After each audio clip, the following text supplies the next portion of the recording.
new Honda today. Visit Boardwalk Honda today, located in Egg Harbor Township, or shop online at boardwalkhonda.com. And remember, from Maine to Miami, nobody beats a Boardwalk deal.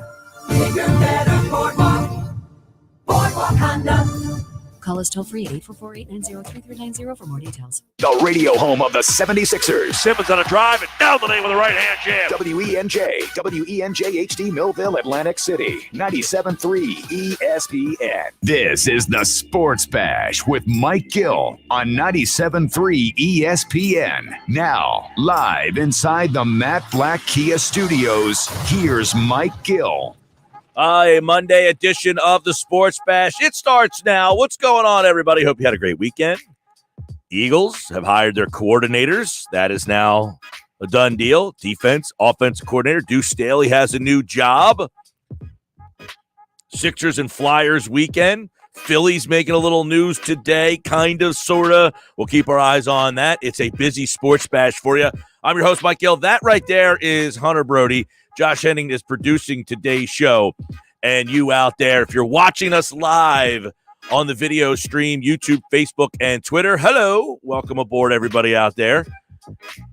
So the weekend was filled with some stories. I was very interested. I thought the games yesterday were good. Good games.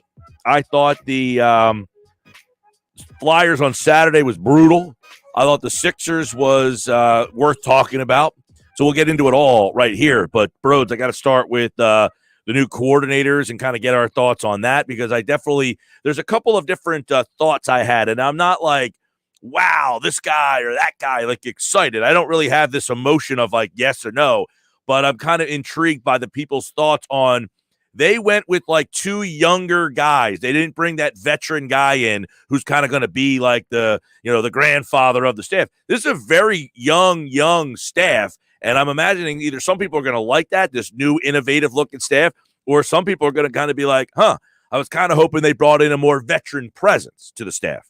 Yeah, I don't know where I'm at right now. I feel like I can't get a pulse on it. I can't get a read exactly on these hires. I do know that Jonathan Gannon is a name that more than just the Eagles were in on. That's someone who a lot of teams around the league were kind of looking for as maybe a jump in their staff. So that's something I'm intrigued by. But I do feel like they are missing that veteran presence a bit where, you can, and I know it's the head coach, but someone that he can lean on a bit more with, hey, well, you know, what do you think we should do here? Have you had any experience in this area? I would have liked that, but I'm not against this either. Only time will tell, right? Yeah, Gannon is a very highly regarded defensive guy. Apparently some other teams were trying to get their hands on him, but Sirianni, of course, with the Colts, very Colts staff here. So you're looking at this, you're thinking, what have the Colts done that you want to model that organization other than the fact that Frank Reich was there? They got a young guy from there, and then he's going to go and bring guys that he knows. But I saw the picture of like the hires so far. You got all these guys wearing Colt polos, and I'm like,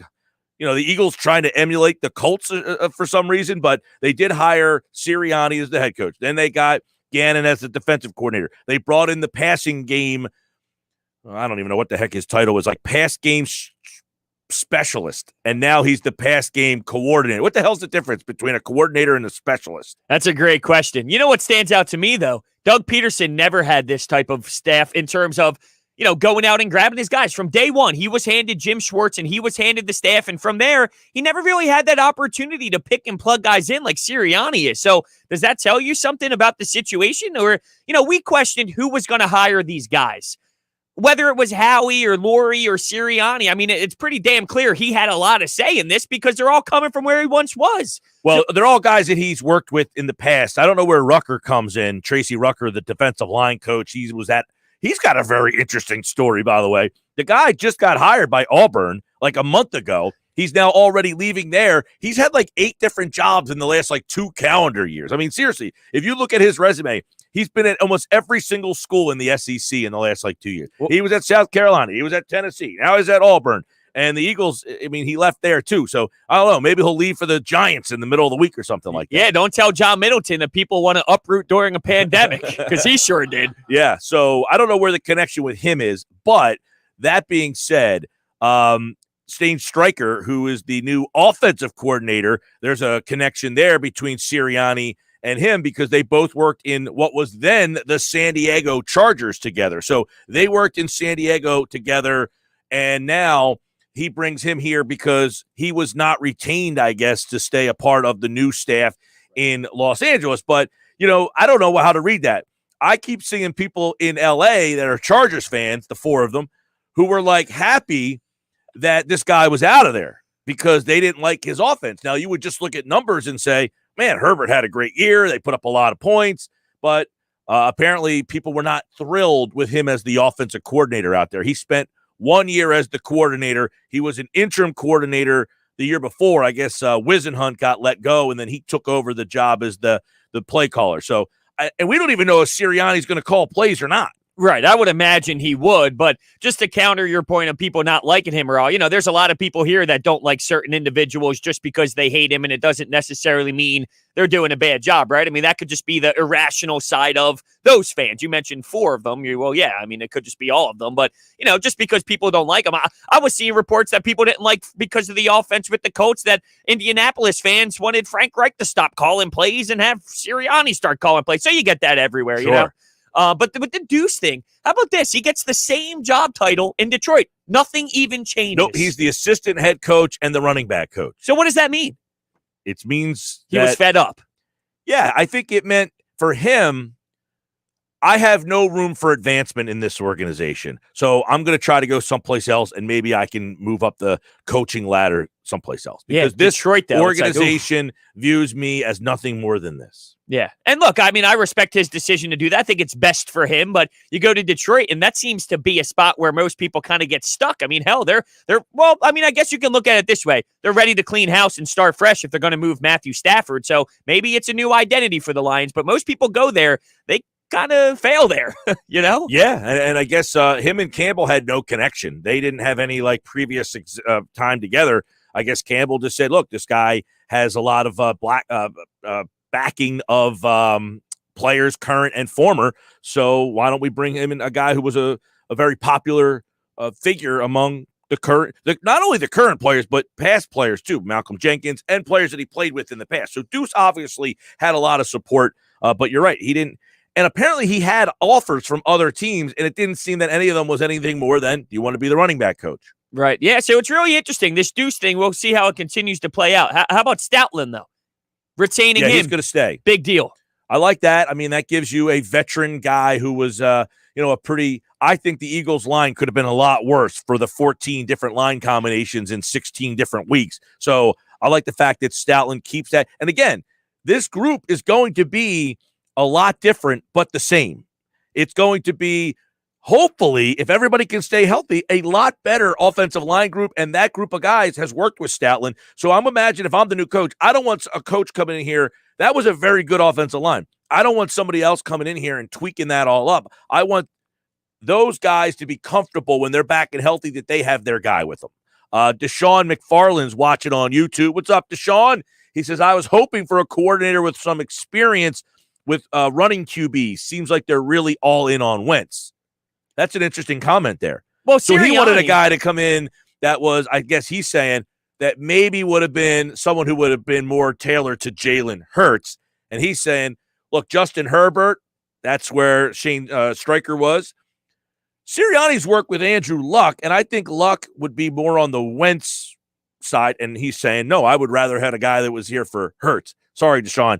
The Eagles have way too much money invested in Carson Wentz to just bring in a coordinator to not try to work with Wentz. Yeah, and I think Sirianni has a background with multiple different quarterbacks, right? Luck, Rivers, and Brissett. I mean, Brissett's someone who can utilize his legs as well, not to the same level, but I just feel that when you look at the versatility of Sirianni and all three quarterbacks, it kind of shows that he can adapt to what the player's strengths are. So just because there wasn't a pure form, new style runner, if you will, over the last 3 years in Indianapolis, doesn't mean Sirianni himself can't have a role. By the way, they did have three different quarterbacks there. He worked with Luck, he worked with Jacoby Brissett, and he worked for Rivers. So my point on that is it seems that he can kind of tailor an offense based on the skill set, because Rivers and Luck don't have the same skill set. Rivers and Brissett don't have the same skill set. They're all three different type of guys. Brissett is, a little bit more on the Rivers side, I would guess, than Luck. Luck was a more mobile guy. Brissett not as mobile as Luck probably.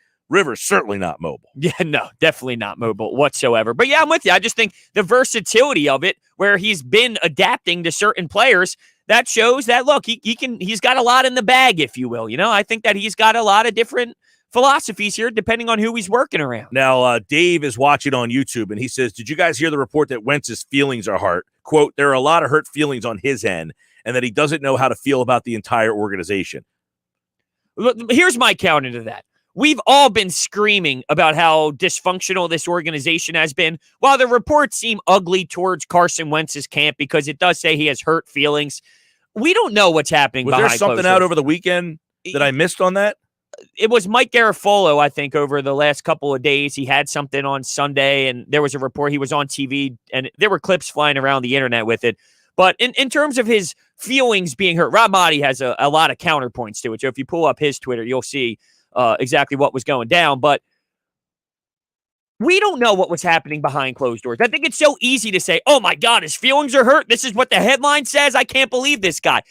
I just know, and we all should realize, right, how bad this has been from a communication standpoint. All I'm saying is, whatever a headline says about Carson Wentz, if you're going to rip the organization for being so dysfunctional, look at it from that angle too. There's probably a miscommunication somewhere along the lines between the organization and Carson. For me to just instantly blast Carson without realizing that, I think it's a little bit flawed. Just a little bit flawed. Well, I mean, I think we all realized that Wentz was not happy. Did he request a trade? Did he not request a trade? I saw Garafolo on NFL Network say he has not requested a trade, but he also reported that Sirianni has basically the first person that he reached out to was Carson Wentz. I guess the counter to that would be, if you're Jalen Hurts, where did you fall on that list of, hey, am I getting a call? What's my role? But that's a problem that any new coach was going to have to walk into, is I am walking into a team that has a quarterback controversy right off the bat. And in your mind, it might not be a current controversy because if you're the coach, you might say, I'm going with Wentz. But that being said is, you haven't seen these two guys perform on the field next to each other. You might want to go with Wentz, and you might get a look at him and say, man, now I see what Peterson saw last year. You don't know. So Sirianni's in a tough spot. Stryker's in a tough spot as the coordinator here. They're in a tough spot figuring out what to do with this quarterback situation. I don't envy them at all. Do you? No, not at all. Not at all. But my counter to the whole Carson Wentz thing when it comes to Sirianni, I think people are upset because, I don't know, is there a mindset out there where it's Carson Wentz or that's it? Almost as if Carson Wentz doesn't work out, to think that Sirianni can't work with Jalen Hurts, I have a hard time seeing that part of it. It's almost as if people view Sirianni as only a Carson Wentz fixer. I see him as a head coach. If Carson Wentz doesn't work and you can't fix him, to act as if he can't work with Jalen Hurts, I don't understand that mindset. He can do both. He can work with both guys. We just talked about how he adapts to multiple different quarterbacks. If Carson Wentz isn't the guy and we figure that out next year and he's flat out brutal and he plays similar to last season, I have faith that this guy can work with another quarterback if Carson Wentz can't handle it. Put it this way. Why not? I would imagine that maybe, and I don't know that this is fact, but I would imagine if I'm hiring and somebody sold me on, I want to work with Wentz, I want to fix Wentz, but if that doesn't work out, I'm more than capable of working with Jalen Hurts as well. That versatility might be, like, you might have had someone come in and say, Wentz is the guy, I want to do Wentz, Wentz, and that might be like, okay, Wentz, but what if that, what's your other, so maybe he had the ability to say, look, we're going to go with Wentz. We're going to give him every opportunity to show that he can be fixed. But if he can't, I have no problem going to Jalen Hurts. And we've done it before. We had Andrew Luck. He abruptly retires on us. What did we do? We put in an offense for Jacoby Brissett basically on the fly, and we had a good year. I think they made the playoffs that year. Yeah, I love that. I love that philosophy. I would love if my head coach walked in there and he said something like that. And you should have that mentality of, look, if this doesn't work, I have a plan B. Good coaches have a plan B. And I think what you just brought up with Luck, with the way he retired, it never really crossed my mind, but that adds value to it. Not only did he retire, you didn't have a full game plan season to figure this thing out. I mean, he retired on you and you were like, whoa, hold on a second. All right, let's attack this fresh season. So it got thrown on them crazily. It wasn't an easy transition by any means. Yeah, and then another story that kind of got slipped under the radar this weekend was as Big D puts up on, he's watching on YouTube, and we have his comment posted on the video feed. He says, why did Dorsey leave so soon? This Dorsey thing's interesting. We had Sal Pal on last Thursday, and he suggested that Sirianni, the fingerprints of that hire were from Dorsey, who had been in Kansas City. They were not in Kansas City together, but obviously they had some sort of relationship because Dorsey tried to interview Sirianni for the job in Cleveland when he was the GM with the Browns. Now, did Dorsey have the ear of ownership? I don't know that. I don't know that anybody knows that. But why did he leave so soon? He got a title. He got a job. And the Eagles apparently, I guess, maybe weren't giving him the package or the title or what he really wanted. Yeah, it seems like he got a better opportunity elsewhere. He got a better opportunity, just like Deuce, with a chance to grow, right? I mean, this guy's been a GM before, so being behind Howie Roseman is not something that he probably wants to realistically do. He's going to want to try and get back into the higher up somewhere, and he didn't see it here, knowing the relationship between Laurie and Howie. Right. He probably figured, all I'm going to be here is a consultant. That's all. That's the highest level that this organization views me as. Does it show that he didn't have as much power as maybe we thought he did? Not to say power is a strong word, but maybe his voice wasn't as influential as maybe we expected. I don't know. Maybe he wanted to go in and say, look, on draft day, I want to be the guy in charge of the draft room, or I want more say. And they were just saying, look, we're happy with what we have. Maybe I'm wrong here, but it kind of seemed like he knew that going into this thing, as if he kind of knew this was a stopgap thing just to keep himself afloat. Right, and that could be another thing. Behind the scenes, he kind of came here unreported. Who knows what he did and what kind of role he had. Maybe he was just like, hey, look, thanks for the opportunity. I'm trying to get a job. Like, hey, it's one of those things where we have nothing really here for you. If you want to come in, we are certainly willing to listen to your voice and hopes that you find the opportunity you're looking for. I mean, look, I think there's so many people out there as on the YouTube stream, Jordan Tate, why is Howie Roseman getting a free pass? Howie doesn't get a free pass.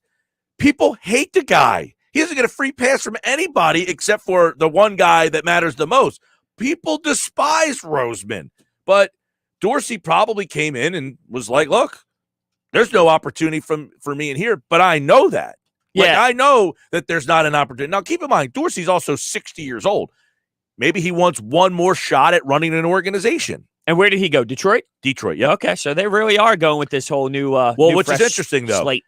He was the GM in Kansas City. He was the GM in Cleveland.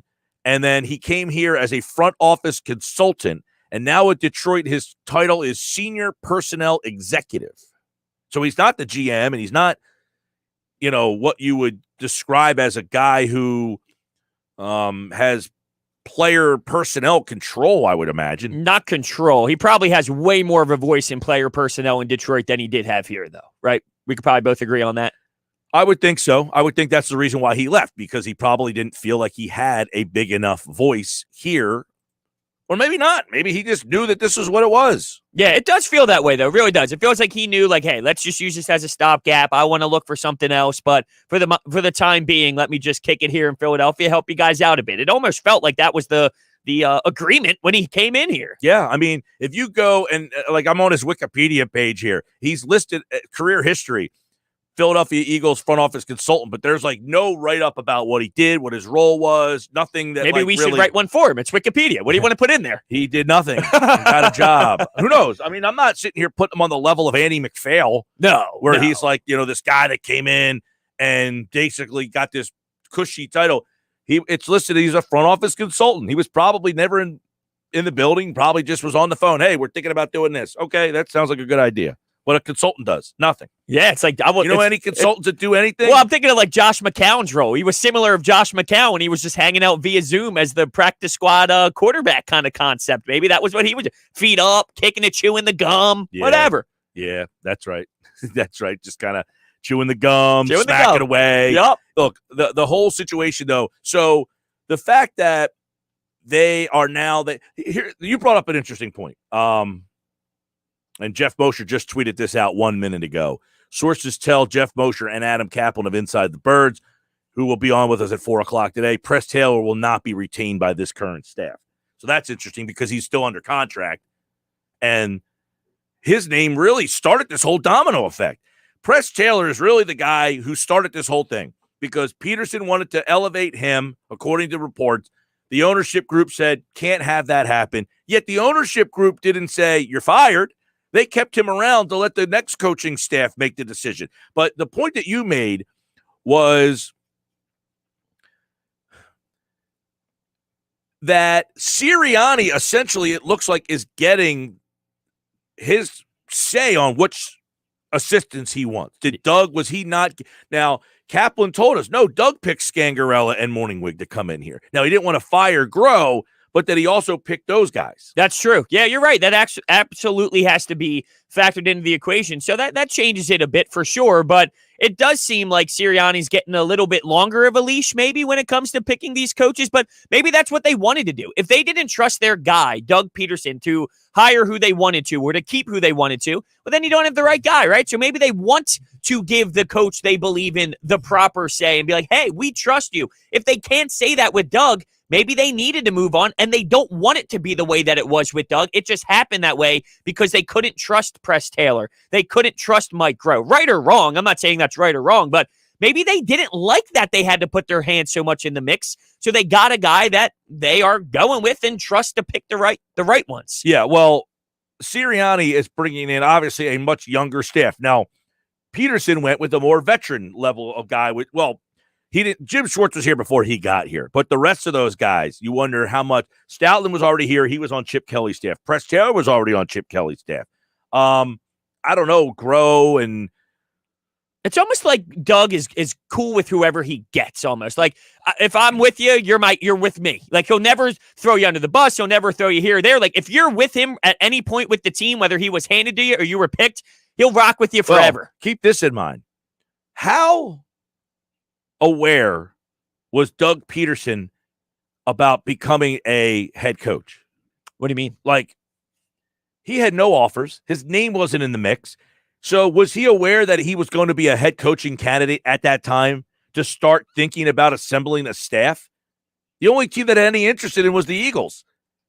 It wasn't like he had 7 different interviews and could go in and be like, well, if I ever get a head coaching opportunity, because I'm getting all these interviews, I got to start thinking about people to put together. But don't you think that that's discussed during the meetings and the interviews? Like when they bring in Doug Peterson, they're like, hey, what do you have an idea for your staff? He obviously said something. He's not going to go in there and be like, I really haven't thought about it because you're the only people to bring me in. He clearly had some sort of message that made them feel good about the hire, right? So yeah, Andy Reid.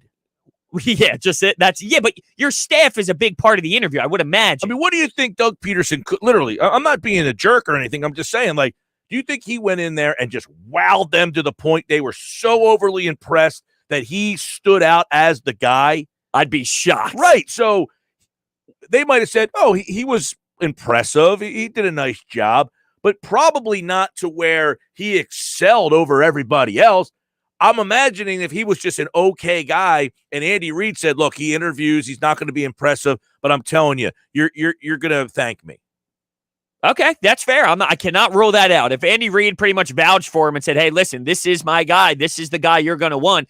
But going back to the whole coaching staff thing, he would have to go in there with some sort of thought process on who we are going to use as a staff, right? I mean, you have to. You can't go in and say, I'm unprepared with a staff. That's part of your selling point. Well, I don't know which guys he brought. I don't know which guys were his that he brought with him, if any. I mean, it wasn't like this team all of a sudden got all these Chiefs coaches. No, you're right. It's kind of funny. Well, I heard this, that if you're part of Andy Reid's tree, part of the gig is you don't take any of my guys with you where you go.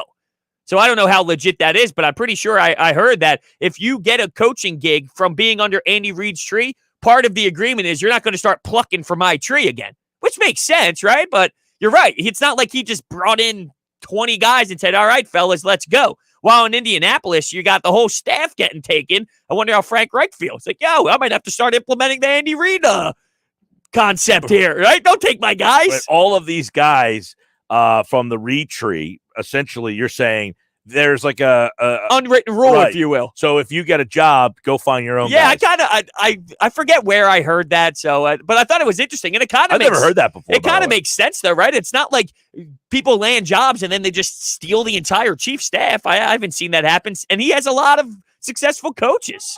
All right, Sports Bash. We're just getting started. So the Eagles have hired their staff. Well, a couple parts of the staff, the two most important, the offense and defensive coordinator. One question, I guess, is we're not going to find out till Sirianni speaks, but will he call plays? You get the job. He's never called plays before, but you would think you get the job, you want to call plays, right? I get into football because I want to be able to call plays if I'm an offensive coordinator or a defensive coordinator. That's what's fun about it. So we'll see. We'll see on whatever day. I guess he's scheduled to speak later this week. All right, don't forget, inside the Sixers, Paul Hudrick. Not a good weekend for the Ben Simmons haters out there. At all. You looking at me? Well, half eye. I didn't like that. We'll discuss. Not a good weekend for Carter Hart. Not a good weekend for the Fly Eyes. And much more. All right, we're just getting started. Sports Bash Live on 97.3 ESPN. It's brought to you by Matt Blatt Nissan, the all-new Matt Blatt Nissan. Now open Black Horse Pike, Egg Harbor Township, next to Home Depot. Visit them online at mattblattnissan.com. If you're watching on Facebook, YouTube, Twitter, leave us a message. We'll put it up on the screen. We'll react and engage. Paul Hudrick, Geoff Mosher, Casey Joyner. This is the Sports Bash on 97.3 ESPN, the free mobile app, and streaming video live on Facebook, YouTube, and Twitter. Turn it on. Leave it on. The Sports Bash on 97.3 ESPN. Dorothy Roofing, it's a heart and a brain thing. Call 1-877-97-KEVIN. Wizard quality comes with DorothyRoofing.com. Are you tired of car dealer ads that boast about deals that sound too good to be true just to find out they can't live up to the promise? That's why we've been saying for so many years that it's worth it to take the short drive to Woodbine. At Gentilini Ford, we've built a reputation for taking care of our community and treating customers like family for 65 years with the best deals, real value, and no empty promises. I'm Paul Gentilini, and I assure you no other dealer in South Jersey beats our deals. We've been built Ford proud since 1955 as South Jersey's longest-standing Ford dealer for a reason. So check us out to experience the Gentilini difference. Give us a call at 609-861-0100. Visit us online at Gentiliniford.com or stop by today at 555 John S. Penn Boulevard next to the airport in Woodbine, New Jersey. We're just a short drive from anywhere. Just a short drive from anywhere. Gentilini Family Motors. Weightlifters and fitness enthusiasts, you got to check out weightliftinghq.com. They are a local company right here in South Jersey that operates fully online and caters to weightlifters and fitness enthusiasts interested in working out from home. They offer high-end weightlifting and fitness equipment available to be delivered right to your home. Check them out online at weightliftinghq.com and use the code RADIO10 at checkout for 10% off your entire order. That's code RADIO10 at weightliftinghq.com. Frank's Red Hot is the perfect blend of flavor and heat. That's why you can use an entire bottle to make buffalo chicken dip, the kind you might make for when you're watching the game at home. And maybe this year there's less people around to watch the game with. Yay! But that just means there's more dip, and it's all for you. Some of you may say, that's too much dip, but deep down in your heart of hearts, you know it isn't. So go ahead, finish it. Frank's Red Hot don't judge. Frank's Red Hot. I put that on everything. Interest rates are at an all-time low, making this the perfect time to buy a home or save money by refinancing your mortgage. South Jersey Federal Credit Union offers great rates, local decisions, and now through March 31st, a credit of up to $1,000 towards closing costs on qualifying mortgages. Visit southjerseyfcu.com, call 1-800-582-7640, or visit a branch for information. Must apply by March 31st, 2021. Subject to qualifications and approval. Owner-occupied residences only. Other restrictions apply. Equal housing lender. Hey, what do you want to da-da-da? I don't know. What do y'all think we should da-da-da? Well, what did we da yesterday? Yesterday.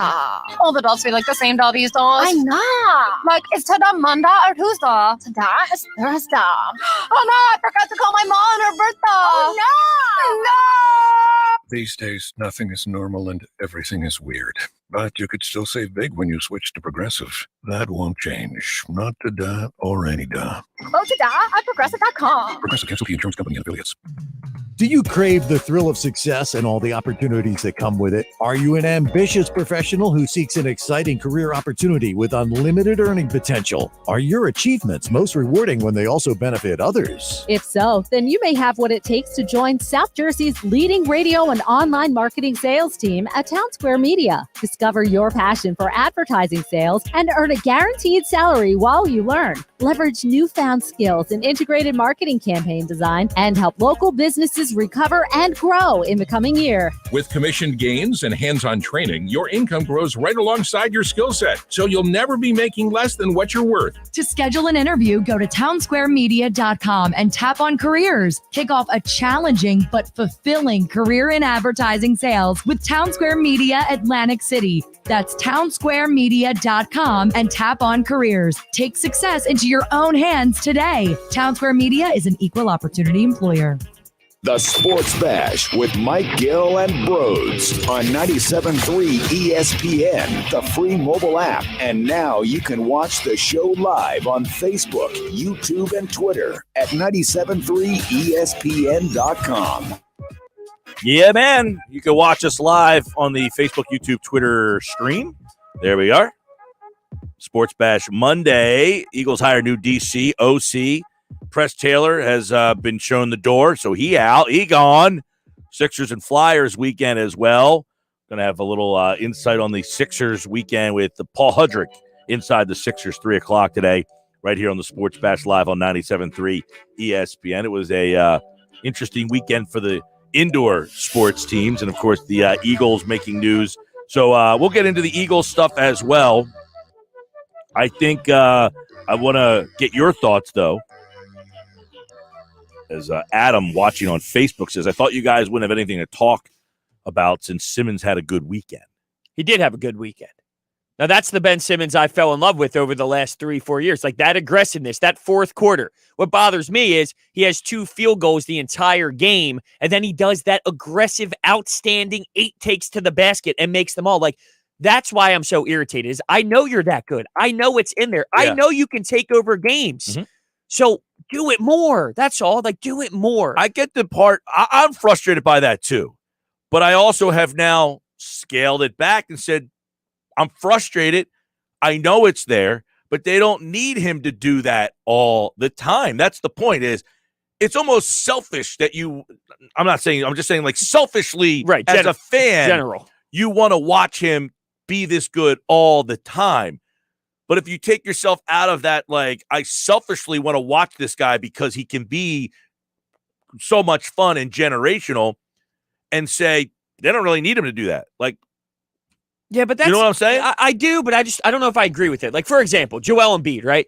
Like, we don't have that mentality with Embiid where it's like, you don't need to be that way, Joel. You can have nights off. You don't have to be your best version of yourself. You don't have to play to your best ability. I disagree with that because I think differently about Embiid. Like, I've come to terms with Simmons is not a scorer. The Sixers need Embiid to score 25 points.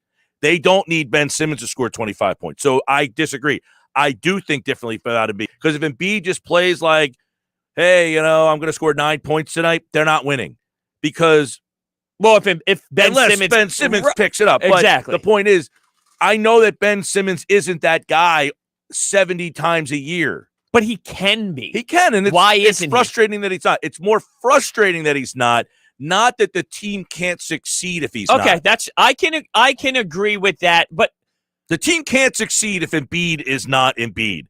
The team can succeed if Simmons is this Simmons because they're good enough around him now, and what he brings, they don't need him to be a 25-point-a-game scorer. I understand what you're saying. With Ben Simmons, you can, hopefully. I mean, that's the thing is I get your philosophy. I just don't know if it's necessarily true because we need to see it in playoff form. Like, I need to see this version of Ben Simmons work with the spacing in playoff form. But I understand what you're saying. I thought Ben was great. Jeremy Grant's averaging 25 points per game. He took him completely out of the game. 3 of 19 or 3 of 17 or something so egregious from him. But on the other side, as great as Jeremy Grant has been this year, he's not like an insane lethal weapon, but he has been playing well enough. But he's a guy. And Ala, I don't know if you heard on the broadcast, but he was like, man, when he was here, his shot was ugly. And I was like, wow, just keep throwing shots at the guy, why don't you? But he was kind of saying and showing the progression of his game. This was a guy who shot worse than Ben Simmons did entering the league,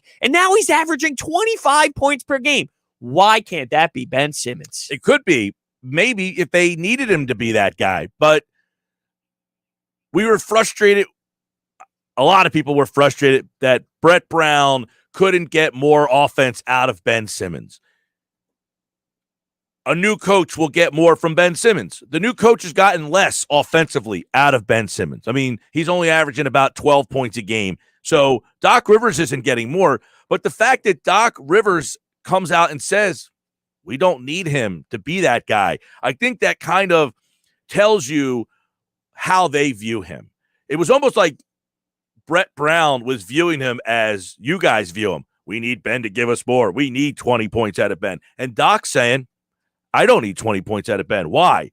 Because I'm able to get 19 from Tobias, 16 from Shake Milton. I'm getting 26 from Joel Embiid. Yeah, if those guys weren't scoring as much, the onus on Ben to score more would be there. But you're right. Are they going to be able to score this much come playoff time? We don't have that answer until we get to the playoffs. Yeah, and that is Doc Rivers' mindset right now, and that's what he wants to do. And so that's how it's going to play out. We just don't know if that's the right way to handle things. So this is what he's going to do, and we're acknowledging that.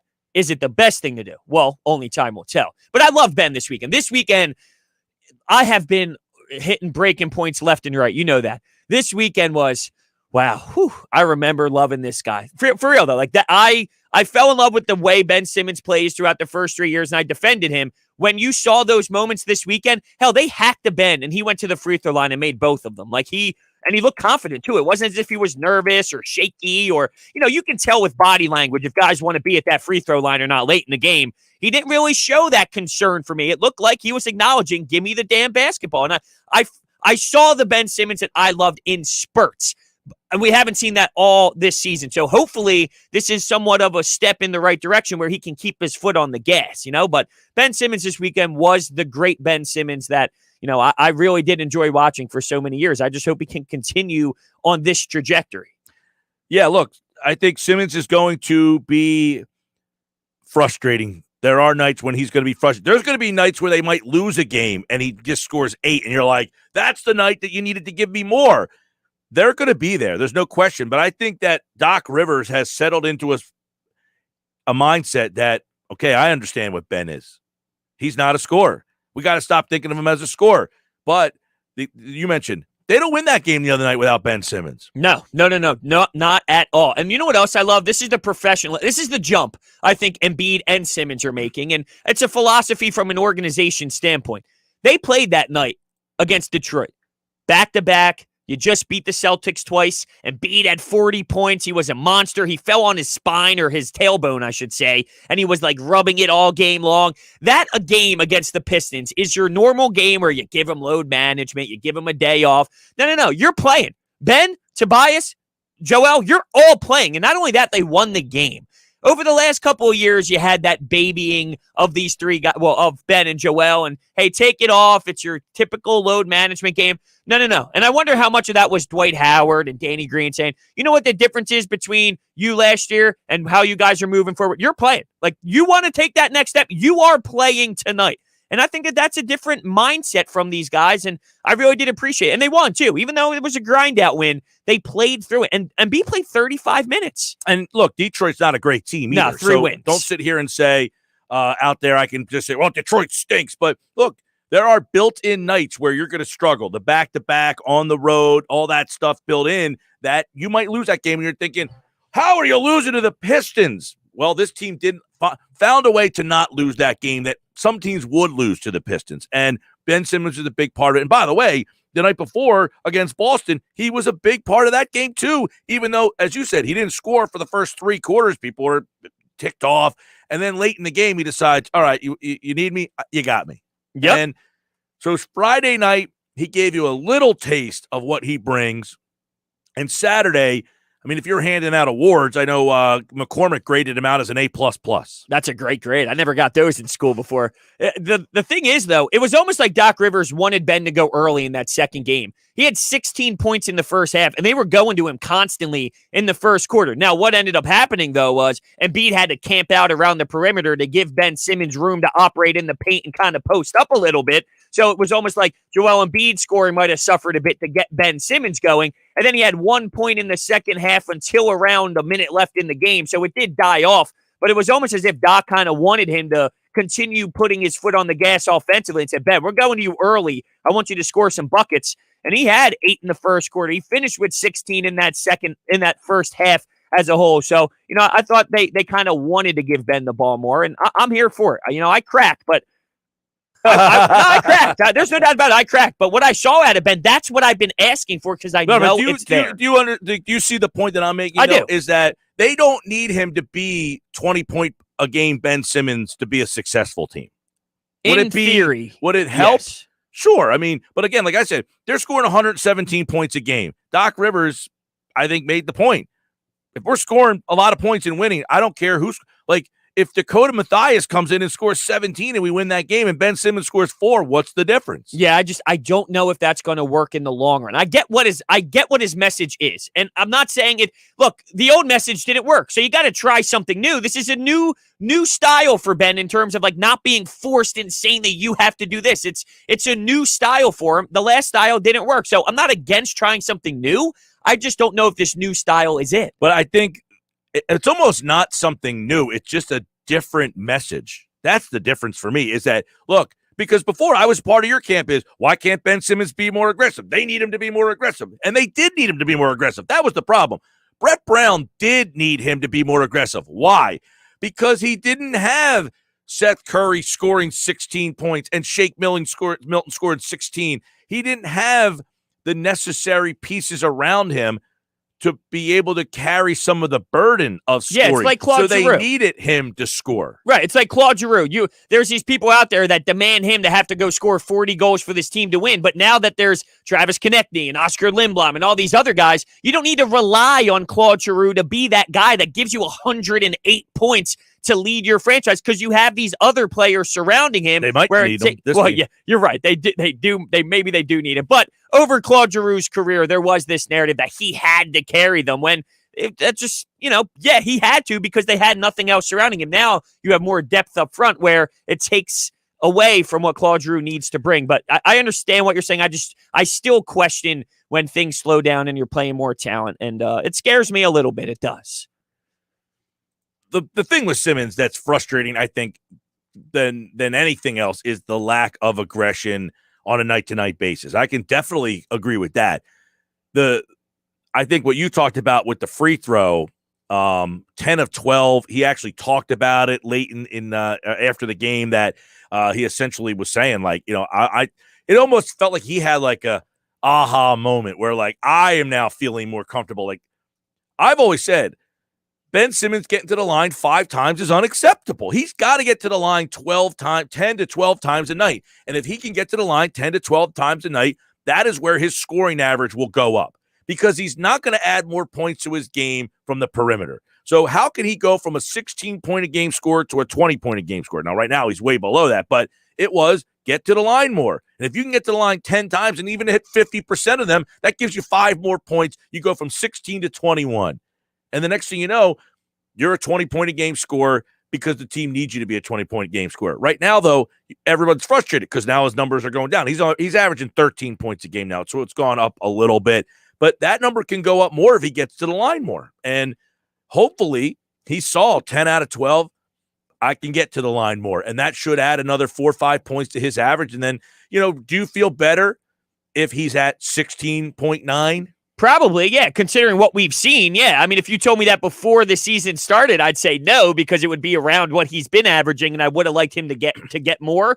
But considering I've seen him be at 12 at this point, of course, if you tell me 16, yeah, I'm going to be happy again because I think that's only because you talked about it. They're scoring now. So if you add Ben even scoring 4 or 5 more points on top of what they're getting, well, now you're talking about a totally different squad.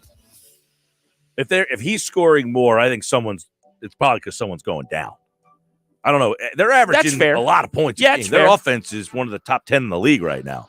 But Doc Rivers said when he got hired that he wanted to be one of the top defensive teams in the league, and that's where Simmons is excelling right now.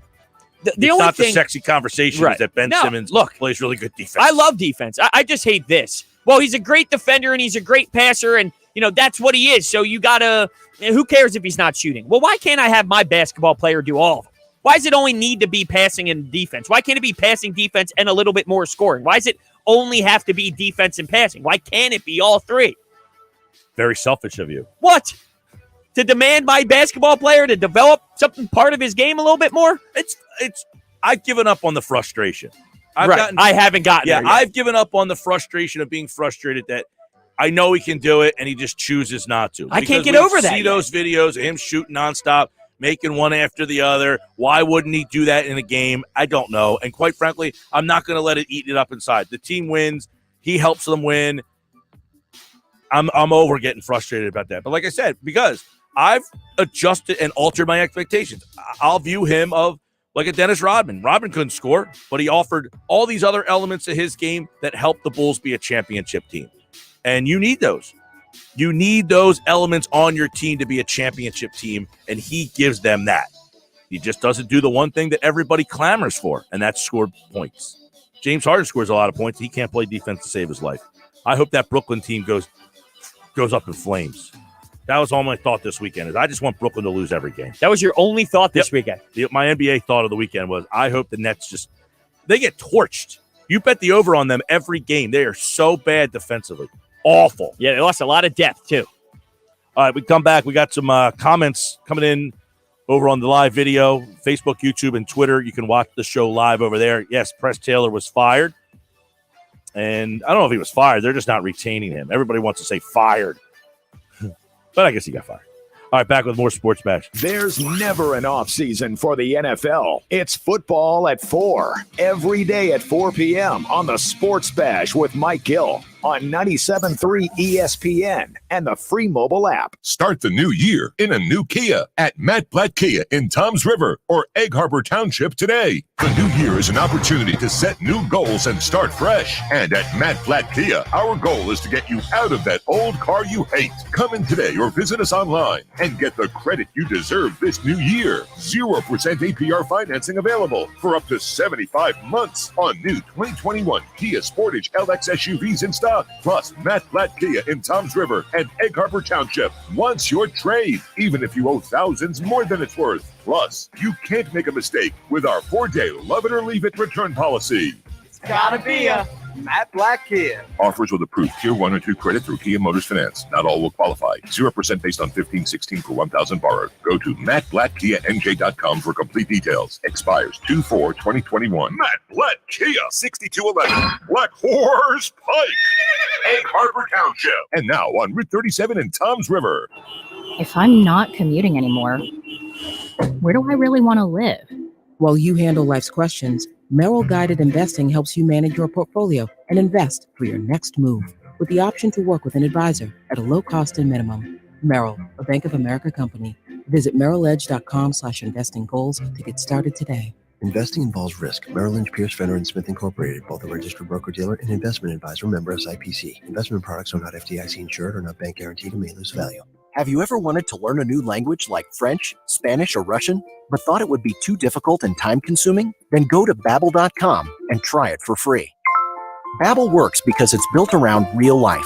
It teaches you everyday practical conversations that you will actually use. In 15 minutes a day, you'll be on your way to speaking a new language in just a few weeks. Babbel uses a modern conversation-based technique that makes language engaging, fun, and memorable. It starts by teaching you words and phrases. Then, sentences gradually get more complex. Soon, you're practicing short conversations about real-life topics. Babbel is created by language experts who use the spaced repetition method to help you learn quickly and remember what you learned. With Babbel, you can speak a new language. Babbel.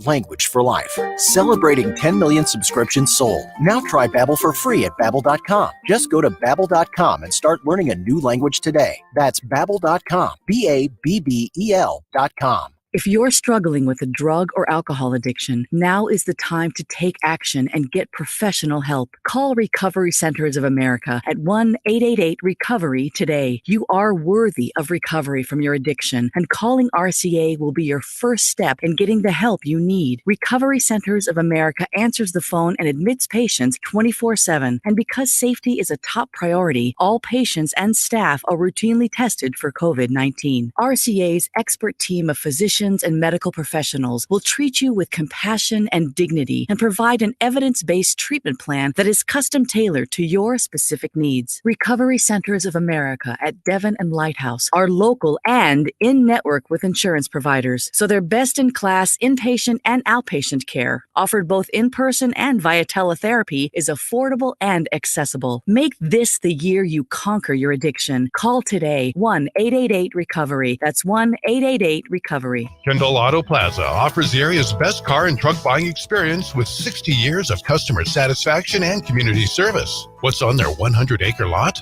A huge inventory of Ford, Lincoln, Dodge, Jeep, Ram, Chrysler, and over 100 quality and certified pre-owned vehicles. Whether you use your car, truck, or SUV for work or play, discover why Kendall customers are so loyal. Kendall Auto Plaza, exit 10 of the Parkway on Stone Harbor Boulevard, or shop from home at KendallAutoplaza.com. Now, back to the Sports Bash on 97.3 ESPN. All right, 10 to the top of the hour, Sports Bash. Yes, Press Taylor has been let go by the Eagles. You know, Press Taylor's only 33 years old. I feel like he's been around forever. He was hired back in 2013 on Chip Kelly's staff. That's how long he's been around. And he was an offensive quality control coach. That's how he kind of started, and then moved up the ranks. He was a assistant quarterback coach. He was the quarterback's coach. And then last year he was the quarterback coach and passing game coordinator. I never saw a passing game coordinator / quarterback coach have so many people that disliked him.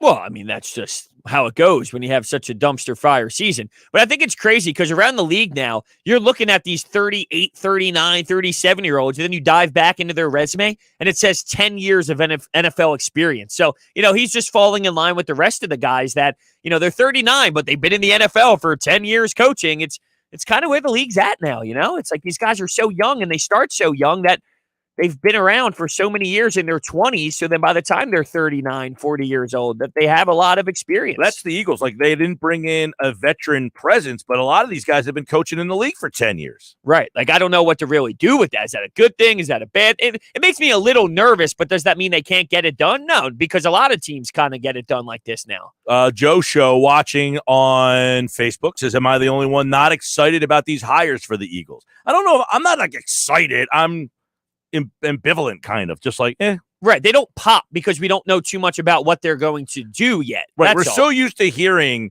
when the guy gets hired. Like, I think most people envision that a guy who used to be a head coach, that's a great hire because he was a head coach, and, you know, he's a coordinator now, but because he was a head coach, that makes you more excited about him.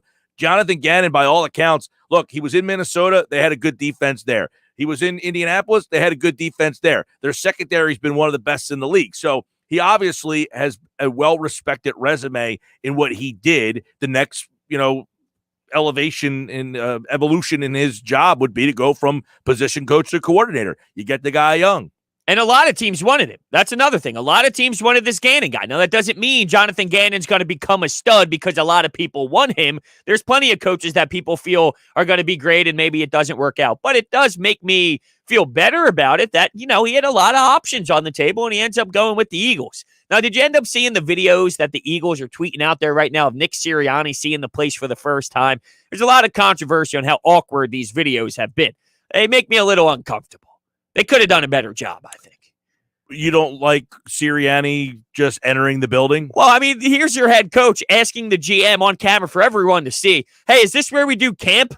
I mean, it's like this guy's hired, and it just feels a little fugazi, in my opinion. Well, there's the thing about Doug when he was getting hired. He was like, "Hey, I'm real excited to go back to Lehigh," and they're like, "We're not at Lehigh anymore." Yeah, He's exactly. like, well, then I'm excited to go wherever. I don't know. Maybe Sirianni wasn't aware where they did camp. No, I know that, but I just felt like it was so awkward. They put out this 8-part series of him walking into all these different rooms. He opens the door of the truck. He goes passenger side of the back seat and goes to the left seat of the.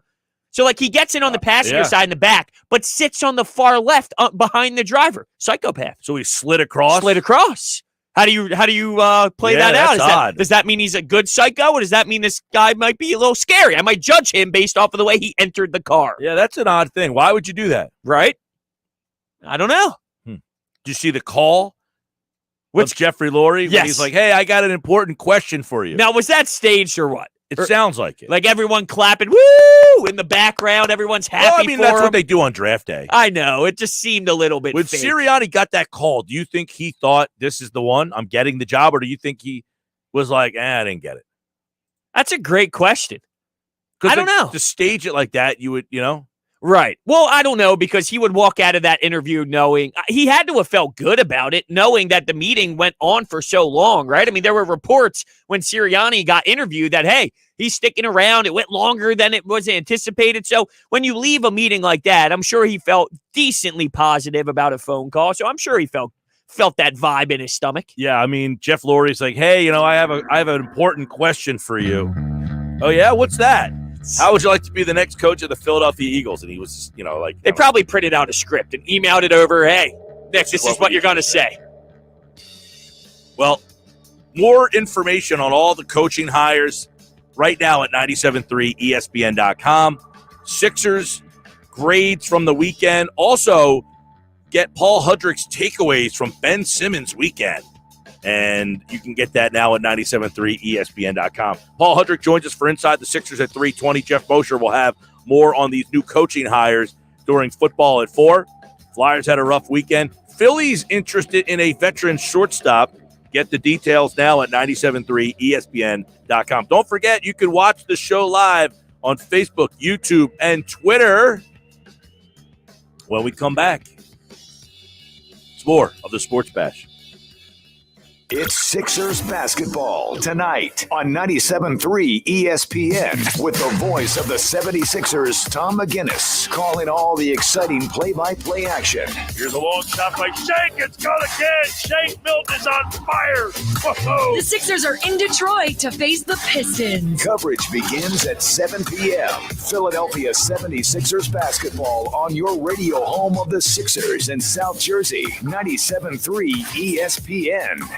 Offer excludes new Corvettes and new Cadillacs. Kerbeck and Atlantic City Model Year Closeout. All remaining 2020 models must go at Kerbeck Chevrolet Buick GMC Cadillac of Atlantic City. 2020 Chevrolet Equinoxes. Over $7,000 off original MSRP. Over 30 to choose. All Equinox models in stock. Premiers, LS, and LT. As low as 0% up to 72 months. 2020 Chevrolet Equinoxes. Over $7,000 off original MSRP. Over 30 to choose. All Equinox models, Premiers, LS, and LT. As low as 0% up to 72 months. Save on any new Chevrolet, Buick, GMC, or Prio. We are Kerbeck Chevrolet Buick GMC Cadillac of Atlantic City, Albany Avenue. Kerbeck of Atlantic City Model Year Closeout. Click KerbeckAtlanticCity.com. Find new roads. Call Kerbeck for details. 1-866-518-0086. More time at home means more washing, drying, cooking, and cleaning at home, and more wear and tear on old appliances. But it's the perfect time to save on new ones at the Home Depot. For savings on the latest appliances, and right now, free delivery. From the kitchen to the laundry room, that upgrade is well within reach, and closer than ever. Save on top appliances, now at the Home Depot. How doers get more done. U.S. only while supplies last. Free delivery on major appliances, $396 or more, valid through January 27th. Hey guys, are you afraid of taking off your shirt in public? Don't be embarrassed. Just say, I love Lyle back instead with male breast reduction. Many men develop a fullness in their chest as boys that persists and even worsens as they get older. This condition is called gynecomastia, and with simple liposuction, most cases can be effectively treated. Call 856-MAKEOVER today to schedule your private consultation with Dr. Lyle and Back. That's 856-MAKEOVER, or visit ilovelyle.back.com. If you're living with diabetes and using insulin, you know the pain of pricking your fingers over and over again. By wearing a small remote device called a continuous glucose monitor, or CGM, you can reduce the pain of pricking your fingers right away. If you're testing your blood sugar 4 or more times per day, injecting insulin 3 or more times per day, or using an insulin pump, call the Diabetic Health Hotline today and learn about the latest CGM technology. A CGM can immediately reduce pain. It's accurate, easy to use, and helps you make better diabetes treatment decisions. And if you have Medicare, you can get a new CGM at little or no out-of-pocket cost. Plus, get free shipping, and we'll bill your insurance company for you. Call now to receive your new continuous glucose monitor at little or no out-of-pocket cost. Paid for by U.S. Medical Supply. Call 800-611-6638. That's 800-611-6638. Again, 800-611-6638. That's 800-611-6638. You went online to switch your car insurance to Progressive so you could save money. But then you saw a friend request from an old summer camp buddy. And now here you are, clicking through photos of his kickball team from 2011. Oh, looks like they won the championship that year. Then he moved to Tulsa. Oh, a new tattoo. Yes, they said it was easy to save hundreds on car insurance with Progressive, but they forgot about the rest of the internet. Progressive Casualty Insurance Company and affiliates. National average savings by new customer surveyed who saved in 2019. A message from your neighbors and friends at First Bank. We've been serving residents and businesses of Sea Isle City and the surrounding communities for more than 130 years. Today's challenges, while unique, are another opportunity to show our strength and resilience. Our commitment to you remains strong. Whether it's using our drive-through services, bank by phone, the First Bank mobile app, or online banking, we're staying strong with you. Be safe and be secure. First Bank, here for you. Member FDIC, Equal Housing Lender. If you own a small business, you know how hard it can be to find new customers. But maybe you're unaware of new tools that can help your business stand out. Go to GetLocalCustomersNow.com for a free market competitive analysis that will show you what other businesses are doing to find new customers and how you can do it too. There's no cost and no obligation. Be one of the first business owners to sign up and receive $500 in free advertising on this station.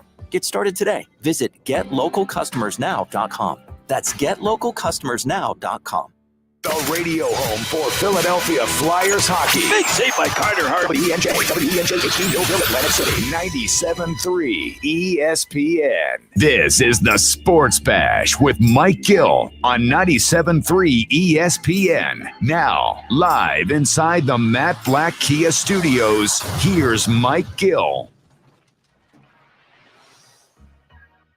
Hour 2 of the Sports Bash, 97.3 ESPN. I'm Mike Gill, along with Hunter Brody here on a Monday. What's going on, Brodes? I know that the Flyers had a tough weekend. We'll get into that a little bit later on because it was so bad that I don't want to ruin what was overall a positive, fun weekend. So I'm not going to talk about the Flyers right now. That's fine. Because they were terrible. They were brutal, and I'm concerned. I did love this, though, this weekend. That McGregor fight. Yeah. Oh, Gill. I was up screaming, going nuts. What a transformation. That was a hell of a fight. I mean, you went from totally against the UFC to making just ridiculous comments about it.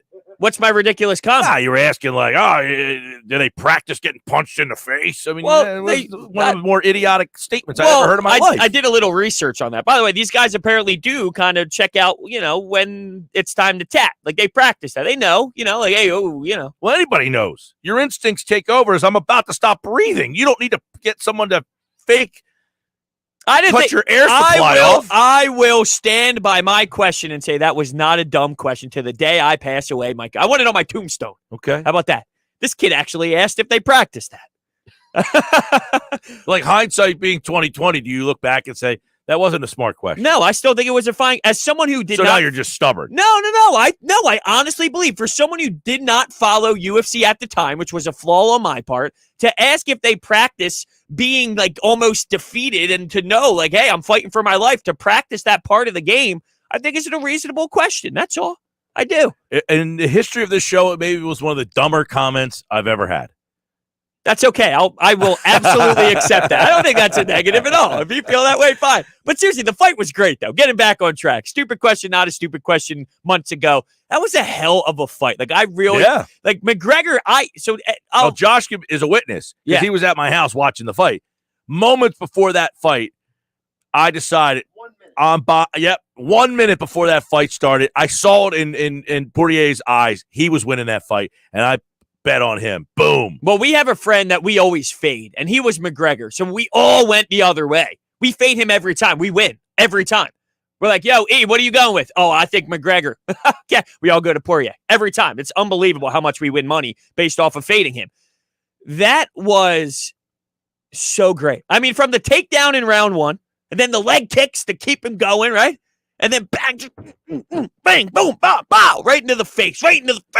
That was a hell of a combination, and he just absolutely, like, the question is now, have you seen the memes of McGregor down and they have Aaron Rodgers' helmet on his head? I saw Bernie Sanders have him in a headlock. Oh, man. The Bernie Sanders ones this weekend, I don't know that you could talk. They had Bernie Sanders with Bernie Perrant with the Flyers. Did you see that one? I did see that one, yeah. But I don't know what happens to McGregor now. I mean, I almost feel like that he's done. Well, like, they can't. He's no longer that top level attraction. Well, I heard Stephen A. Smith say this. I want to get your thoughts. He should not get a chance at that belt because they were saying, should there be a trilogy for the belt? And even Dana White was asked about it, and he kind of alluded to like maybe, possibly, maybe that is something. Should he get an opportunity to fight for the belt right now? Him and Poirier have fought twice and split. Right. So you can make an argument that, okay, that you would have the third fight to break that tie. But does he deserve for that to be for the champion? To be the champion? Does McGregor deserve a championship fight right now based off of his recent fights? You can make the argument, no. Who's the stud that fought before him? Chandler? Poirier was asked about him, and he was kind of shut that down. Like, I fought for how long, and you think I'm going to fight Chandler for the belt? I was like, wow, all right, taking shots. But the McGregor thing, I mean, look, that is a sport that is driven by names. Definitely. Not necessarily are you the best. It's name recognition more than anything. So that name, McGregor, does it still, like, his name is bigger than Poirier's, right? Definitely, by far. What do you do in that situation? Like when they lost Ronda Rousey, like they had lost a huge name, even though she didn't win that fight. And then the next one, it was like, you lost two in a row. What are we going to do? Now she kind of like vanished away anyway, but I don't know where they go from here. Yeah, it's because interesting. they're in a big state of flux, losing. People wait to see when he's going to fight. And he didn't have it the other night. He lost his fire. You know, I felt like he had too much respect for Poirier before the fights. Like, he used to be this cocky guy. He would be obnoxious, screaming, over the top. It felt like he had too much respect for him, shaking his hand, saying, I can't wait to fight you. Like that juice surrounding Conor McGregor, it's just not there. People are relating it that now he's a family man. You know, you saw how much he was vocal about his kids being there on Fight Island and all. Like, he just doesn't have that pop anymore. Maybe it's because he made it. You know, he makes hundreds of millions of dollars. Like that fight, that dog that he used to have, it wasn't there this week. No, I mean, and look, again, like I said, the minute that's right before that fight was about to start, I literally was like, he ain't winning this fight. Like, he just didn't seem like there was something kind of missing. There was something that just felt different, that just was like, he ain't winning. You know what else was weird? The fact that there were fans there was really throwing me off. Really? Oh my God. I was just like, I kept like, they got fans here. I loved it because I hate when I'm watching UFC without fans and you hear them like pouncing on the mat. You can like hear the mat actually make those noises. Yeah. It's like, it feels uncomfortable. I need something to distract me from their feet when they're moving around in the octagon. Yeah. Look, McGregor, like, he wasn't checking any of those leg kicks, and that leg was destroyed. He couldn't do a damn thing once he landed a couple of those shots. Well, I think Poirier had a really good strategy in that. And look, McGregor, again, I just felt like you're right. There was the fire something was not there. I don't know what his next move is, but I would imagine that if you are Dana White and you're the UFC, okay, if he wants to fight again, are you going to say, sorry, you're bupkis, you're beat? No, he's absolutely going to be fighting again. Dana White even said this afterwards. This was top 2 in sales when it comes to the. But did you hear during the main card, people who bought it on ESPN Plus couldn't even get it, so people were freaking out. We were having big problems. Oh, you were having problems? Yeah. Oh, okay. Yeah, a lot of people could not get the main card. I was concerned that I was getting charged for it over and over and over and over because I literally kept like going to purchase it and it wouldn't happen. So we had to keep, and then finally we figured it out, but it was a while. Yeah, there were some major issues with that side. But in terms of sales, if we're getting back to McGregor, what's next for him? There's no way that Dana White's going to turn him down. He said there's 2 ways to go from here. You get the dog back in him and he continues to battle and he fights through it, or he retires. Well, look, I mean, he loses this fight. The last time he fought before that, he beat Cowboy, and that was just not even competitive. So the last time he fought before that, he lost the fight to Khabib. Yep. So that's no, like, you know, you're not like thumbing your nose up at him for losing that fight. And then he won 2 before that. But you're going back to 2016 that he's really won a meaningful fight when he beat Alvarez and Diaz. I think I you're saw going back 5 years now that he has the Cowboy Cerrone fight's not a meaningful. That was like to kind of get him back. Hey, I'm back. I need to get a win so that I could get re-put and get this kind of fight. He hasn't won a big fight since really beating Diaz. And like before that, he lost the fight to Diaz. So he fought 3 times in 2016. It's the last time that he was really a relative win. So I don't know where they go for him. Well, if he wants to continue to fight, one of his, I'm not going to say excuses, but he thought that because he was out of the game for a whole year, that's one of the reasons why, because he wasn't able to like get back into the flow of things. So if his goal was to continue to fight, I'd imagine he's going to try and recover quickly to get back into the octagon. Because if he's saying that's one of the reasons why inactivity, well, the only way to get back on yourself and at top shape would be to get in there. Now again. we have people commenting on the Facebook page and the YouTube stream that it could have been fatigue, the fact that it was so early in the morning over there. I mean, Poirier has to go through the same stuff, but you're right. I mean, he did not look right. There's no question that he did not look like himself. And Josh was there. I literally was like, dude, he ain't winning this fight. I'm betting Poirier right now. And that was nice because that party was expensive. So a couple things. One, remember, McGregor has multiple fights still on his UFC contract. McGregor claims, this is his own words, multiple times, that he is going to fulfill all the fights on his contract. Now, what he does after that, we don't know. But he at least wants to finish out his contract by no later than early 2021. So he expects to fight multiple times this year. Wait. How many fights does he have left? 3 more. And he wants to do them all in this calendar year? He wants to do them in the next 12 months. What do you think is next for him? Like, do you agree with Stephen A. where he doesn't deserve an opportunity? Did he fight at the other night? 155. So that's normal for him, right? Yeah, did he normal move up? class. Yeah, because somebody asked if he moved up. I didn't think he did because He moved up to fight Nate Diaz and Donald Cerrone. Correct, but not to fight Poirier. No, that was 155. Because somebody tweeted here or watching on YouTube said, didn't McGregor move up a weight class? He needs to train more. He didn't move up. No, not for this fight. Now, the trilogy for a belt. Does that make sense to you? I agree. I agree with you. And anybody who thinks it does, they need to share what they're on because we all need that good stuff in our life. Here's the deal with McGregor. He has a couple options right now. Number one, they could finish the trilogy with Nate Diaz. That's been out there for a long time. The UFC, remember, they changed their policy just a couple weeks ago. USADA and the UFC no longer are checking for marijuana, which brings the Diaz brothers back into the fold. So Nate Diaz... Just think about that comment. It's true. This brings these 2 guys back into the fight card. It does, because they refuse to stop using the substance, because they felt it was important. Maybe they go to dank burritos for dinner. Maybe they do. So you can bring Nate Diaz and McGregor back. That'll make a lot of money because people want to see the rematch of that.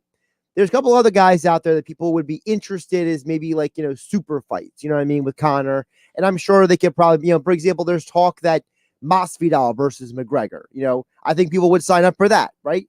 There are fights you can do with him, but they're not going to be for belts. I think that's the problem. You're kind of blurring that line between relevancy in terms of championships and relevancy in terms of making money. Well, who should fight Poirier then for a belt?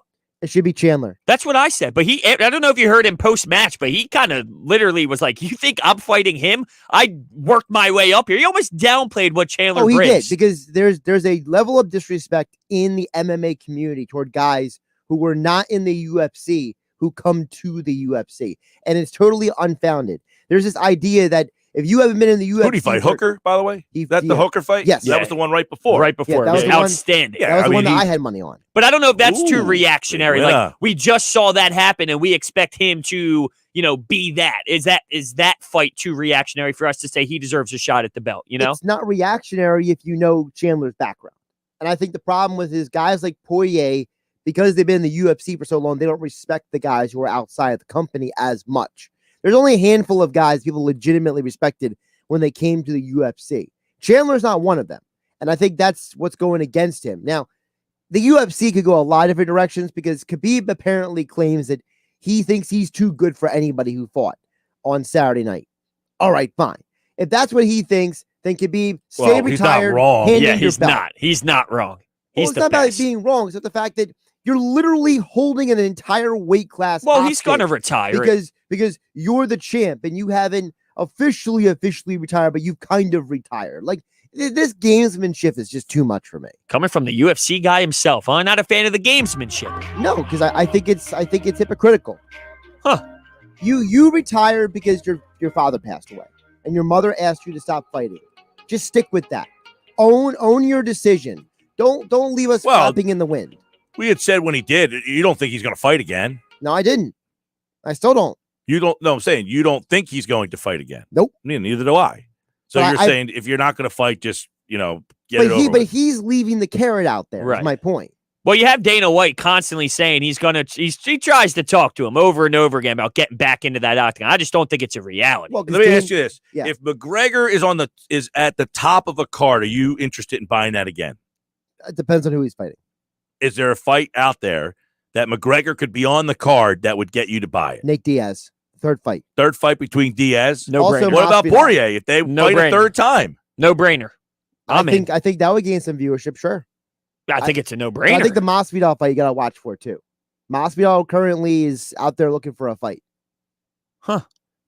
Yeah, man, I think Masvidal would kick his ass. Doesn't matter. People would still buy it. Right, but I'm saying I don't know that I have a lot of interest in that because I think Masvidal is just physically too big for. I mean, just bigger, stronger. Would you match him up with someone to maybe gain him a little bit more confidence, where you can just strike with him one-on-one? I think it's past that point for him.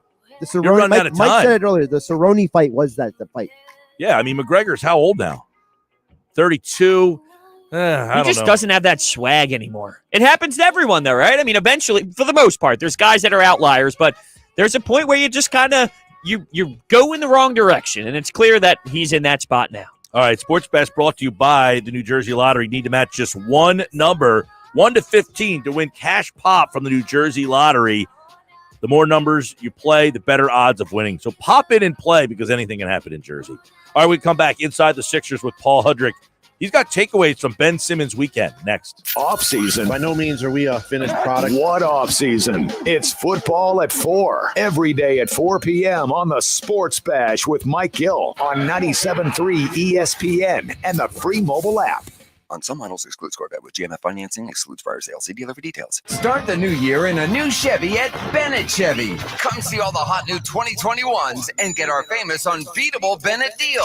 GM supplier employee pricing, plus you keep all the rebates. And right now, that could be up to 25% off MSRP. Yes, up to 25% off. Shop all you want, but there's just no beating Bennett. Looking for pre-owned? Bennett will pay you a minimum $7,000 for your trade towards any pre-owned in stock. That's at least $7,000, regardless of how or even if your old car runs. Imagine how much you'll get for a good trade. And you will absolutely love dealing with Bennett. There's no games, no gimmicks, just real deals and no need to negotiate because our non-commissioned sales team is paid on your satisfaction, not how much you spend. Find new roads and start the new year in a new Chevy at Bennett Chevy, Egg Harbor Township, and BennettChevy.com. If you're struggling with a drug or alcohol addiction, now is the time to take action and get professional help. Call Recovery Centers of America at 1-888-RECOVERY today. You are worthy of recovery from your addiction, and calling RCA will be your first step in getting the help you need. Recovery Centers of America answers the phone and admits patients 24/7. And because safety is a top priority, all patients and staff are routinely tested for COVID-19. RCA's expert team of physicians and medical professionals will treat you with compassion and dignity and provide an evidence-based treatment plan that is custom-tailored to your specific needs. Recovery Centers of America at Devon and Lighthouse are local and in-network with insurance providers, so they're best-in-class inpatient and outpatient care, offered both in-person and via teletherapy, is affordable and accessible. Make this the year you conquer your addiction. Call today, 1-888-RECOVERY. That's 1-888-RECOVERY. What can help you take advantage of today's low mortgage rates and save money? Rocket can. You could save hundreds of dollars every month by refinancing with Rocket Mortgage at today's near historic low rates. If your current rate is over 4%, you could lower your payment by over $150 a month, saving thousands in interest every year. Call us today at 8338-ROCKET or go to rocketmortgage.com. Savings are based on Quicken Loans. Internal data. Points and fees may apply. Call for cost information and conditions. Equal housing lender. Licensed in all 50 states and NMLSconsumerAccess.org number 3030. I just tried this wonderful, Catalicious Dynavite for cats. She is not scratching anymore. She's not chewing anymore. DINOVITE.com. I was thrilled when I heard Dynavite for Cats was coming out because I'd seen the changes in my dog. If you love your pets as much as I do, you want to do what's best for them to live long, healthy, happy lives. Dynavite for life. You won't believe how happy your cat will be. DINOVITE.com. You have the choice, whether it's going out for dinner or ordering takeout at a local restaurant or buying that new outfit from a local boutique. Those choices help to put money back into your community. And Town Square Media South Jersey puts a spotlight on local businesses. First Bank of Sea Isle City, Cape May County's community bank. Dr. Lyle M. Back for everything from skincare to cosmetic surgery. Go to ilovelylback.com. Egg Harbor Independent French Leader at Charles Schwab in the Consumer Square Shopping Plaza. Filling Marble and Tile Outlet, Philadelphia Avenue and Route 30 in Egg Harbor City. FillingMarble.com. Intuitive Women's Health in Summers Point, accepting new patients. Schedule an appointment today at intuitivewomenshealth.net. East Coast Roofing, Siding, and Windows services all of South Jersey. If you call, they'll show up. Call East Coast today at 609-646-1444. Online at eastcoastroofing.com. Thank you for supporting your local businesses. From Town Square Media South Jersey. There's only one original stuffed crust, and it's only from Pizza Hut. The only place that gives you up to 3 toppings on your original stuffed crust for just $11.99. Order yours online at pizzahut.com. Ask or click for limited time offer. Extra charge for more toppings and extra cheese. Exclusions apply. Now, back to the Sports Bash on 97.3 ESPN. All right, 20 after 3. It's inside the Sixers. Sixers tonight taking on the Detroit Pistons. Good weekend for Ben Simmons. Sports Bash Live on 97.3 ESPN. Now, Brodes, you would be in the camp that says, why can't he do that more? And I wonder if who's in the camp out there saying he doesn't need to do it more. He just has to be able to do it. You know what I mean? He's got to do it more. I demand it. So you want to see more? I do. I want to see more because I know it's in there. Now, did it change? Like you were really mad. Yeah. Now you like calm down a little bit. Well, it's nice to know that he finally gave us 2 of those over the weekend, but no, I'm not calmed down totally. It's in there. Ben, do it more. All right. Paul Hudrick inside the Sixers, 97.3 ESPN.com. Sixers and Pistons tonight. But let's look back, Paul. Everybody's kind of looking back at Simmons' weekend. If you're on the Broad side, you're like, man, why can't he do that more? And then if you're someone who's a little bit more rational, less realistic, more realistic, you would say, I don't need him to do it more. But if you can, if they need you, I know it's in there. Yeah, I tend to be on that side of things. It's what we talked about before, where it's Joel Embiid is having an MVP-type season. Seth Curry's having the best season of his career so far. Tobias Harris is playing his best basketball, his most efficient basketball as a Sixer. Shake Milton has been excellent off the bench. He struggled a little bit the other night, but in general has been very good off the bench. So, yeah, I mean, when Ben Simmons is called upon when he needs to be, He can do it. He's proven he can do it, but he doesn't need to do it every night because those other guys are doing so well. Now, a night like tonight, if Joel Embiid is not available, yes, this is the kind of game where you would like to see him step up a little bit more and maybe take on more of the scoring load because of that. But in general, I do think it's a matter of, yes, it's good that he can reach into his bag and do that occasionally. And I know he said specifically in the Celtics game, he saw something basically that the Celtics were kind of not expecting him to do it. So that's why he did it.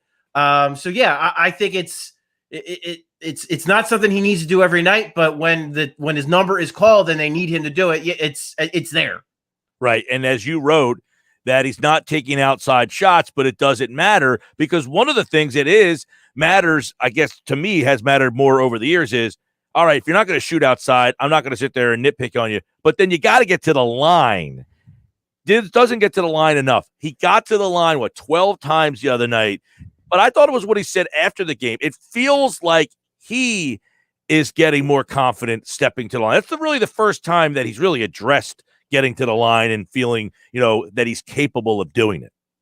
Right. And I was actually going to ask him about it because you see it when you're at the arena, him and Sam Cassell every night, it's a shooting routine they go through.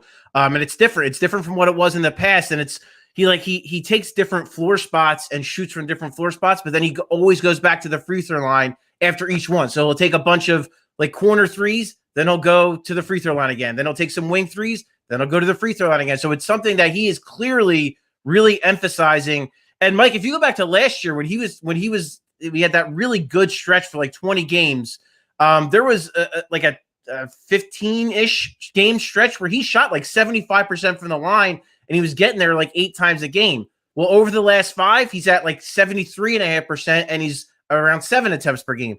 That's a great range. If he's taking 8 to 10 free throws a game and shooting over 70%, that's for him, that's terrific. I mean, for most guys, that's pretty good. For him, that's excellent, all things considered. And then the bigger thing to me, and I wrote it as well, is the turnovers.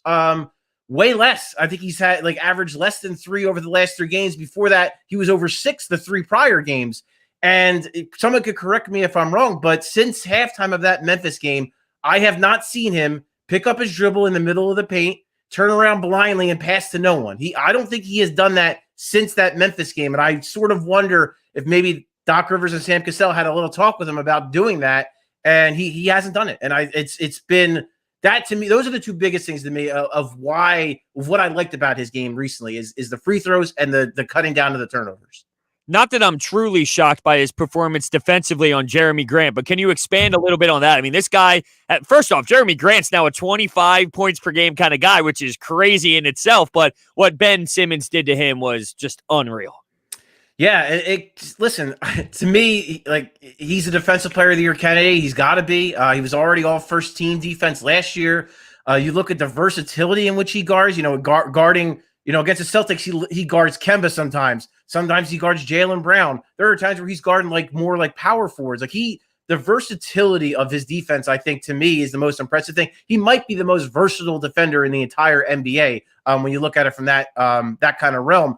And even Doc Rivers admitted against the Celtics when Jaylen Brown put up 40, he probably waited a little bit too long to put Ben on him that night. But I think that's how good he can be.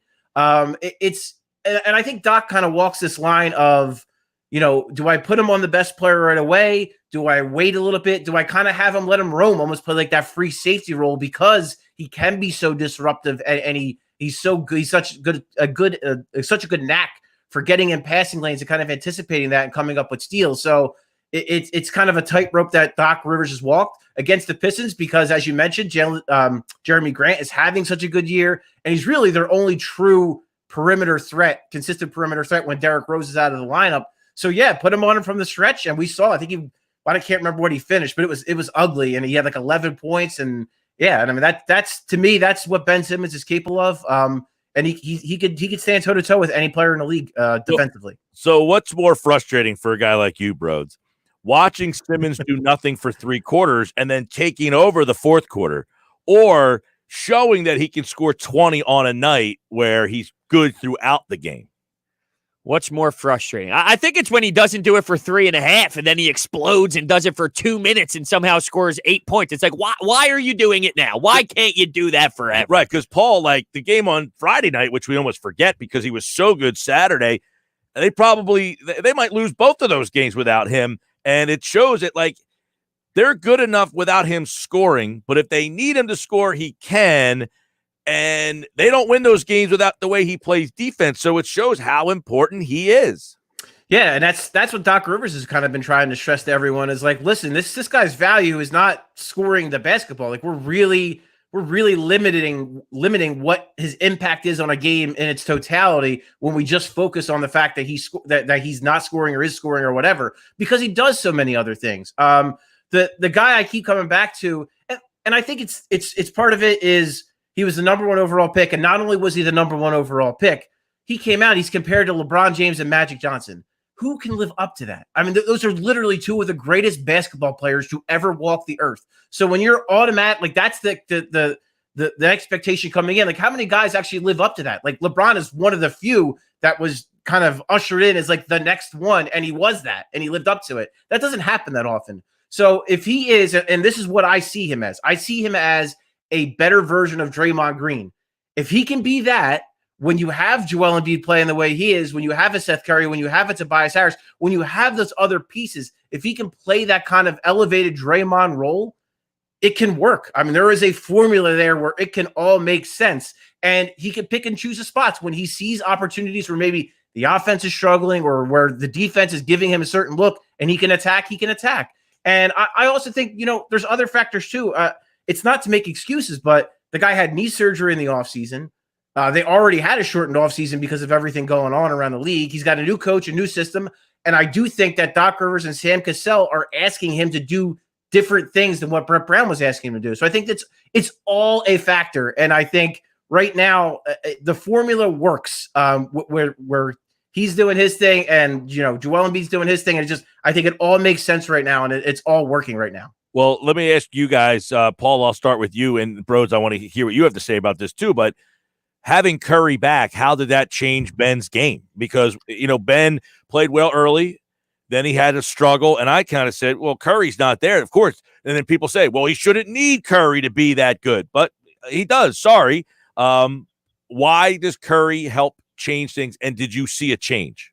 Just the threat of Seth Curry alone, especially with the way how good he's been this year shooting the basketball, it's just more. It's more space. It's more space for everybody. It's not just for Ben Simmons. It's more space for Joel Embiid. It's more space for Tobias Harris. So I think, Seth Curry's presence 100%.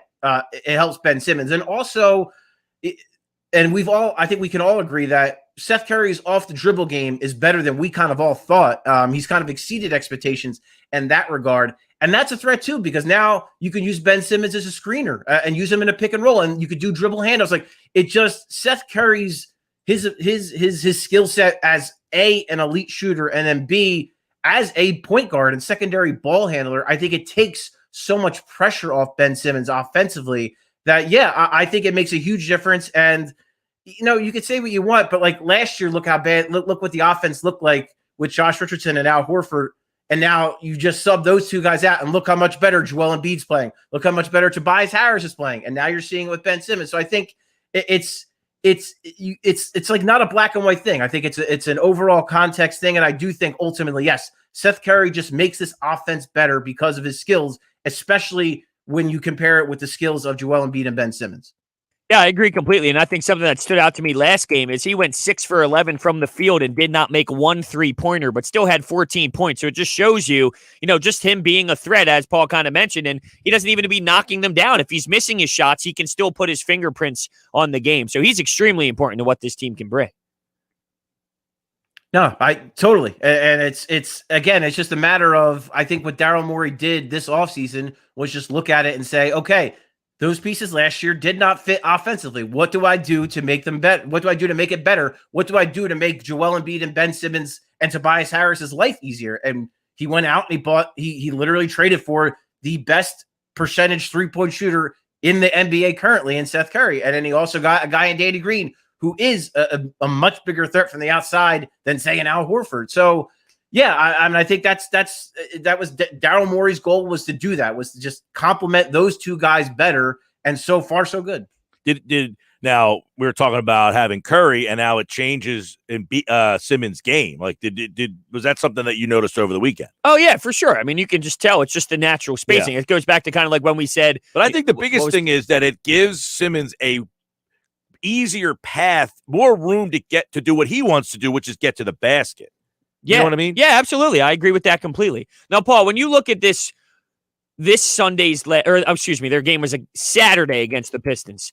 How professional was it to you? Because one thing that I noticed was, I felt that was your standard game in the past where Embiid would be a scratch. I mean, he was holding his tailbone against the Boston Celtics, right? And he's putting up 40 points. It was amazing. That would have been your standard, take a day off, we'll lose, whatever. We'll get back on Monday and play them. But they all played, Tobias, Ben, and Joel, and they won. So, I just think that is a big step in the direction of these guys as veterans. Definitely. No, definitely, bros. And it's one of those games that, in the past, even if Joel Embiid would have played, they still might have lost. I still, the biggest, example of that last year was Christmas Day. They whooped the Milwaukee Bucks at home. Then they go on the road against Orlando and lose to the Magic. And they were at full strength. Everybody played that game. That to me is the difference between what you see now and this year. Now, look, I mean, Detroit has the worst record in the NBA. So some people might look at it and be like, man, it took, you had to fight and claw just to beat the Detroit Pistons. But listen, that's a game they might not have won in the past. That is a professional win, because it's not, I don't care who you're playing. It is not easy to play the Boston Celtics 2 games in a row, and I know they didn't have Jason Tatum, but they are still a tough team and an extremely well-coached team. To beat them 2 games in a row and then go on the road in Detroit on a Saturday night and take care of business and just win, do enough to win that game, that is a mature professional win. And Ben Simmons touched on that after the game too. He said, listen, that was last year when stuff like that happened. Guys get better, guys mature. And I think that's the biggest thing is it's a sign of maturity. And that's what you saw down the stretch. It was Joel Embiid and Ben Simmons kind of putting the team on their back and just, again, scratching and clawing their way to a win. That was not easy. I know Detroit is the worst team in the NBA record-wise, but they fought and they actually shot the hell out of the ball that night, Detroit, which isn't typical for them. But I agree. A very, very professional win. All right, Paul Hudrick, of course, Sixers tonight. We don't know what Embiid's status is going to be, but as you wrote, another ho-hum big night for him. And, you mentioned MVP. Everybody's kind of looking at him, but it is obvious that this is we're getting a different Joel Embiid. And with this Joel Embiid, I'm wondering if now our expectation, you come in, you're playing a schedule and you're doing, most people thought the Sixers were maybe a 6-5-4 seed. Watching this Embiid, does he cause a shift in your expectations? Yes, he does. And it also, to me, it puts the onus on Daryl Morey because, he's 26 and that is young, but he's a big guy. And he's a big guy with an injury history, with foot problems, with back problems, with knee problems. And you don't want to, it's probably the time to strike.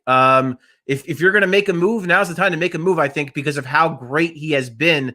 And because he is on an MVP type trajectory, I would say, yes, it definitely raises the expectation level, when you're just looking at this team as it is currently constructed. But to me, it should raise the expectation level around that trade deadline that Daryl Morey should be making a move or two to put this team in a position to perhaps go to the Eastern Conference and beyond.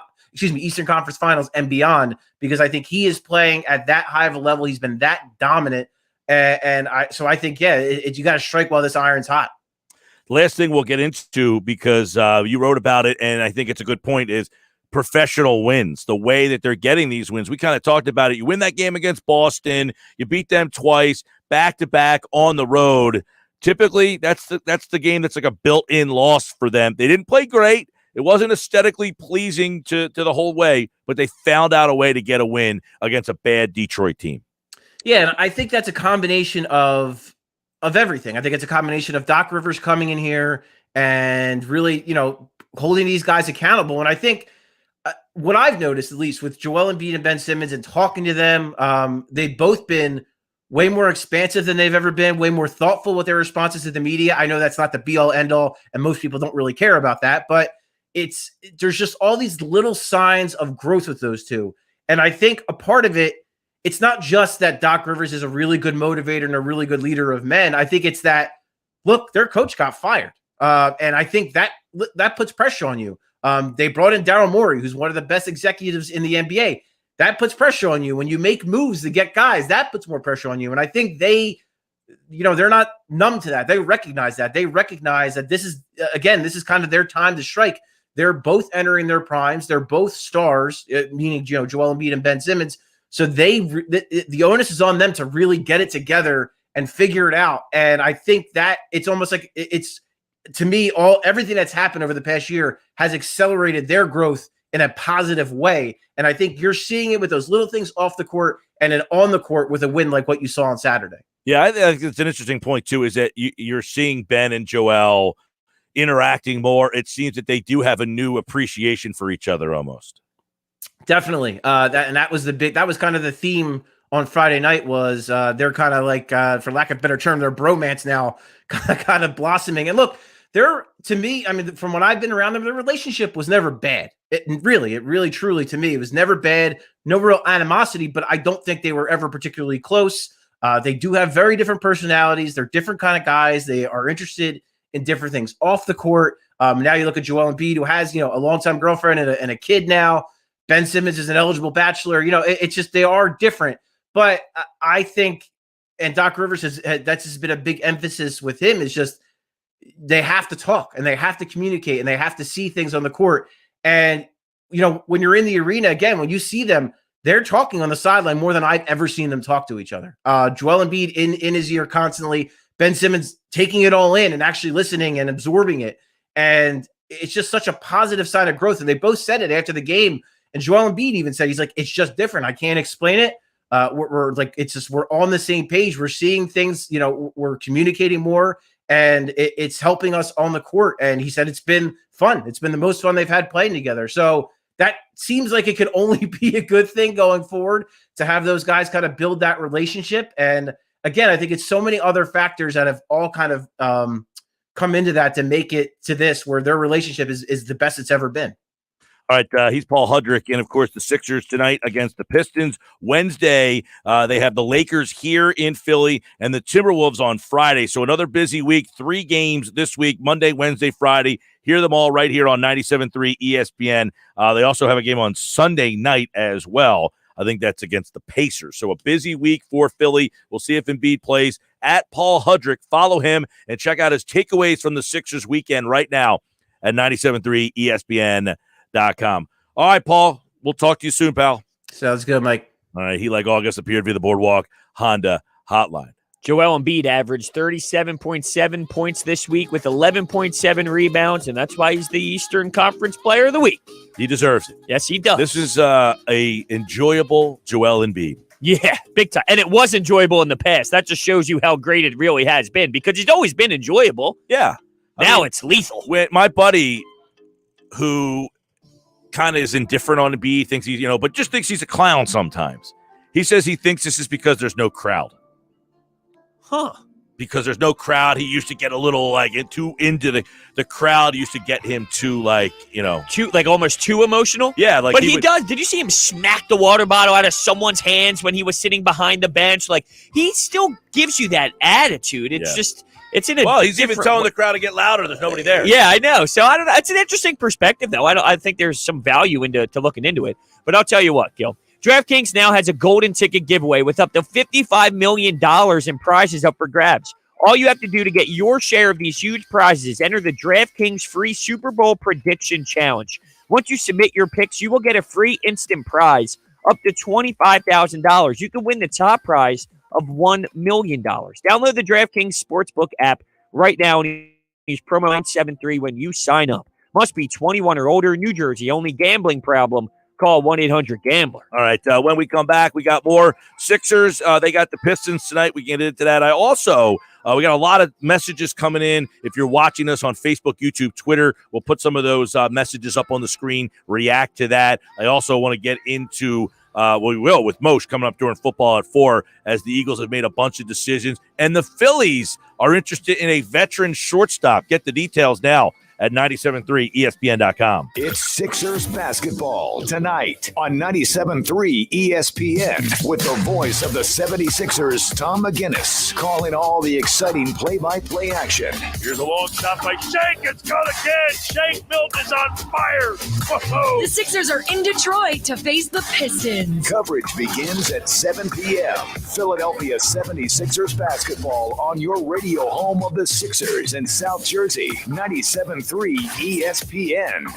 Start the new year in a new Kia at Matt Blatt Kia in Toms River or Egg Harbor Township today. The new year is an opportunity to set new goals and start fresh. And at Matt Blatt Kia, our goal is to get you out of that old car you hate. Come in today or visit us online and get the credit you deserve this new year. 0% APR financing available for up to 75 months on new 2021 Kia Sportage LX SUVs in stock. Plus, Matt Blatt Kia in Toms River and Egg Harbor Township wants your trade, even if you owe thousands more than it's worth. Plus, you can't make a mistake with our 4-day love it or leave it return policy. It's gotta be a Matt Blatt Kia. Offers with approved Tier 1 or 2 credit through Kia Motors Finance. Not all will qualify. 0% based on 1516 per 1,000 borrowed. Go to mattblattkianj.com for complete details. Expires 2/4/2021. Matt Blatt Kia, 6211 Black Horse Pike, Egg Harbor Township. And now on Route 37 in Toms River. Interest rates are at an all-time low, making this the perfect time to buy a home or save money by refinancing your mortgage. South Jersey Federal Credit Union offers great rates, local decisions, and now through March 31st, a credit of up to $1,000 towards closing costs on qualifying mortgages. Visit southjerseyfcu.com. Call 1-800-582-7640 or visit a branch for information. Must apply by March 31st, 2021. Subject to qualifications and approval. Owner-occupied residences only. Other restrictions apply. Equal housing lender. Buying some pretzel sticks? Excuse me? This is your wake-up call from TracFone Wireless. Okay. What if you didn't eat all those pretzel sticks by the end of the month, so this store took them back? Good luck. That's how some wireless companies are with your data, but TracFone Wireless gives you unlimited carryover data with active service, so you keep what you pay for. Plans start at $20 a month. Wow, that's cool. Sir, are you bothering the customers? Yeah, hang on. This is your wake-up call, people. TracFone Wireless. Now you're in control. Available at major retailers. See terms and conditions at TracFone.com. Let's face it, football fans. 2020 was kind of like... But Unibet Sportsbook is betting 2021 is going to be a bit more like... And it starts with the big game. Sign up for $20 free today, $21 on game day, and two $250 risk-free bets. Let's do 2021 better. Unibet Sportsbook. Crazy about the odds. Must be 21 or over to play and physically located in New Jersey. Restrictions apply. Gambling problem? Call 1-800-GAMBLER. Beachcombing, baking cookies, learning French. Aren't these what you'd rather be doing than thinking about your Medicare prescriptions? Well, Walgreens is here to help you get back to it with convenient refill and pickup options, expert pharmacists to answer all your questions, and Medicare copays as low as $0. Zero. Which is also the number of cares in the world you'll have as you stroll the beach, eating cookies and speaking French. Oh la la. Walgreens. $0 copays apply to Tier 1 generic drugs and select plans where Walgreens is a preferred pharmacy. Kendall Auto Plaza offers the area's best car and truck buying experience with 60 years of customer satisfaction and community service. What's on their 100-acre lot? A huge inventory of Ford, Lincoln, Dodge, Jeep, Ram, Chrysler, and over 100 quality and certified pre-owned vehicles. Whether you use your car, truck, or SUV for work or play, discover why Kendall customers are so loyal. Kendall Auto Plaza, exit 10 of the Parkway on Stone Harbor Boulevard, or shop from home at KendallAutoplaza.com. There's only one original stuffed crust, and it's only from Pizza Hut. The only place that gives you up to 3 toppings on your original stuffed crust for just $11.99. Order yours online at pizzahut.com. Ask or click for limited time offer. Extra charge for more toppings and extra cheese. Exclusions apply. You can watch the Sports Bash live now on Facebook, YouTube, and Twitter. Search 97.3 ESPN or visit our website, 97.3ESPN.com. All right, 346, the Sports Bash. I'm Mike Gill. That's Hunter Brody. At Brodes81, give him a follow over there. Follow me at Mike Gill Show. And, of course, coming up at 4 o'clock, Jeff Mosher. Football at 4. He is reporting Press Taylor is out as whatever he was. I don't know what he did. Quarterback coach and passing game coordinator. Apparently he was not well liked. Yeah. He was the reason why Doug Peterson was canned. Essentially. He's a central figure in all of that, no? Yeah, he definitely was. He wanted to bring him back as OC, and Jeffrey Lurie, Howard Roseman said there's no shot in hell. Right, like Press Taylor essentially got the ball rolling for all of the changes that are now here. Now, I wonder, what does that mean? Are there other guys around the league going, oh, I want Press Taylor? Or they go, wow, really? Press Taylor got Doug P. fired. Do I really want this guy on my staff? Like, how quickly does he get snagged up? It's funny. People wanted Deuce. Now, Deuce got another job. He lands in Detroit, and they're like, Deuce made it through 3 regimes, and, why didn't he get a shot? Press Taylor made it through 2 regimes. He got hired by Chip Kelly. Doug kept him and then wanted to promote him. It's wild.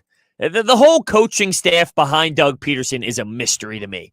What happened? What did he get to choose? What didn't he get to choose? Why this? Why that? That whole coaching staff and what Doug was allowed to do and what he wasn't allowed to do, it will forever be a mystery. Well, one of the things, like with Press Taylor, I guess the thought process was that Carson Wentz liked him or that they were close. Right. And then I guess they realized that actually backfired because they were too close, and that's not the coaching that he needed. So I guess it's essentially not saying Press Taylor's a bad guy, just a bad fit. You asked a question, though, about like fights, and that Josh mentioned that McGregor has the same coach, and that you said, well, how do you feel confident and comfortable with the coach?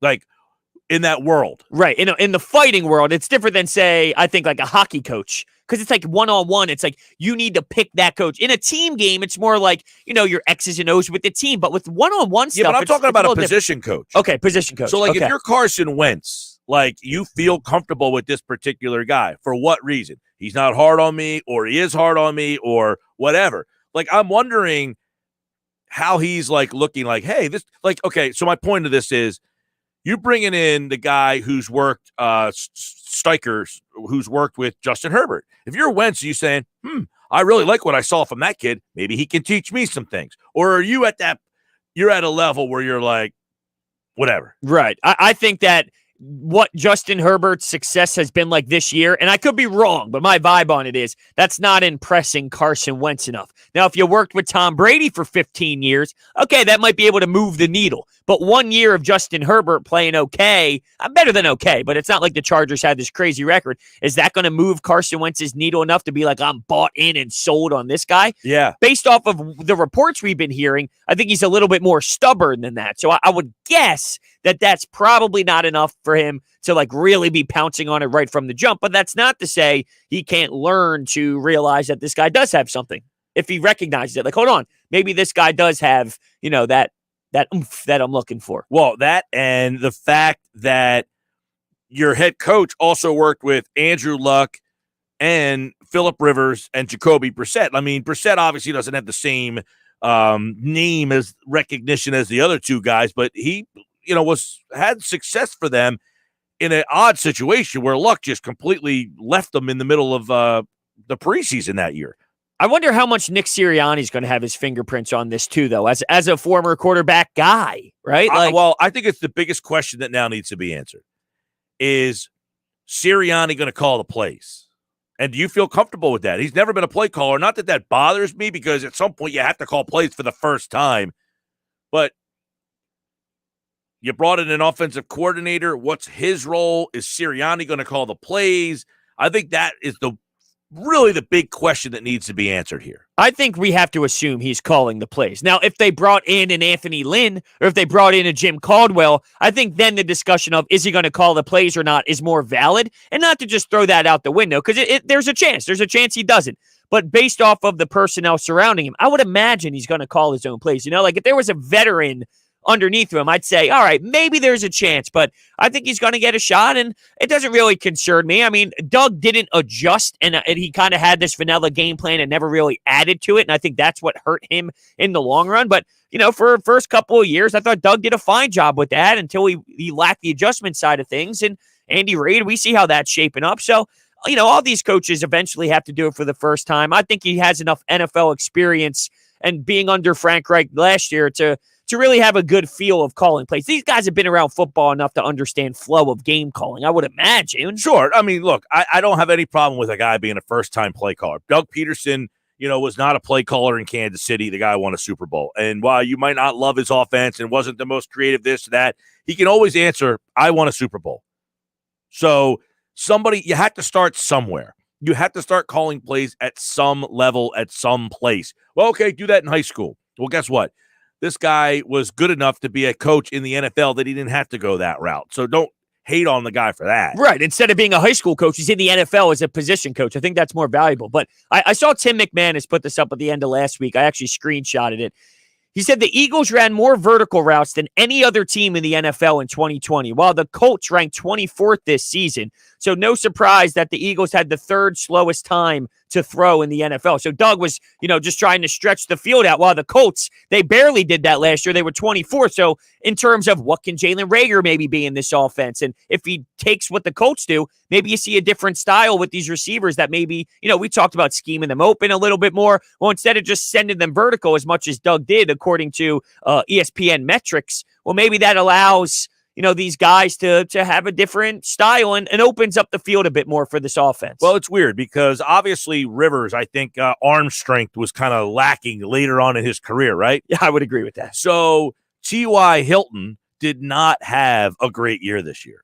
But Hilton in previous, years with Andrew Luck, Jacoby Brissett, he was, one of the better receivers, especially 2018. I think that was Luck's last year, and it was Reich's first year there. He had 1,200 yards, 6 touchdowns. He had a 1,400-yard season back in 2016. Now, Sirianni wasn't there, but it shows you that he was 1,000 yards, 1,300 yards, 1,100 yards, 1,400 yards, 1,200 yards. So they had a good receiver there.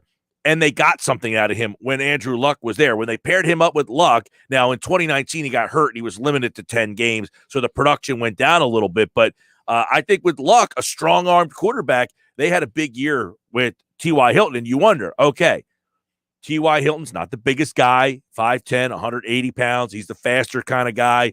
Can they look at Reagor and say, all right, you're our T.Y. Hilton. Let's build an offense, what we did for T.Y. in 2018, and kind of do that for you. I think that's a great comparison in terms of body size and all. I think that there's something that you can absolutely do. Now, you bring up the name T.Y. Hilton. I feel like he's been on the Colts forever, right? Like 31 years old. It feels like doesn't feel like he's just been there forever. Yeah. It's crazy how many years he played. He came in the league at 23, though. So he has been there for quite some time, but just feels so much older than 31. One other thing, though, he does feel like he has, I don't know, Hilton, I don't know.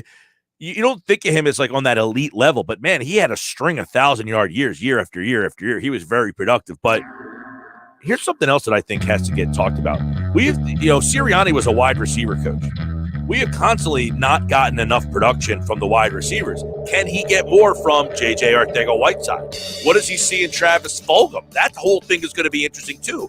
Here's a new coach coming in. Is he going to say, hey, this guy did something last year for a couple games? Or is he going to notice what everybody else did and just get rid of him? I think Sirianni's impact on the receiving corps also needs to be looked at. And remember, he worked with Keenan Allen in San Diego when he was with the Chargers. So he's got a good track record of working with wide receivers. By the way, Joe Greensmith watching us on the YouTube channel. This is interesting because the Eagles hired a new defensive coordinator. I'm so glad we won't be playing 10 yards off the wide receiver. Bye-bye, Sticks defense. We'll get Jeff Mosher's take on what the defense will look like with Jonathan Gannon, and that's coming up next. Tonight on Compass Media Network's coverage of college basketball, we're in Morgantown for Texas Tech against West Virginia. Mac McClung and the Red Raiders gun for a Big 12 road win against Derek Culver and the Mountaineers. Texas Tech, West Virginia. If it's college basketball, it's right here. The college basketball season continues tonight, only on 97.3 ESPN. Coverage begins after Sixers basketball. Health Update with Robin Stoloff, brought to you by Angelic Health Telehealth.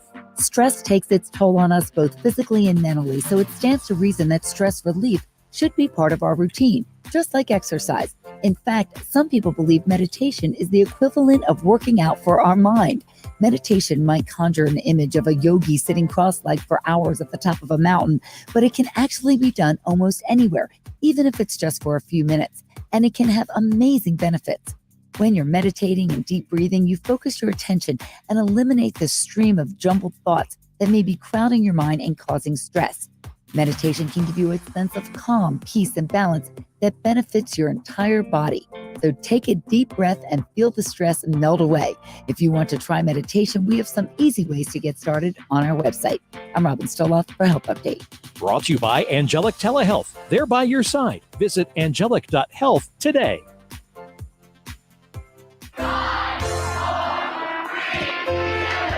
Stop the countdown. It's not a new year we're celebrating. It's an all-new Matt Blatt Nissan. Yes, you heard right. Matt Blatt Nissan is now open on the Black Horse Pike in Egg Harbor Township, next to Home Depot, and online at mattblattnissan.com. Help us celebrate when you get out of that old car, truck, or SUV and into a brand new Nissan with the Matt Blatt Nissan Fast Track Checkout. Available online at mattblattnissan.com. Our non-touch delivery and electronic paperwork ensures your safety comes first. Plus, Matt Blatt Nissan wants your trade. Bring it in today and help us celebrate the all-new Matt Blatt Nissan on the Black Horse Pike in Egg Harbor Township, or visit us online. We want to help with your credit approval. And don't forget, with Matt Blatt, you can't make a mistake with our 4-day love it or leave it return policy. Celebrate the all-new Matt Blatt Nissan online at mattblattnissan.com. Credit may affect terms. Negative equity will be refinanced to the new vehicle. Get all the details at mattblattnissan.com. Let's get it on at Matt Blatt Nissan on the Black Horse Pike, Egg Harbor Township. Oh yeah, it's on at Matt Blatt Nissan. Beachcombing, baking cookies, learning French. Aren't these what you'd rather be doing than thinking about your Medicare prescriptions?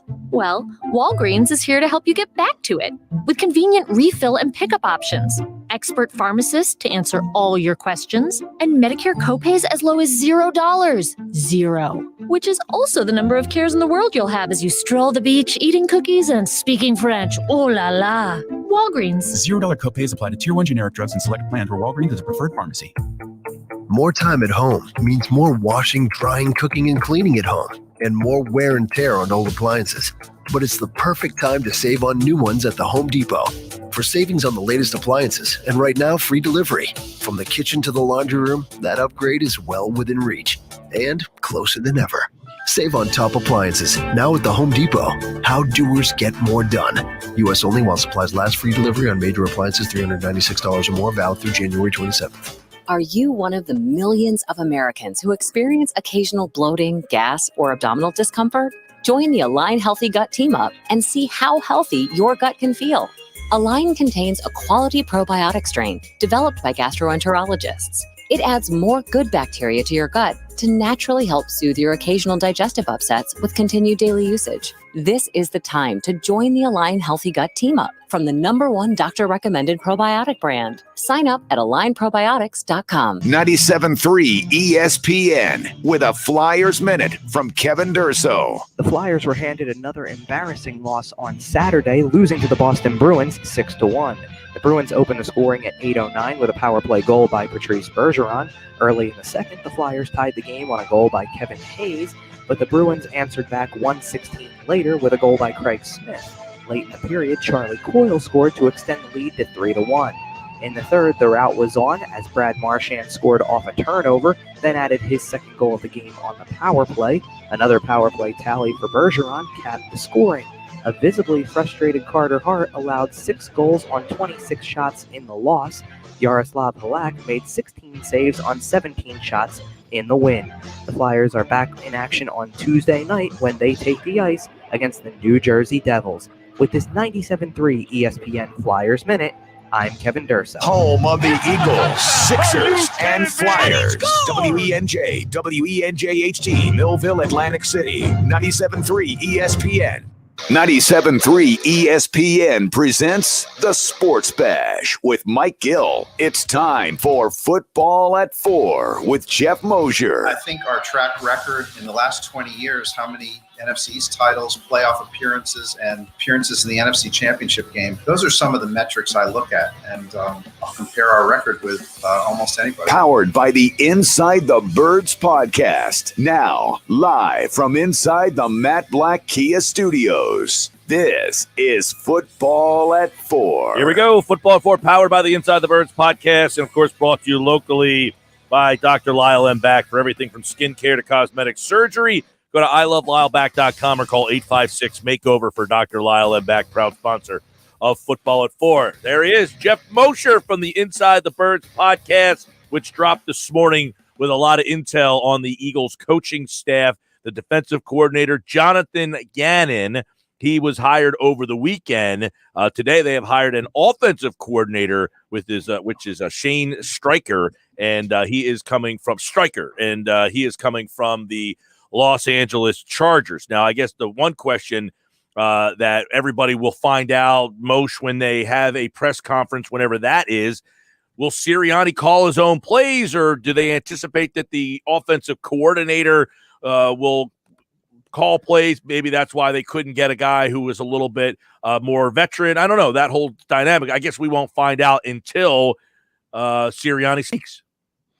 Yeah, I really look forward to hearing Nick Sirianni speak and Jeffrey Lurie. I mentioned this in the podcast. This was not the kind of hire that I think we all thought Jeffrey was going to make going into the search. You know, we had heard about the Mike Kafkas, the Lincoln Rileys, and then eventually the Josh McDaniels. And all those three kind of fit that category of someone who's considered either innovative himself, like Lincoln Riley, or guys like Kafka and McDaniels who come from programs that have had offensive innovation out in Kansas City and New England.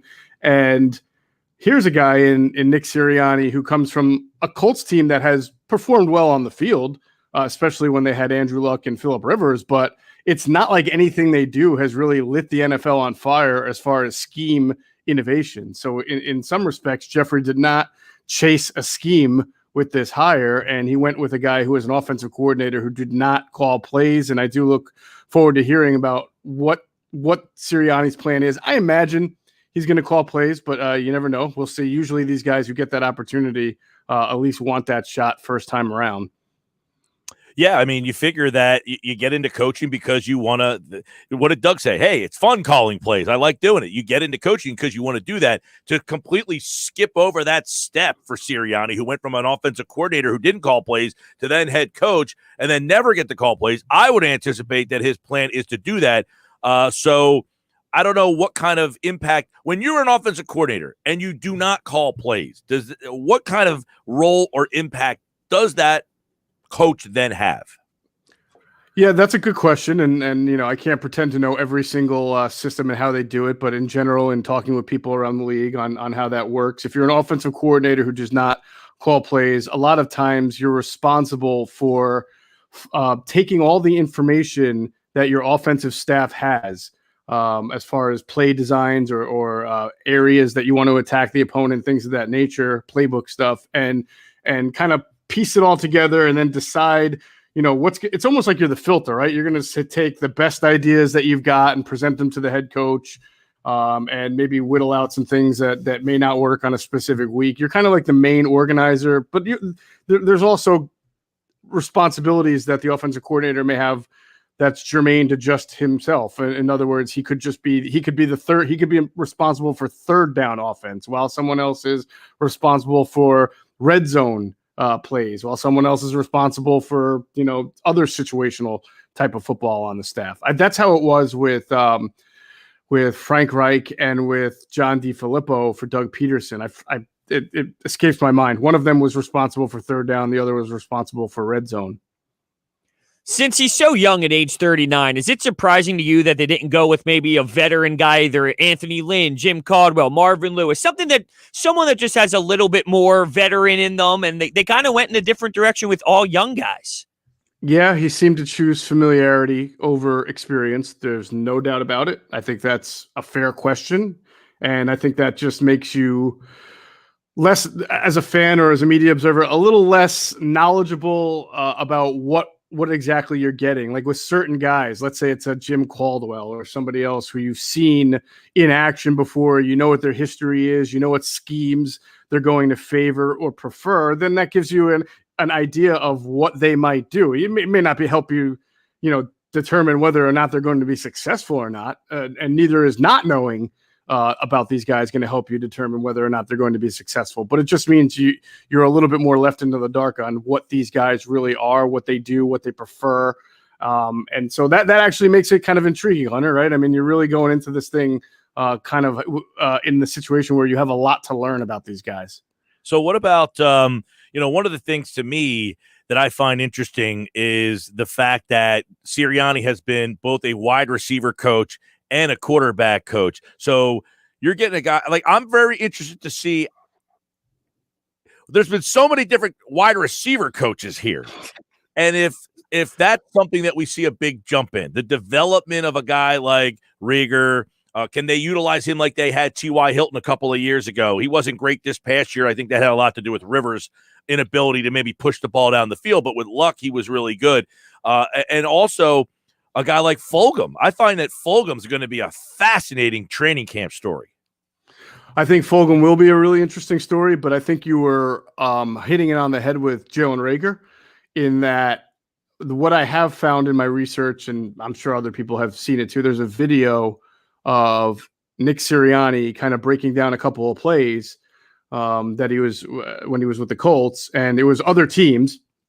The Eagles were one of the teams that he broke down. He broke down the Zach Ertz go-ahead touchdown in the Super Bowl on why he likes 12 personnel and how that can help you with matchups. But in that, he also showed a play from San Diego with Tyrell Williams, and he made the statement that his goal, his objective is to try to get the ball in the hands of his most dynamic and fastest playmakers within 5 to 10 yards of scrimmage. And what he wound up showing was a formation where you have a 1-by-3 with the 3 on the right side, all running verticals, which kind of cleared out the defense. And then Tyrell Williams as the X just coming across the field with wide open space because everybody else is defending the deep vertical passes. And he was able to, get the ball on maybe a 5 to 7 yard catch and then turn upfield and get more yards. So if that's really his objective, that's really good for Jalen Reagor as far as becoming a more focal point in the offense. And remember last year, one of our big criticisms of Doug Peterson was that everything was so vertical. Your offensive line can't block. Your quarterback is struggling, and then you're calling plays constantly to get the ball down the field when you have those elements going against you. But it sounds like Nick Sirianni will be a little bit more devoted to mixing that up and trying to work that short to intermediary route. Obviously, there's going to be a position coach for Carson Wentz, but I wonder how much Sirianni will be involved in, quote, fixing Carson Wentz himself. But, something that concerns me a little bit is, since he's calling plays for the first time, we'll be creating the offense, a first-time head coach. We saw last year Doug Peterson was a little bit overwhelmed with so much on the table. So if he's going to try and fix Carson Wentz on top of that, is there a concern there? Well, I mean, I don't want to put the cart before the horse. I mean, it's true that Carson Wentz's name came up in the interviews with candidates. Adam Kaplan was the first to report that. But as Adam said on the podcast this morning, nobody told the coaching candidates that Carson Wentz was definitely going to be on the team. They just wanted to hear what their plan was for him. But to answer your question, Hunter, yeah, I think that whenever you have a rebuild, as the coaches would face here, that would be a concern that you have to put a lot of work into it. And that's why it's important that Nick Sirianni has guys around him that he really trusts to be able to do that. It's not going to be on Nick. It's really going to be about the quarterback's coach, whoever that winds up being, and the offensive coordinator, much like it was about, John DeFilippo and Frank Reich being there for Carson Wentz when he was successful, and Doug Peterson being allowed to capitalize on that and then be a head coach as well. So the responsibility, yes, falls on Nick Sirianni, but the people who are be carried, who be asked to carry out that job and tasked with the repairing of Carson Wentz or rebuilding of him will have to be those assistant coaches. We're talking with Geoff Mosher. Football at 4. I don't know if you guys see this tweet from Will Parks. I did see it this morning, actually, that he essentially tweeted out that these receivers in Philly are about to go crazy. I don't know if he's taking a shot at somebody, but for whatever reason, he thinks the Eagles wide receivers should have been better maybe last year. Well, I mean, I think we all would have liked to have seen the Eagles wide receivers be better, at least with Travis Fulgham to, carry over that 4 or 5 game stretch. And of course, with Jalen Reagor, who battled injuries, to be a little bit more on page with the quarterback, because there were opportunities with both quarterbacks and Jalen Reagor, and it just didn't hit. And the weird thing is that Will Park saying that, it's not like he has any experience, to my knowledge, with any of the current Eagles coaches. So maybe he knows something that we don't, but he was in Denver. And Sirianni for a little while was his rival in LA, so with the Chargers. So I don't know, maybe he saw something in the Chargers offense that he feels like Sirianni, or even the new guy, Shane Steichen, not Stryker, Steichen Yeah. will be a part of.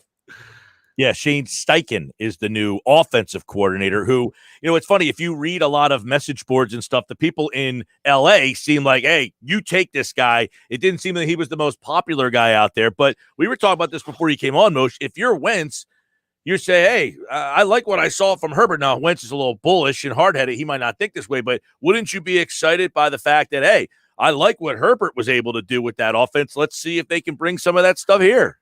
Yeah, I think you have to give Steichen a fair amount of credit, for a guy who's kind of sort of unknown, and most people didn't know who he was before this coaching search started. But, I mean, the team lost its starting quarterback in a really strange way, Tyrod Taylor, right before a game, right? It wasn't even like a day or two. It was right, I believe, at the day of the game. He got the punctured lung thing from the injection, and in comes Justin Herbert, and all of a sudden there's a new starting quarterback for the Chargers who was going to eventually be the quarterback, but was not, in the plans at that moment. And then Justin Herbert took over. He seemed to improve every week. He was named Offensive Rookie of the Year. He certainly looked like a very good player. And and the offense, now it wasn't a great offense. I think they were, bottom third. They averaged like 21 points a game. They were maybe not bottom third, bottom half. They weren't an electrifying offense, but I do think you have to give them a little credit for what they did with the quarterback there on the fly. I do want to get your thoughts on Deuce because it's a hot topic around here. What are your thoughts on him going to another organization with the same job and the same exact title? What does that really say about, how it kind of played out here? Well, when you really want to know how badly a guy wants to get out of a situation, you measure it by the situation he takes. He took a job in Detroit. I mean, my God, that's not exactly a fertile ground for coaches in the last few years. It's where coaches go to die, to be honest with you. So, but look, they do have a new head coach there who has probably got at least a few years to turn it around. And what's his name? I can't. Campbell, right? Yeah, the WWE superstar, according to. Oh man, Look, Deuce is kind of in that same mold, right? I mean, there's going to be a lot of kneecap eating from the head coach down to the assistant head coach. And, those guys can like paint their face and walk out to the WWE ring. They could be the new Road Warriors. So he at least found a situation where A, he was wanted, and B, he definitely fits what the identity of the team is, at least what they're trying to cultivate over there. And let's not forget that the Lions have had this carousel of running backs going on for quite a while. They seem to have settled on a kid in DeAndre Swift, who looks like he's going to be a good one. He's from Philly, so he may have Deuce may even know him a little bit. But there goes Moshe. Football 4, powered by the Inside the Birds podcast. Geoff Mosher. There he goes. He's back. All right. He closed for a second there. I think that happens when I start talking too much. It's like the monitor. Like, all right, shut up, Geoff. Limit his answers here. All right. No, a couple of other things that we want to touch on, too, because Jonathan Gannon, the defensive coordinator, highly regarded. There's people that are excited about this. He had some other offers. Obviously, Sirianni knew him, so they had a little bit of an in there. But what do you guys expect to see from him that might be different from what Jim Schwartz did? He got criticized a lot for not blitzing, but the Eagles were third in the league in sacking the quarterback this year. So his philosophy was get pressure with my defensive line. What might we see from Jonathan Gannon? Well, Adam Kaplan was front on this, saying he got some information from some sources who know the style that Gannon likes to coach with. And he said, one thing you'll probably see.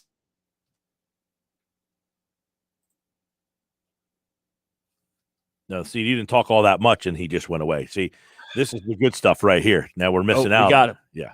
Am I back? I apologize for this. I'm sorry.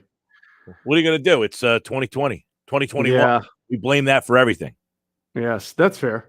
So more cover 2, and then apparently more blitzing. So even though the Colts don't blitz a lot, he did spend time with Mike Zimmer in Minnesota, and we know that Mike likes to do those double A gap blitzes with the linebackers. So, and again, maybe he doesn't bring this over. Maybe those are just his influences, but those are two kind of concepts that I think you can look out for with this team. More cover 2 and perhaps more blitzing. So, that's obviously music to some people's ears, but he's also a defensive back coach. And as somebody put the message up that's watching on the YouTube channel that the Eagles had problem developing wide receivers, defensive backs, they go out and get a guy who was a head coach and worked with wide receivers. Their defensive coordinator worked with defensive backs. So, obviously that's an area where this team has struggled the last couple of years. So you're hoping that Gannon is going to be able to come in here and work with some of these guys that maybe there is more talent to get out of these guys than what they were getting. I hope so, Mike. I mean, I think the one thing you have to hope for is some continuity here, even if there's some rough patches along the way. And because it's hard to develop players, and I think this has been an issue for the Eagles when you're constantly shuffling coaches in and out of here. We talked about how many wide receivers coaches they've had. They've had a couple of D-backs coaches as well, had a couple of different defensive line coaches. How do you develop talent when you got a different guy and a different mindset trying to coach a position every other year? I think that's very difficult. And that's not on always the head coach. Sometimes if, again, the owner is making a call or if there's pressure from above to get rid of one guy and get another, then that becomes a situation that becomes, pervasive on the whole team. So hopefully, even if there's a little rough first year here, that the coaches are given a chance to kind of develop themselves as they develop their talent. And it's not everybody's got to go as soon as something doesn't go right. How much do you think the lack of turnovers from the cornerback position, turning their head around, was on Schwartz's system? Like, do you think a new DC coming in here changes that? The fact that these guys would never be able to go up and high point the football and actually, generate a turnover that way? It's funny, the face I know is frozen on our screen right now. Are you kidding me, Brodes? Yeah. I'm actually just pressing a button to screw with you guys. I can be completely fine. No, I think coaching is a big part of it. If you look at the Ravens, their defensive backs are so good at jamming the ball out. I mean, they almost all play like Peanut Tillman, the old Bears cornerback who used to be infamous for stripping the ball away. So I don't know enough about the coaches who are going to be here to say that that's going to happen, but I sure hope that a different viewpoint, a different perspective helps these cornerbacks out and helps them develop, whoever these cornerbacks are going to be. Hey, Geoff, you guys reported it inside the Birds that Press Taylor will not be back. I don't know if that's a huge surprise, but he really is the catalyst for all of what's happened. I mean, realistically, Peterson wanted to promote him.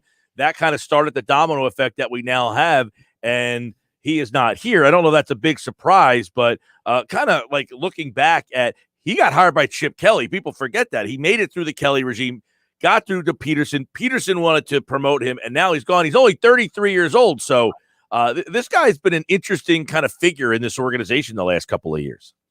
He has been. A lot of people think he's a really bright guy and that he deserves to have a job in an NFL coaching department. Now, maybe Doug Peterson didn't do him any solids by making him the quarterback's coach, because you'll hear that his style of coaching is not aggressive and not as accountable as maybe some others. So maybe the promotions that he was getting were not helping him. Maybe they were helping him financially, but not exactly helping him or the team or putting him in the best situation. So it doesn't surprise me that with the new regime that they're going to have different people. The guy that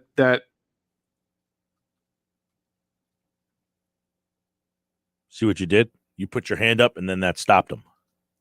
Stop doing that, Hunter. Hunter's screwing me up. Yeah. Now, Kevin Patullo, the guy who came in from the Colts, is going to basically have that title and position. So there's really no room for Press Taylor here anymore. Yeah, so Patullo's coming over from the Colts with Sirianni, basically taking that role. But, from what you understand and know, there was a lot of people reporting that he was just not very tough on Carson Wentz. They were kind of friends, right? That kind of prevented him from being hard. And there was a lot of reports that he would call some things out in the film room, and Wentz would kind of blame other people, and that Taylor wouldn't really come back at him. Yeah, he didn't coach him hard. That's really the bottom line. That's what I heard from a lot of different people. I don't know if they're like best friends or anything, but they are close, and he just did not.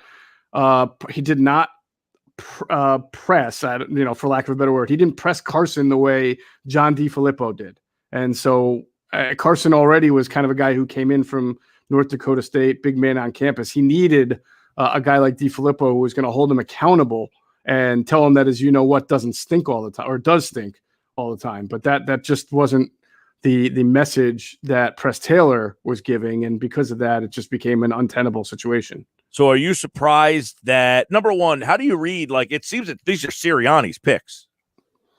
Yeah, I would think so. I think there's a misconception about the whole puppet thing, and like I don't think that coaches were forced on Doug Peterson from the start of his career. He certainly wasn't a guy who knew the league very well, so he needed help. But where does he live? Where does he Siberia. live? Siberia. Right. It's tough out here, man. It's cold. There's no Wi-Fi in Siberia. I moved last month. Gotcha.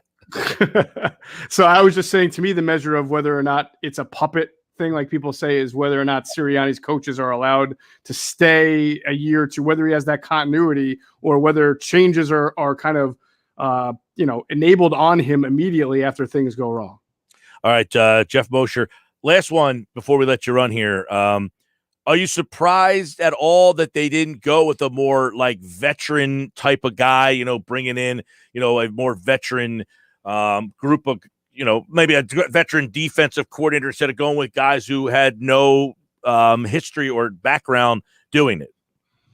Well, one thing we heard about Gannon was he was kind of the rising star defensive assistant who was ready to be a defensive coordinator. And I was told that Jeffrey Lurie knew who Gannon was and thought that would be a great get for the team. So if Sirianni had brought his name up in conversations like, we can get this guy, that probably helped his case in getting the job. So while it is surprising that there are not veterans in the two spots, it does seem like Gannon was was a coveted guy who people felt around the league felt was his time to become a defensive coordinator. Now, real quick, have you heard, Brodes brought this up before, that it's like an unwritten rule, if you are on Andy Reid's staff, you don't pluck from the staff?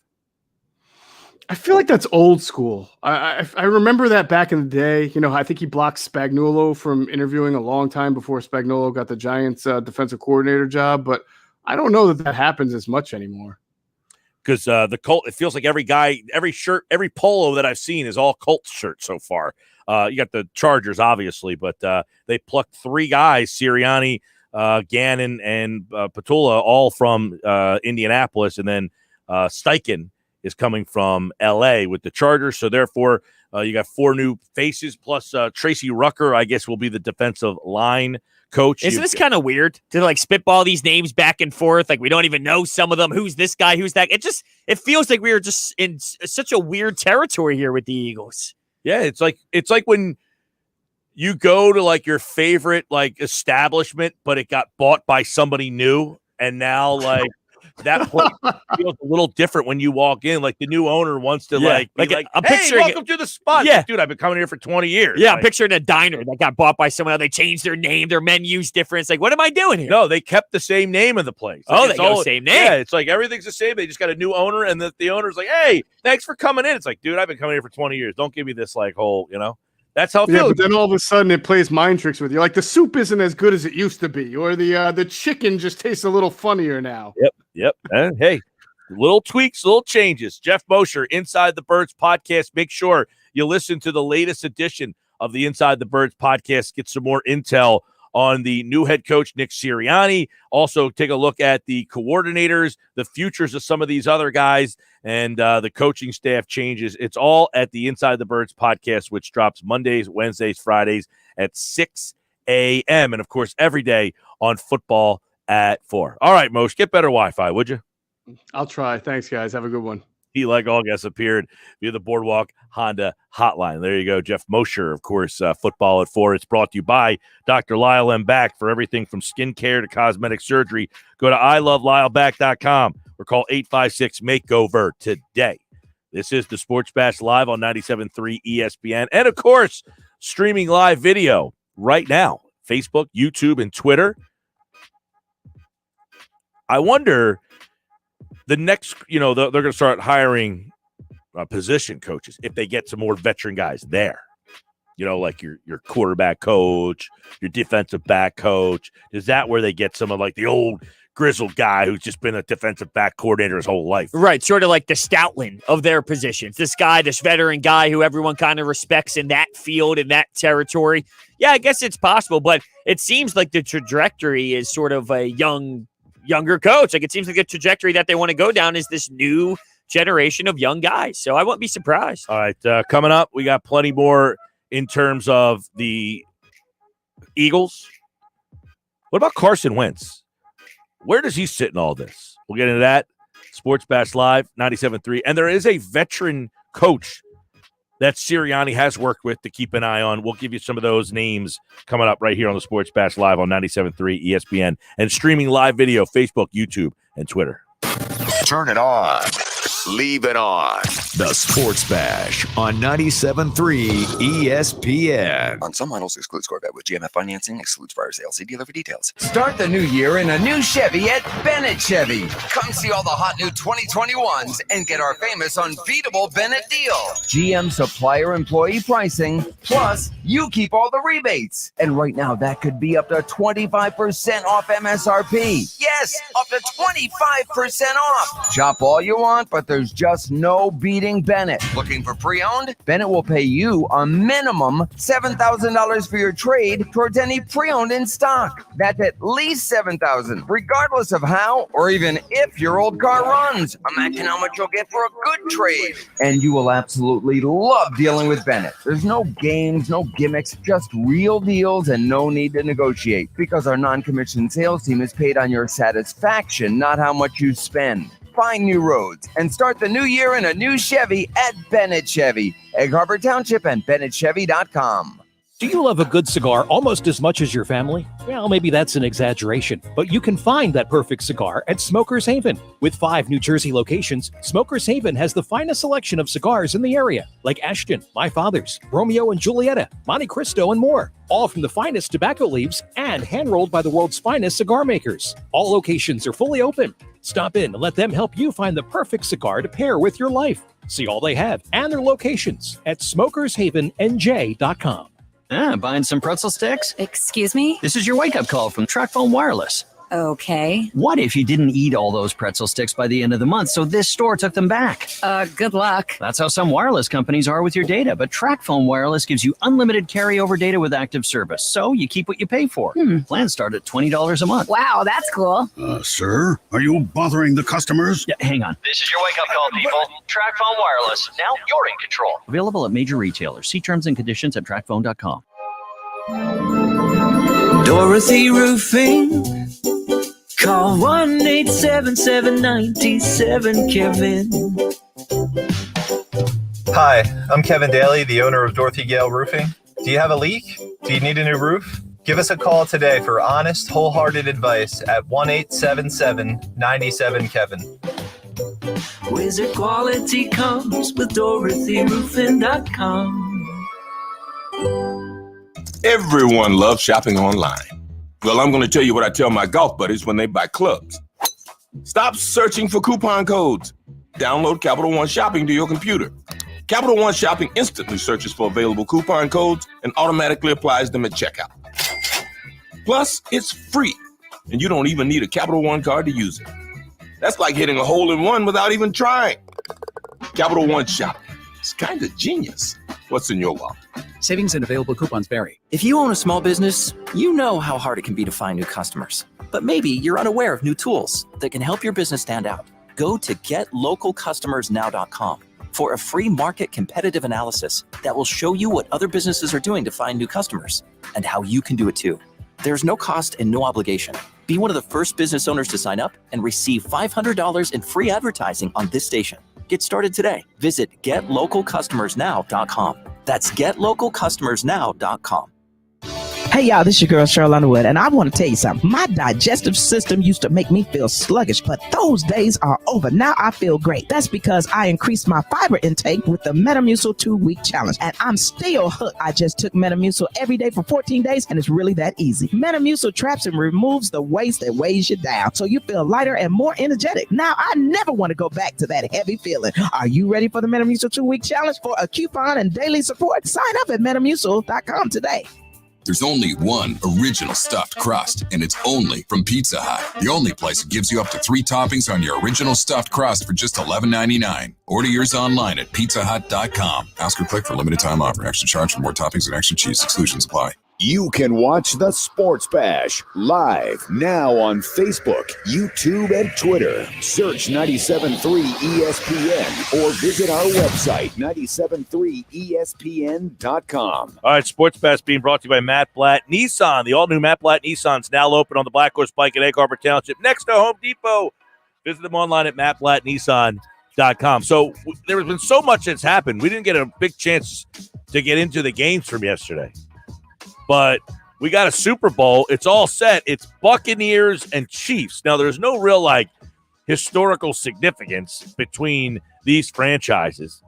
But you got Brady versus Andy Reid, so you got that going. And you got Mahomes versus Brady. I just saw a meme. It's not a meme. It's a video. And people are got when The Rock faced Hollywood Hogan at WrestleMania, and they're both staring at each other. And it's I'm old, you're the new guy, and the crowd's going bonkers. And it's like Brady and Mahomes staring at each other. I've done this 10 times, but all right, you've been here twice. You're pretty cool too. Yeah, I'm really excited. This is an awesome matchup. And, I'm sure, I don't know, actually. I was going to say, I'm sure most of the city's rooting for Andy Reid because of the ties here. But knowing how it all went down, some might hate him for some reason. I'm rooting for Tom Brady, though. I really am. For him to win 7 in 10 trips, I'm all about dominance. I'm all about seeing the greatest athletes play. And not that Pat Mahomes isn't, because I think he's going to follow Tom Brady's footsteps when it's all said and done.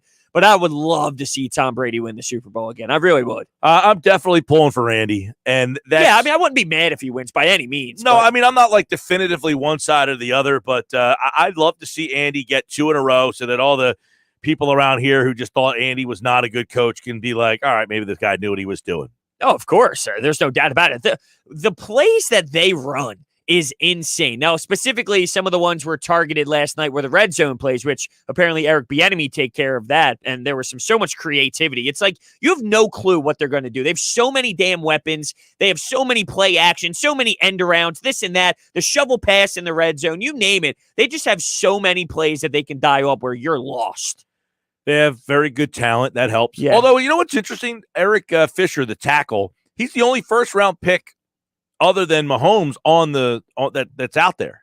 Well, that means they just have an eye for other rounds to be able to pluck some guys elsewhere. Right. Well, I'm saying, we talk so much about the draft and you got to hit on these guys, and they say, no, not really. Well, they're hitting on guys. They're hitting on more than just first-round guys. Sure, but the Eagles hit on guys. They just don't hit on the first-round guys. So we get mad that they don't hit on those guys because they're the most important.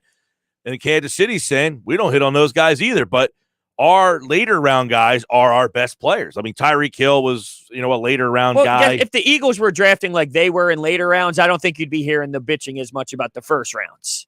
The point I'm making is that it can be done other ways. Like the fact that they have not relied on the first round of the draft, really, other than Mahomes. I mean, they got him at number 10. They traded up to get him, and that really changed a lot. Is that also the nature of the beast of, though? Like when you're the New England Patriots and you draft 30th or so in the bottom of the first round every single year, it's like you don't get that impact as much because you're so good, you don't get that impact. Well, to be fair, the J.J. Arcega-Whiteside, we act like he was a first-round pick that they missed on. He was a second-round pick. And we're almost saying because right. Well, because he was a wide receiver, and even though you took him in the second round, we want him to be a superstar. He's just been so bad that, Yeah, you got someone who's a healthy scratch, so it's almost like it's so egregious. It intensifies the conversation for sure. But I get what you're saying. You can do it other ways. The Chiefs are doing it. It's crazy. I thought when I watched the first game, Aaron Rodgers and Tom Brady play out, Todd Bowles stood out to me. And you bring up Fisher. That's why I kind of wanted to go this way. JPP, Shaq on that Tampa Bay Buccaneers line. That could be a matchup to watch for. You got a banged-up Chiefs offensive line. Todd Bowles that defense is holding Tom Brady into it. You get 3 interceptions in 3 consecutive drives. The defense of the Tampa Bay Buccaneers is holding their own, and that's a storyline for sure. That banged-up O-line versus Todd Bowles and that defense. Well, it's I'm looking through how they were built. Eric Fisher was drafted. Kelsey, I'm imagining, was like a 3rd-round pick. I don't remember Kelsey definitively, but I'm imagining he's like a 3rd round pick, right? Yeah, I don't know off the top of my head where exactly. But their offensive line, most of those guys, like, so they got Schwartz was a free agent. Man, some of these guys, Wisniewski was playing yesterday. Wisniewski, free agent. Wiley. Hardman's another one. Like, that's the kind of guy that the Eagles never get. When you draft Mecole Hardman, and I think he was another guy that was in that draft class where, hey, he was available. You could have picked a guy like him. And that's where it just bites you, is that you don't have, like, are they hoping Quez Watkins is that guy? Well, that's what I'm saying. Like, well, Hardman was a 2nd-round pick. Your 2nd-round pick flounders.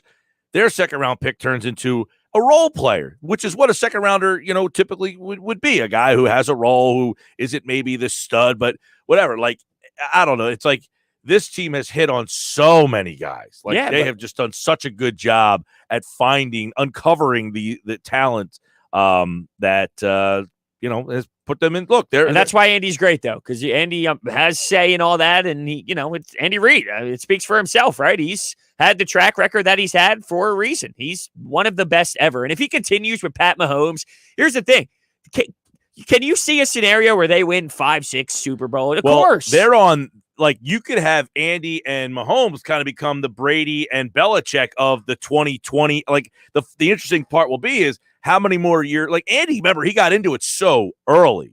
So Andy isn't all that old when you think about it. I think he's in his 60s, right? The younger 60s, like 62 in that range or so. He is 62 years old. Yeah. So, I mean, you can see Andy maybe coaching for another 8 years. Sure, no doubt about it. And I was listening to ESPN this morning. I was listening to Get Up. And when it comes to Pat Mahomes' contract, the big one that he signed, you still got a year or so until that thing really kicks into place. So, in terms of building that roster, things will change when that $500 million contract really pops into place. But look, that gives you room to operate a little bit more over the next handful. Yeah, their offense was Mahomes, 10th pick, Tyreek Hill, 5th rounder, Kelsey, 3rd rounder, Eric Fisher, 1st rounder. He's the only 1st-round pick, they said, other than Mahomes, that was playing in the game yesterday for them. And then you've got on defense, 2nd round, 3rd round, 4th, 3rd. See, if you hit on those, like if the Eagles were hitting on that with their 3rd-round picks, you don't have the conversation. And imagine if they were hitting on their first, like who are their 1st-round picks that they're missing on? Right, that's a great question. Really, it is. Like, who are they missing out on there that they're hitting so well, so deep? Right, like the fact that they're missing on their 1st-round picks. Why are they, like, who are they missing on? Remember, they have Le'Veon Bell on their team. He doesn't play at all. I think where's Shady's with Tampa Bay. I saw him on the bench thinking, really? Shady's still hanging in there for another. He was there last year and won a ring, correct? With Kansas City. Yeah. Now he flip-flopped and he's riding the bench to go win another one. How about that? Yeah, this year they took Clyde Edwards-Helaire in the 1st round, but he's been hurt too. Yeah, he played, though. He got in there, but he has been banged up for sure. Williams he didn't play last week. He didn't play the week before either. Right. Yeah, they only have one. They got Mahomes. This can't be right? Eric Fisher and Helaire are the only 1st-round picks on their roster. Did they not have 1st-round picks for a reason? Sammy Watkins. Oh, Sammy Watkins. Who doesn't do much for them either. They're the only 1st-round picks they have on the whole roster. That's weird, though. Did they get rid of picks to do anything? You know what I mean? I don't know. I'm just trying to think. I'm trying to sounds think crazy. Who have they taken in during Andy Reid's era? He got there in 2016, right? Yeah, I'm going to the list of Kansas City 1st-round picks. Here you go. 2006. 2016 would be Andy's 1st year. Oh, sorry, 16. I'm sorry. Right. That would be his 1st year in Kansas City. So you're thinking, all right. They had no pick in 2016. They had no picks. That's why. They had no picks in 18 or 19. So now it's making sense of why they don't hit in their 1st round. And 16, that was his 1st year there. Yeah, no pick. Apparently they had no pick. Right. So they didn't have a pick in because of the Mahomes trade. Right, exactly. I was going to say they moved up. They got Mahomes, so all they had was Mahomes and Edwards-Helaire. So that's why they haven't had that. Well, Kansas City, all right, in 17, right, they took Mahomes. So you're saying in 18 and in 19, they did not have a 1st-round pick. Correct. And then they got Helaire. Okay. Right. So, but the fact that they have no 1st-round picks from before 16 on the team. Like, they had the number 1 pick in the draft the one year is when they took They took Fisher. Yeah, they did. They took Fisher. So before that, it was D. Ford in 2014, Marcus Peters in 2015, Eric Berry in 2010. Berry's out of the league. Yeah. Yeah, I mean, Berry was a stud. He had some illness that that hampered him, but that is crazy. They got 4 first-round picks on the whole roster. Man, that's good what for them. I mean, that's kind of. That's was the outlier. By the but way, Reed's first season was 13. 13. What did we say? Because I'm thinking 16 is when Peterson got hired here. Oh yeah. 13. He's been there since 13 when the Eagles hired Chip Kelly. So in his 5 first-round picks that he had, Fisher, D. Ford, Marcus Peters, Patrick Mahomes, and Edwards-Helaire. I mean, that's pretty solid of a first-round crew. But this could be this is why that's where they are. Peters isn't there anymore. No, but he's a good player. Yeah. Good player. But we're asking, why do they not have Peters? Okay, they drafted Peters. He's already gone. They have 4 first-round picks on the entire roster. Was that a personality problem, though? I felt like he kind of... Yeah, he was a jerk. Yeah, they went to Baltimore. I forget where he is now, but he Baltimore. Yeah, he had a personality issue for sure. But look, how about this, though? Because this was a hot topic. LaFleur yesterday with Green Bay. 2:05 left, so you had 3 timeouts. You got to go for it. I know, what's he thinking?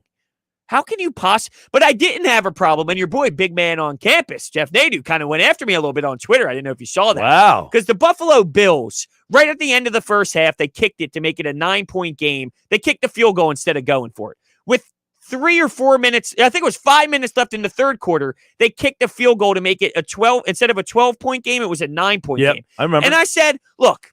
I didn't agree with you. Okay. But my philosophy was. Well, and I'll tell you why I don't agree with you. Okay. The Bills were aggressive all year. And then yesterday, it seemed like it was like the moment was too big for the coaching staff. That was the message to me. The message, I hear what you're saying, but that's a different message than who they've been all year. They've been the aggressive team. They're the explosive offense. And it was like they got to this moment and it was too big for them. So they pulled back a little bit. I think that's funny because what Kevin Cash did with Blake Snell was my argument was, this is who they've been all year. So you stick to who you've been all year, but you said you can make an adjustment in a bigger moment. So it's funny that but I didn't like that adjustment.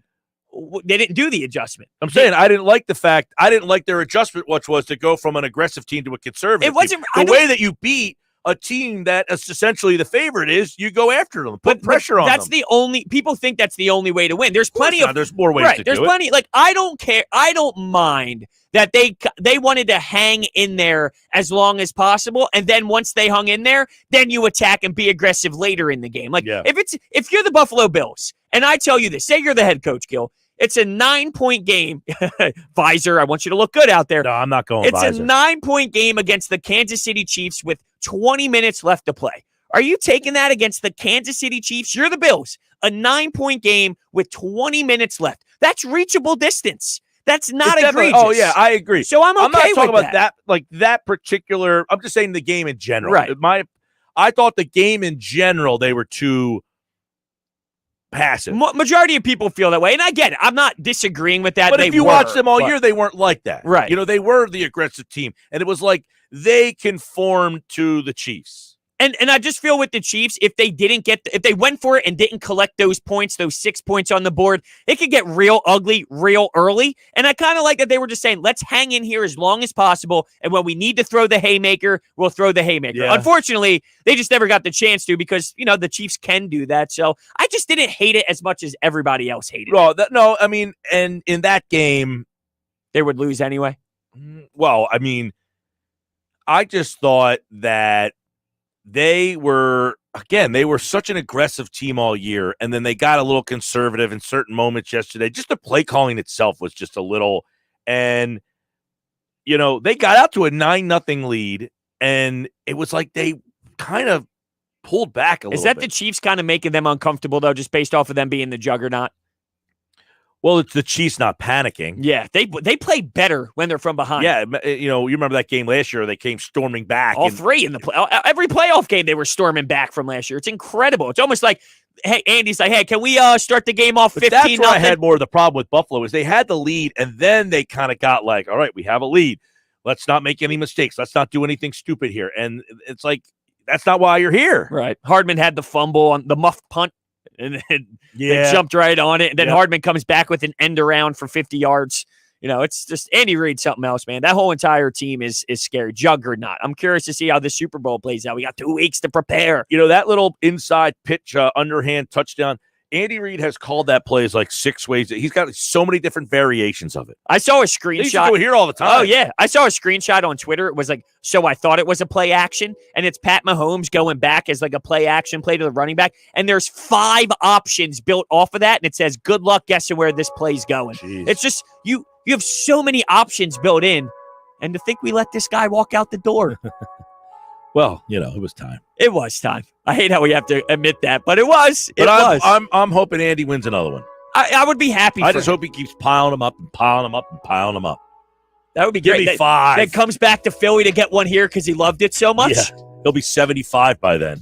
Sports Bash Live, 97.3 ESPN. The big decision, though, that everybody's ripping, could it mean the end of Aaron Rodgers in Green Bay? We'll discuss that coming up on the other side. Sports Bash. Wake up weekday mornings from 6 to 10 with Keyshawn, Jay, Will, and Subin on 97.3 ESPN. We're back on Tuesday, and the Chiefs and the Bucks have one game left to decide it all. But I'll tell you why the season is already a success for both teams. Keyshawn, Jay, Will, Zubin, 6 Eastern on ESPN Radio. Keyshawn, Jay, Will, and Zubin.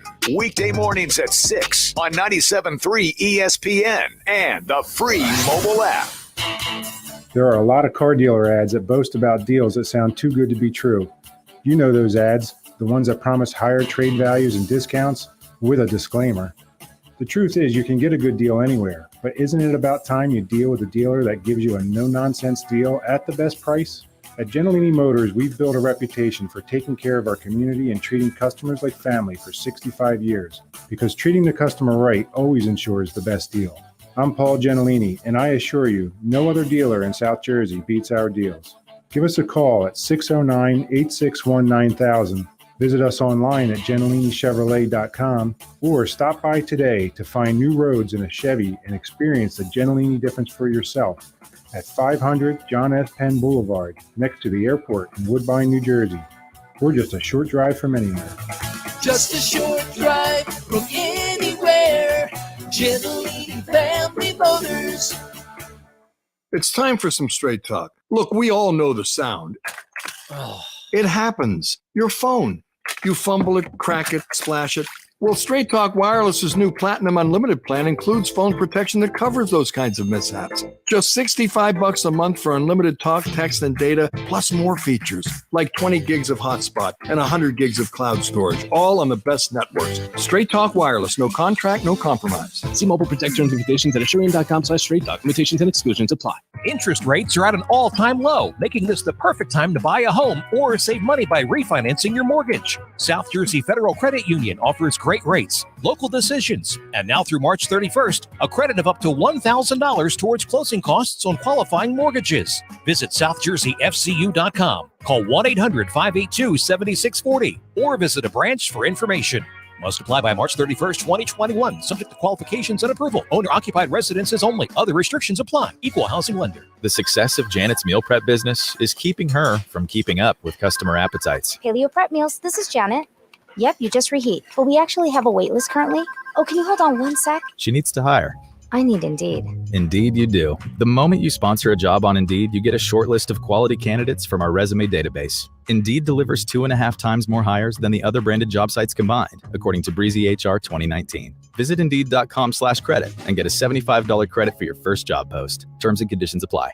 You have the choice, whether it's going out for dinner or ordering takeout at a local restaurant or buying that new outfit from a local boutique. Those choices help to put money back into your community. And Town Square Media South Jersey puts a spotlight on local businesses. Ambient Comfort Heating and Cooling Professionals. AmbientComfortNJ.com. Filling Marble and Tile Outlet, Philadelphia Avenue and Route 30 in Egg Harbor City. FillingMarble.com. Dennisville Fence, serving you since 1952. Be the envy of your neighborhood. East Coast Roofing, Siding, and Windows services all of South Jersey. If you call, they'll show up. Call East Coast today at 609-646-1444. Online at eastcoastroofing.com. Comfort Now by Bob McAllister. Improve the comfort in your home. Call 609-400-1005 and ask about discounts and rebate incentives. Visit iwantcomfortnow.com. Thank you for supporting your local businesses. From Town Square Media, South Jersey.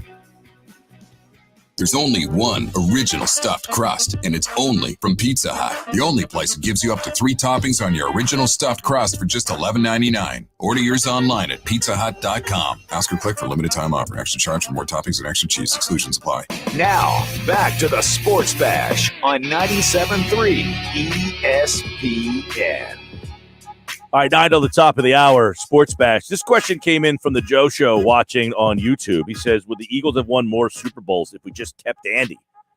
I don't know. Would they won a Super Bowl with Andy? They were trending downwards for a couple of years. They were 8-8, and they were 4-12 when they fired Andy.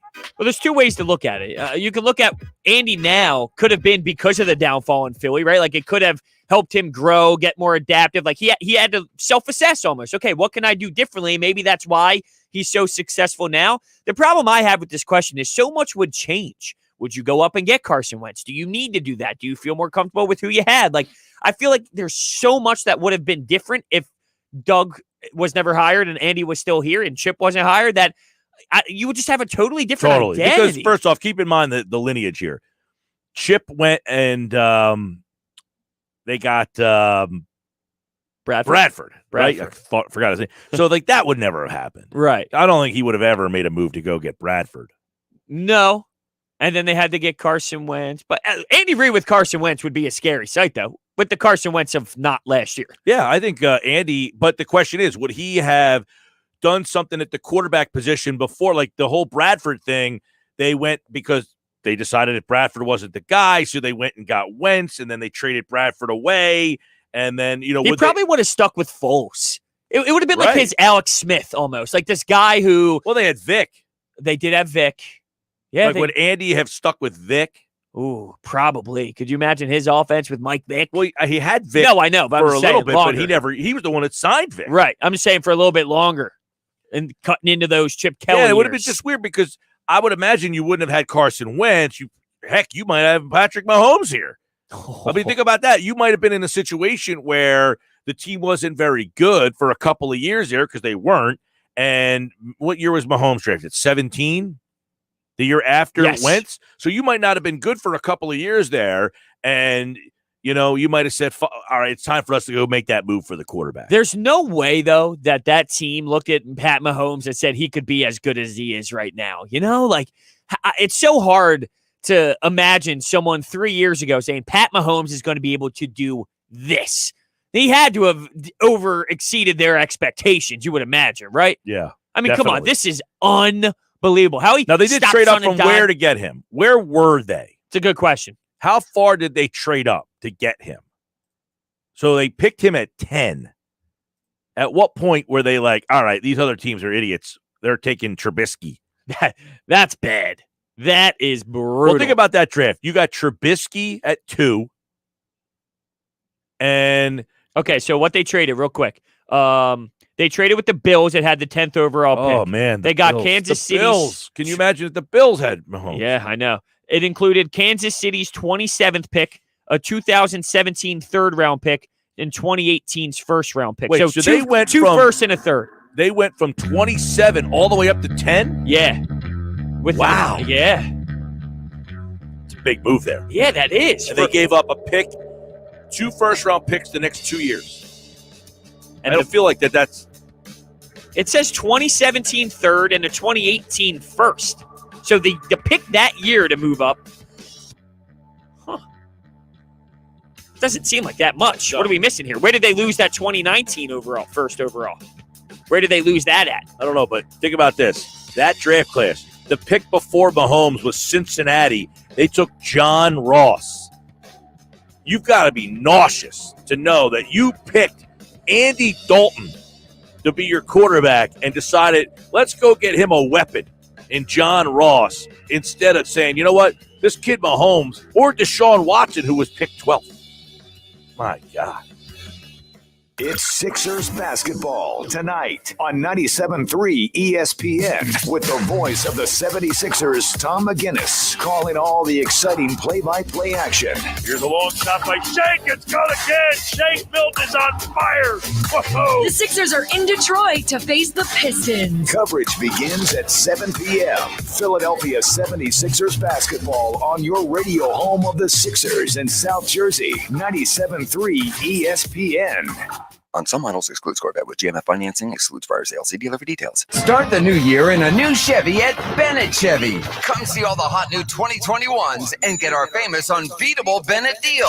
GM supplier employee pricing, plus you keep all the rebates. And right now, that could be up to 25% off MSRP. Yes, up to 25% off. Shop all you want, but there's just no beating Bennett. Looking for pre-owned? Bennett will pay you a minimum $7,000 for your trade towards any pre-owned in stock. That's at least $7,000, regardless of how or even if your old car runs. Imagine how much you'll get for a good trade. And you will absolutely love dealing with Bennett. There's no games, no gimmicks, just real deals and no need to negotiate because our non-commissioned sales team is paid on your satisfaction, not how much you spend. Find new roads and start the new year in a new Chevy at Bennett Chevy, Egg Harbor Township, and BennettChevy.com.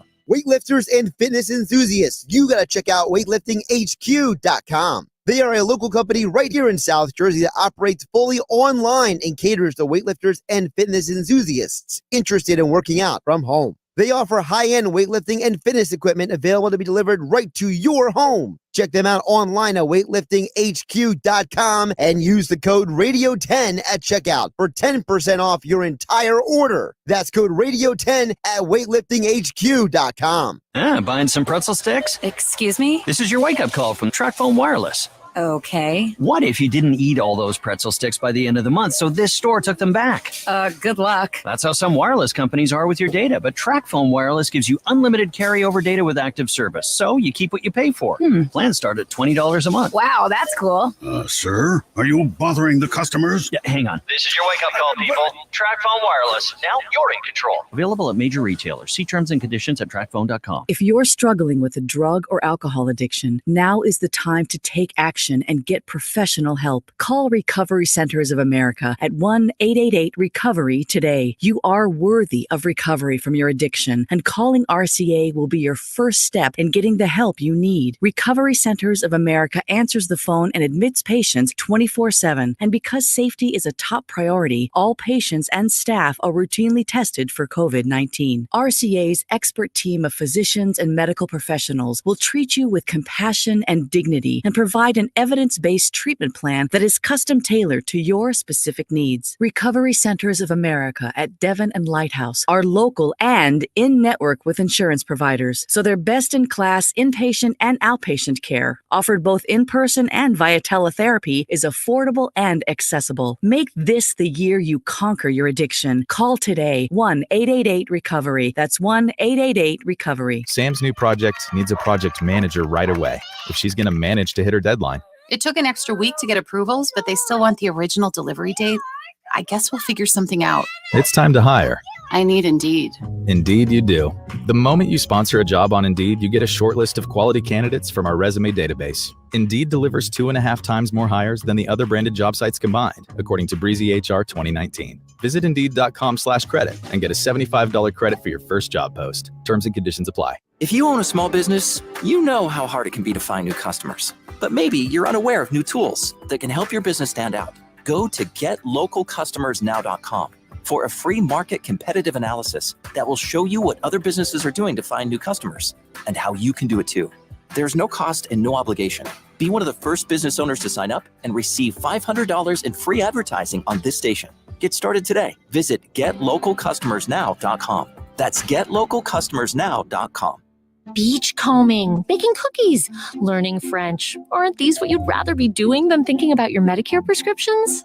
Well, Walgreens is here to help you get back to it with convenient refill and pickup options, expert pharmacists to answer all your questions, and Medicare copays as low as $0. Zero. Which is also the number of cares in the world you'll have as you stroll the beach, eating cookies and speaking French. Oh la la. Walgreens. $0 copays apply to Tier 1 generic drugs and select plans where Walgreens is a preferred pharmacy. The radio home of the 76ers. Simmons on a drive and down the lane with a right-hand jam. WENJ HD Millville, Atlantic City. 97.3 ESPN. This is the Sports Bash with Mike Gill on 97.3 ESPN. Now, live inside the Matt Black Kia Studios, here's Mike Gill.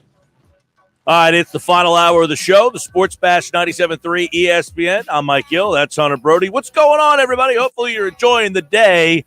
The NFL Championship weekend came and went. You know, Aaron Rodgers, it doesn't sound like Aaron Rodgers seems too thrilled about having to, play next year in Green Bay. I mean, he made some heavy indications, bros, that he might be out of there after what happened in that game yesterday. Championship weekend, we got a Super Bowl. It's Tom Brady again. New team, same quarterback. They go to the Super Bowl to represent the NFC up against Andy Reid's Chiefs, and we were kind of looking at how the Chiefs were built, by the way. Somebody tweeted at me, at Mike Gill Show, that they hit on every first-round pick since 2010 except for one. Yeah, well, the problem is none of them guys are on the team anymore. Dwayne Bowe, yeah, they hit on him. He kind of fizzled out. That was a weird story. Bowe was, great for a couple of years, and then he fizzled out. A lot of these guys, they're not on the team anymore, though. So I didn't say that they missed on their first-round pick. I'm just saying that they didn't have guys that were first-round picks that are a big part of this roster. Right, yeah, two different conversations. You want to talk about the Chiefs' history of drafting well, then, yeah, I mean, you can use that as your example. But if you're looking at this specific team and how well they're playing now, well, not all of those players that you spoke about is still on the team, competing at a high level with Andy Reid and Pat Mahomes as we speak. Right. Two different conversations. Yeah, I mean, Eric Fisher was the first overall pick in the draft. And let's be honest, he hasn't been like this franchise-level left tackle that they thought they were getting. So he's good. By the way, I don't think he's going to play in the Super Bowl. Which is crushing. Yeah, but he's not like he's not a Hall of Fame left tackle. It's changed their franchise. Mahomes, Clyde Edwards-Helaire, Fisher are the only three first-round picks that they drafted that are on the team, and then Sammy Watkins was drafted by Buffalo. Yeah, Buffalo. In the first round. They have 4 first-round picks on their whole roster. That's unbelievable for a team that could be going this back-to-back Super Bowls. Think about that. Yeah, and I talk about how this contract of Pat Mahomes kicks in eventually. Well, you need to draft these guys and hit on them so they can be playing for cheap money when you have your quarterback making so much money. Yeah. So it just adds something to the future of this dynasty in the making that we're watching. Yeah, look, there's no question that they're a very well-run organization. They've hit on some diamonds in the rough. They've been lucky to get a guy like Mahomes, who was not the consensus X, Y, or Z player. He was a guy that they targeted, traded up to go get, and it turned out to be the pick of that draft. That was a really good first. There was Myles Garrett, Jamal Adams, McCaffrey. I mean, those guys were all drafted in the top 10. You had a couple busts in there, too. Solomon Thomas. Leonard Fournette's been all right. He's rebuilding himself now. Yeah, I mean, he's not like you drafted him number 4 overall. Think about that. You were Jacksonville, another team. You have no quarterback. You pass on Mahomes. You pass on Watson to take a running back. Yeah, that's just horrendous. And he went on this story. I think Rob Motti was actually talking about it on Twitter because he was interviewing these guys after the game and about going to jail and how he's kind of just rejuvenating his entire life and his career, about how he was treated with the Jags and people looked at him as this bad teammate. And now he's doing spinorama 20-yard touchdowns ready to go to the Super Bowl. It's a pretty crazy story for him. Well, and then I'm looking at the next pick in that draft, Corey Davis. Think about Tennessee. This is a good team. Tennessee's a good team. And they took Corey. You had the 5th pick of the draft, and you missed that bad. Yeah, he's starting to turn Corey Davis around, from Western Michigan. Oh, my God, that frustrates the heck out of me. Why? Why would you do that? I know. I mean, they didn't have a quarterback either. That's the crazy part about it. It would be different if you had somebody who you could rely on. Mariota. I guess. And I was such a big do-the-deal guy back then. Sure, me too. Yeah. Well, because of who the coach was. Right. But Corey Davis had a better season as a late. He almost had 1,000 yards this year. I mean, Corey Davis, good, not great. Again, you have a situation there where you have a chance, and this is like the whole Eagles thing. You have pick 6. You can't get Corey Davis in that spot. No. You cannot take – now, the 6th pick in this draft was Jamal Adams. I would take that. What is Devontae Smith such a you talked about Central Michigan for Corey Davis. Western Michigan. Yeah, the central part of Michigan, I'm okay with. Western side, not so much. Yeah. But think about it. Like Devontae Smith, you can swing on that one. Talk about Alabama and talk about Heisman Trophy kind of guy. Like two different. What if Devontae Smith ends up being a bust, which is crazy to think about. I think the difference in that draft, and Josh, correct me if I'm wrong here, because this is going back a couple of years. Corey Davis, you had Mike Williams from Clemson, who hasn't turned out to be all that great either. John Ross with Washington, who has been a complete busteroni. I don't think Corey Davis was the clear-cut consensus number one wide receiver that you would reach and get him with the 5th pick in the draft. Like, that's a trade back situation. I can agree with you on that. Yeah, they went for a reach for sure. And like you said, he's a nice player, but in terms of, hey, what you could have gotten in that spot, it doesn't even compare. That's why, like, this whole Eagles with this 6th pick in the draft, you cannot afford to have Corey Davis happen to you. You cannot have that happen. Do you have somewhere, now that we're starting to understand the staff a little bit more, has that swayed your opinion on what you want to do? Not necessarily, but I will say this. I'm looking at a guy who has worked with wide receivers, quarterbacks in the head coach. You got a defensive coordinator who's been a defensive back coach.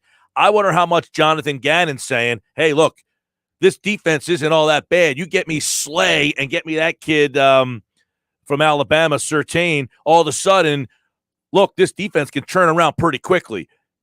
We've had that, happen in Indianapolis. Like, we got our secondary fixed, and that helped propel our defense. Like, I don't know what kind of voices these guys are going to have on draft day. That's the thing. But I would think getting a Micah Parsons, having that guy on the defensive side of the ball, that the new defensive coordinator is saying, look, I can, because again, I know we disagree, maybe the people out there, and maybe you do a little bit here, but I think that the Eagles believe that the offensive problems had to do more with injury and Wentz than it did, hey, because they have to believe in Rieger. They have to think that this guy can play. They have to think that Goddard can play. They have to think that Sanders can play. They have to think that if they have their offensive line back, they're not that bad. So I feel like this pick almost has to be on that defensive side of the ball to get an impact player. I'm okay with that. I'm okay with going after the outside corner so you can now have Darius Slay, and now you're working with the young stud. I just feel, and maybe I'm wrong, maybe I'm getting the wrong vibe, but since you are getting an offensive coach and you are getting an offensive mind, that it might lean that way to kind of help him with another player that can definitely be a game-changing type player with game-changing speed. So I just, based off of him being an offensive guy, I feel the way. If they would have hired a defensive guy as their head coach, I probably would think that they would tend to lean that way. But I do agree with you in terms of, I think you need more of an impact guy on your defense right now. And I'm down on the wide receivers more than you are, but I think that just shows you where they are defensively more so than where they are offensively. I think they do need that young impact type of player on that defensive side. They're missing it. There's no doubt. I think, to me, that's the biggest problem they have. And their best players on defense are older players. It's Brandon Graham. It's Fletcher Cox. It's Rodney McLeod. Those guys are old. Darius Slay. Do we even know what the deal with Rodney McLeod's even going to be next year? I mean, he's coming off of something pretty serious, right? That's my point is you got older guys that are breaking down a little bit. You have to start finding the next Brandon Graham. The problem is you took Derek Barnett. He hasn't worked out to the level that you thought. And I don't know that he's worked out to any level. I'm just not a fan of Barnett. He's always hurt. He's always broken down. Stupid penalties. Yeah, he has just not been an impact player. The defensive tackle spot with Fletcher Cox, they've done that mostly through free agency. They went and got Malik Jackson. They went and got Hargrave. So remember, you took Fletcher Cox in the first round.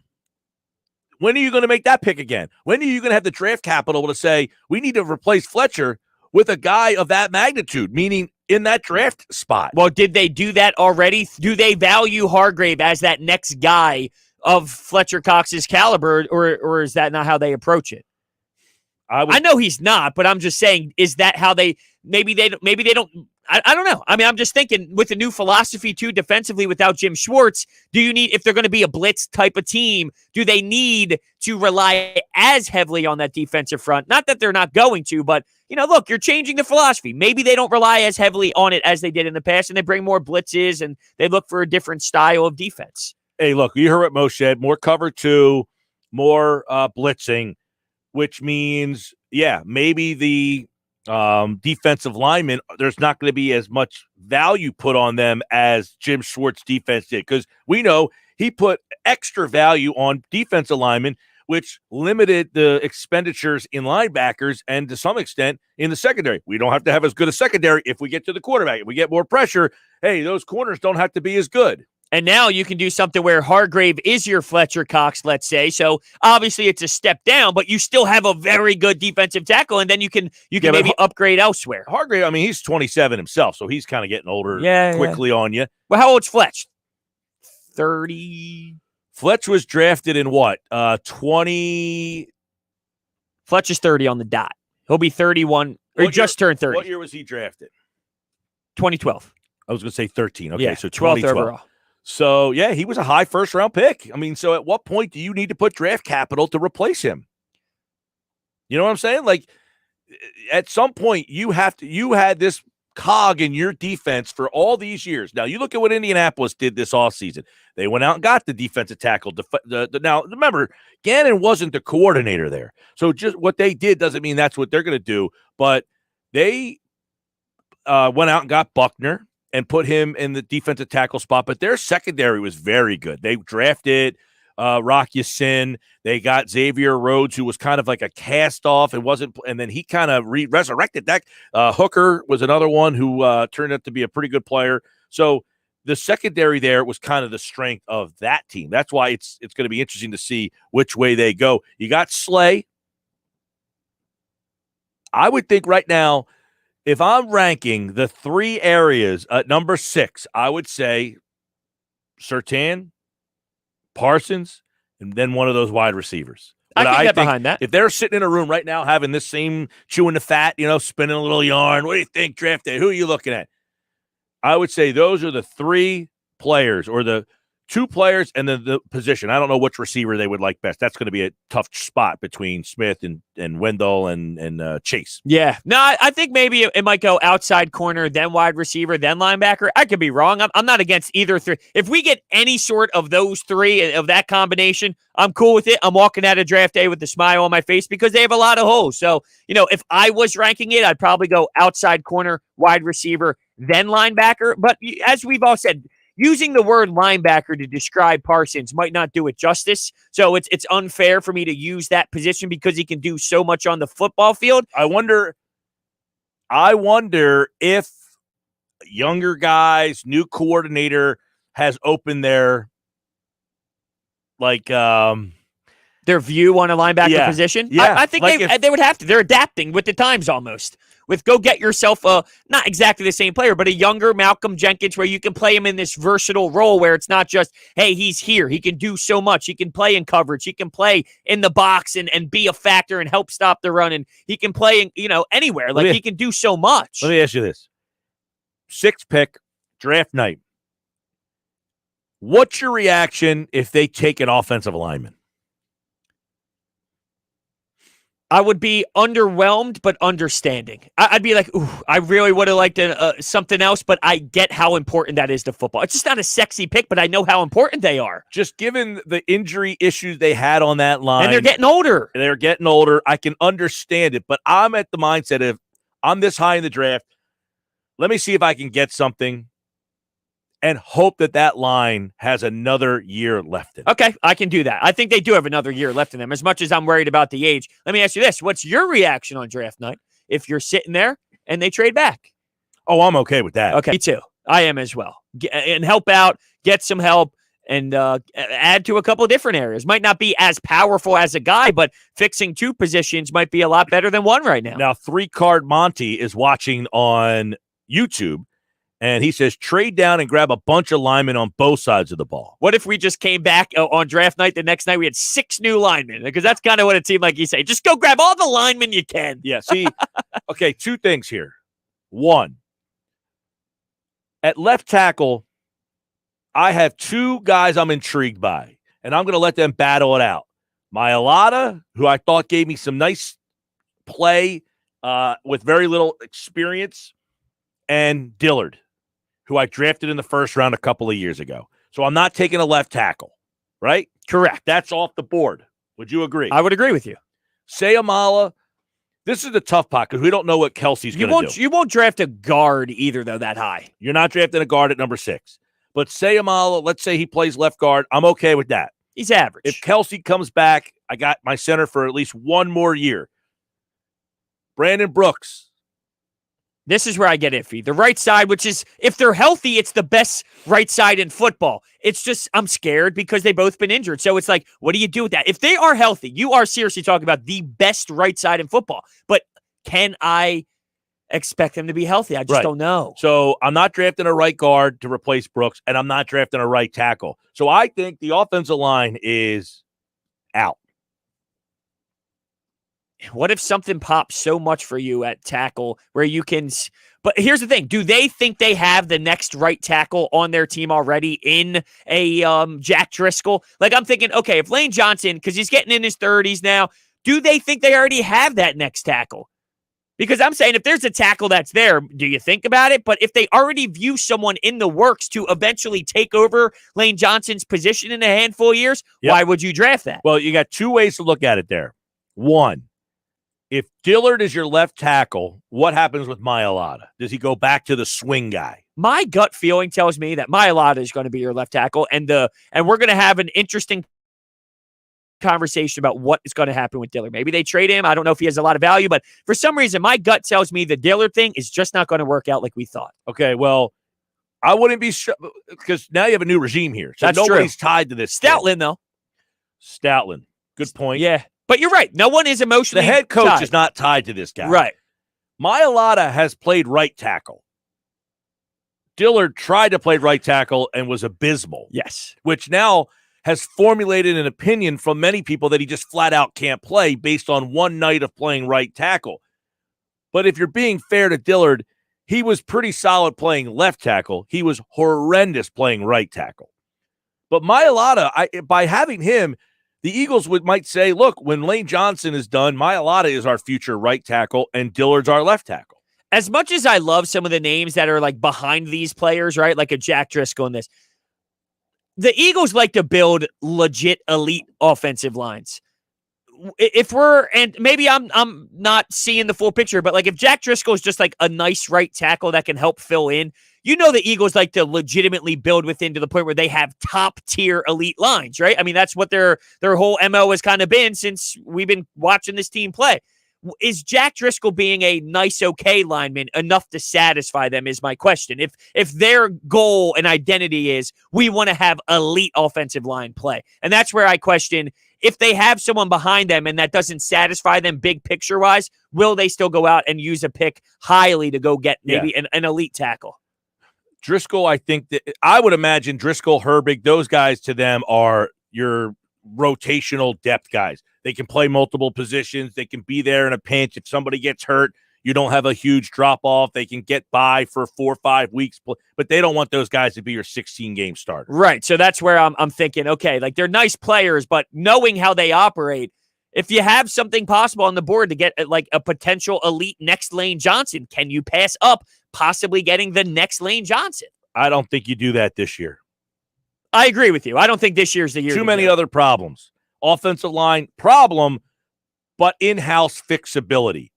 You take the chance to see whether the in-house fixability does fix the issue this year. And if it doesn't, then you know, all right, now it's time to say this guy's not the same player he was. That guy's got nothing left in the tank. He's breaking down. I can't trust him. Brandon Brooks, look, he got hurt twice, but he played the whole season last year. The year before, I should say. He got hurt in the game before the playoff game. Correct. So he played 15 games. He came back to play the very next year and then got hurt in the offseason. So I'm not worried about Brooks and his injury problem. They happen. The one happened to be while he was working out. It wasn't like he got hurt in the game. I know. So weird, too, because he tore his other Achilles. Like, I just wonder if something due to favoring one side almost happened because my man's of the other. back. He looks like he can get in the octagon with Brock Lesnar. Yeah, he does. He's doing it. I think he was doing box jumps within 1 week. I think he had the surgery in the same night. He was on a hopscotch. Dude, that guy. No, what's that thing called where you... Not a hopscotch, but a... pogo stick. Oh, yeah, I think I saw him on a pogo stick the next day. Yeah, I don't have a lot of concern about Brooks and his health. Lane Johnson, not so much either. People are like freaking out. I'm with you. I understand what you're saying. I just think once you hit that backside of 30 where normally you're right. This starts to be the creep time where it starts to creep in a little bit here, a little bit there. We're starting to hit that territory, but you're right. In terms of like, look at their last 5 years, you're not going to see something that can concern you, but I think this is the start. And I hope I'm wrong. I really do. Lane John, by the way, Brooks has played 15, 14, 16, 16 games. So he does not have a track record. In fact, one of the years where I think he missed games was not due to injury. I think it was due to the anxiety problems that is correct. That he had. So Brooks, I'm not all that concerned with the injury. And he hurt himself last offseason. So by the time September comes around, he's going to be way past that injury. So he doesn't concern me that much. Lane Johnson, he is 30 years old. He's actually younger than Brooks is. So I hear what you're saying about Lane Johnson. I just think he happened to have this ankle problem. He tried to play through it and couldn't. And now it's got this thought of, well, he couldn't do it. He shouldn't have been out there to begin with. The team was just so bad, I think, that he was trying. And I think it even happened. I could be wrong, but they played like a green and white game before the season even started at their training camp. And that's where it actually started. So the fact that he went that long before calling it quits and needing to get the surgery, because they scraped stuff out of his ankle. So look, those guys aren't 35 years old. No, they're not. 30 and 31. I think they probably have another 3-4 solid years left in them. Like before you have to start thinking. Think about Jason Peters, by the way. I know he wasn't that good this year or last year, but he's 38, 39 years old. Like, I think these two guys both have another 3 solid years before you have to start thinking about their replacement. I really hope you're right. Look, if that's the situation we get laid out, I'm a happy man if you get those guys playing at this level for that long, for sure. I think they definitely, though, need to figure out what to do at center. Yes. I mean, I know the option on the table right now is either Isaac slides over or Matt Pryor is your center, right? Is that kind of what their philosophy would be if Kelsey? Well, they might move Sayamala to center, right, and Herbig maybe to play left. Oh, excuse me. What did I say? Pryor? I'm sorry. Herbig. He played a little bit of center at one point, did he not? I think he could. Luke Jariga. Oh, yeah, that's right. He slid in there as well. So, I mean, look, Kelsey has obviously been now he didn't play all that well at times this year either. He had the injury. I think he gutted it out with that arm injury. I think because everybody else was hurt that he was like, look, if I can get out there, I'll be out there. But center is definitely a spot but remember, they got Kelsey in the 6th round. Yeah.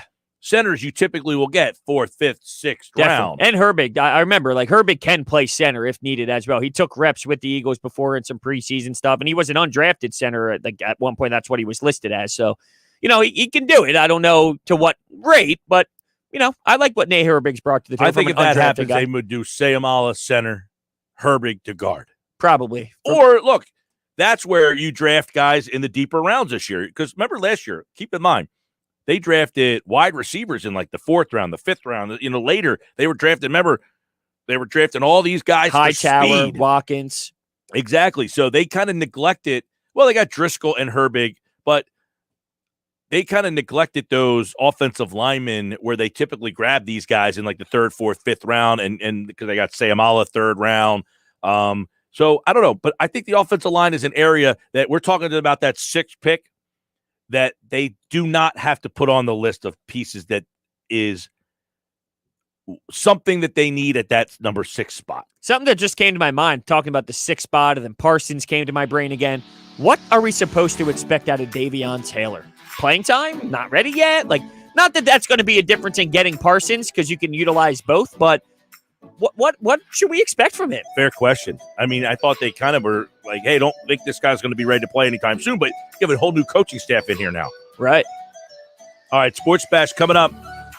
Well, we got a Super Bowl set. We'll look back at the weekend. Matt LaFleur is getting roasted for his decision to kick a field goal to make it a 5-point game instead of going for it. Would that have changed things? Who knows? But Tom Brady's going back to the Super Bowl. Why are the Bucs there and not the Packers? Casey Joyner will tell us what happened yesterday. Plus, Kansas City again. Oh, man. Andy Reid is back with a chance to win now a 2nd Super Bowl in a row. We'll look back at the NFL championship weekend next. Tonight on Compass Media Network's coverage of college basketball, we're in Morgantown for Texas Tech against West Virginia. Mac McClung and the Red Raiders gun for a Big 12 road win against Derek Culver and the Mountaineers. Texas Tech, West Virginia. If it's college basketball, it's right here. The college basketball season continues tonight, only on 97.3 ESPN. Coverage begins after Sixers basketball. Stop the countdown. It's not a new year we're celebrating. It's an all-new Matt Blatt Nissan. Yes, you heard right. Matt Blatt Nissan is now open on the Black Horse Pike in Egg Harbor Township, next to Home Depot, and online at mattblattnissan.com. Help us celebrate when you get out of that old car, truck, or SUV and into a brand new Nissan with the Matt Blatt Nissan Fast Track Checkout. Available online at mattblattnissan.com. Our non-touch delivery and electronic paperwork ensures your safety comes first. Plus, Matt Blatt Nissan wants your trade. Bring it in today and help us celebrate the all-new Matt Blatt Nissan on the Black Horse Pike in Egg Harbor Township, or visit us online. We want to help with your credit approval. And don't forget, with Matt Blatt, you can't make a mistake with our 4-day love it or leave it return policy. Celebrate the all-new Matt Blatt Nissan online at mattblattnissan.com. Credit may affect terms. Negative equity will be refinanced with a new vehicle. Get all the details at mattblattnissan.com. Let's get it on at Matt Blatt Nissan on the Black Horse Pike, Egg Harbor Township. Oh yeah, it's on at Matt Blatt Nissan. Dorothy Roofing. Call 1-877-97-Kevin. Hi, I'm Kevin Daly, the owner of Dorothy Gale Roofing. Do you have a leak? Do you need a new roof? Give us a call today for honest, wholehearted advice at 1-877-97-Kevin. Wizard quality comes with DorothyRoofing.com. Buying some pretzel sticks? Excuse me? This is your wake-up call from TracFone Wireless. Okay. What if you didn't eat all those pretzel sticks by the end of the month, so this store took them back? Good luck. That's how some wireless companies are with your data, but TracFone Wireless gives you unlimited carryover data with active service, so you keep what you pay for. Plans start at $20 a month. Wow, that's cool. Sir, are you bothering the customers? Yeah, hang on. This is your wake-up call, people. TracFone Wireless. Now you're in control. Available at major retailers. See terms and conditions at TracFone.com. If you're struggling with a drug or alcohol addiction, now is the time to take action and get professional help. Call Recovery Centers of America at 1-888-RECOVERY today. You are worthy of recovery from your addiction, and calling RCA will be your first step in getting the help you need. Recovery Centers of America answers the phone and admits patients 24/7, and because safety is a top priority, all patients and staff are routinely tested for COVID-19. RCA's expert team of physicians and medical professionals will treat you with compassion and dignity and provide an evidence-based treatment plan that is custom-tailored to your specific needs. Recovery Centers of America at Devon and Lighthouse are local and in-network with insurance providers, so their best-in-class inpatient and outpatient care, offered both in-person and via teletherapy, is affordable and accessible. Make this the year you conquer your addiction. Call today, 1-888-RECOVERY. That's 1-888-RECOVERY. More time at home means more laundry at home and more wear and tear on old appliances. But it's the perfect time for a trip to the Home Depot or HomeDepot.com. Right now, save on a Samsung top or front load laundry pair. Your choice, just $698 each. Save up to $600 on the pair. So wash, dry, and save big on select Samsung laundry appliances. Now at the Home Depot. How doers get more done. U.S. only while supplies last. See store for details. Gas dryer extra valid through January 27th. There's only one original stuffed crust, and it's only from Pizza Hut. The only place that gives you up to 3 toppings on your original stuffed crust for just $11.99. Order yours online at pizzahut.com. Ask or click for limited time offer. Extra charge for more toppings and extra cheese. Exclusions apply. You can watch the Sports Bash live now on Facebook, YouTube, and Twitter. Search 97.3 ESPN or visit our website, 97.3ESPN.com. All right, Sports Bash live on 97.3 ESPN. Championship weekend is in the books, which means we have a Super Bowl set. And we're going to look at it next with NFL insider Casey Joyner, thefootballscientist.com, and he's set to join us here on the Boardwalk Honda Hotline. What a weekend it was. So many questions after that NFL championship weekend that we're going to get into right now and get Casey's thoughts on it. But what we want to start off with, Casey Joyner, as we do, Tampa Bay and Kansas City. Is there any historical significance between these two teams? I can't think of a matchup that these two teams have ever had other than the Brady versus Reed rematch from when the Eagles made it. But anything, you're a historical guy. Anything Tampa Bay, Kansas City worthy? Nothing? I can't think of anything. Not with Tampa Bay anyway. No, I can't. And this may be the best matchup of quarterbacks in Super Bowl history, and that's saying something. And that's not. I don't think that's a. I don't think that's hyperbole. I think if you really look even at the historical, there's been some great matchups. Even the first Super Bowl, even Green Bay, Kansas City had two Hall of Fame quarterbacks. I just don't think you've ever had one that has. If Mahomes is what we all think he is, this is the two greatest quarterbacks in NFL history playing. You'll appreciate this. Have you seen the video of The Rock and Hollywood Hogan at WrestleMania staring at each other? And they're like Brady and Mahomes, like, hey, this is our moment, but I'm passing it over to you, man. That is, and if the Super Bowl is anywhere as good as that match was, we're going to be entertained.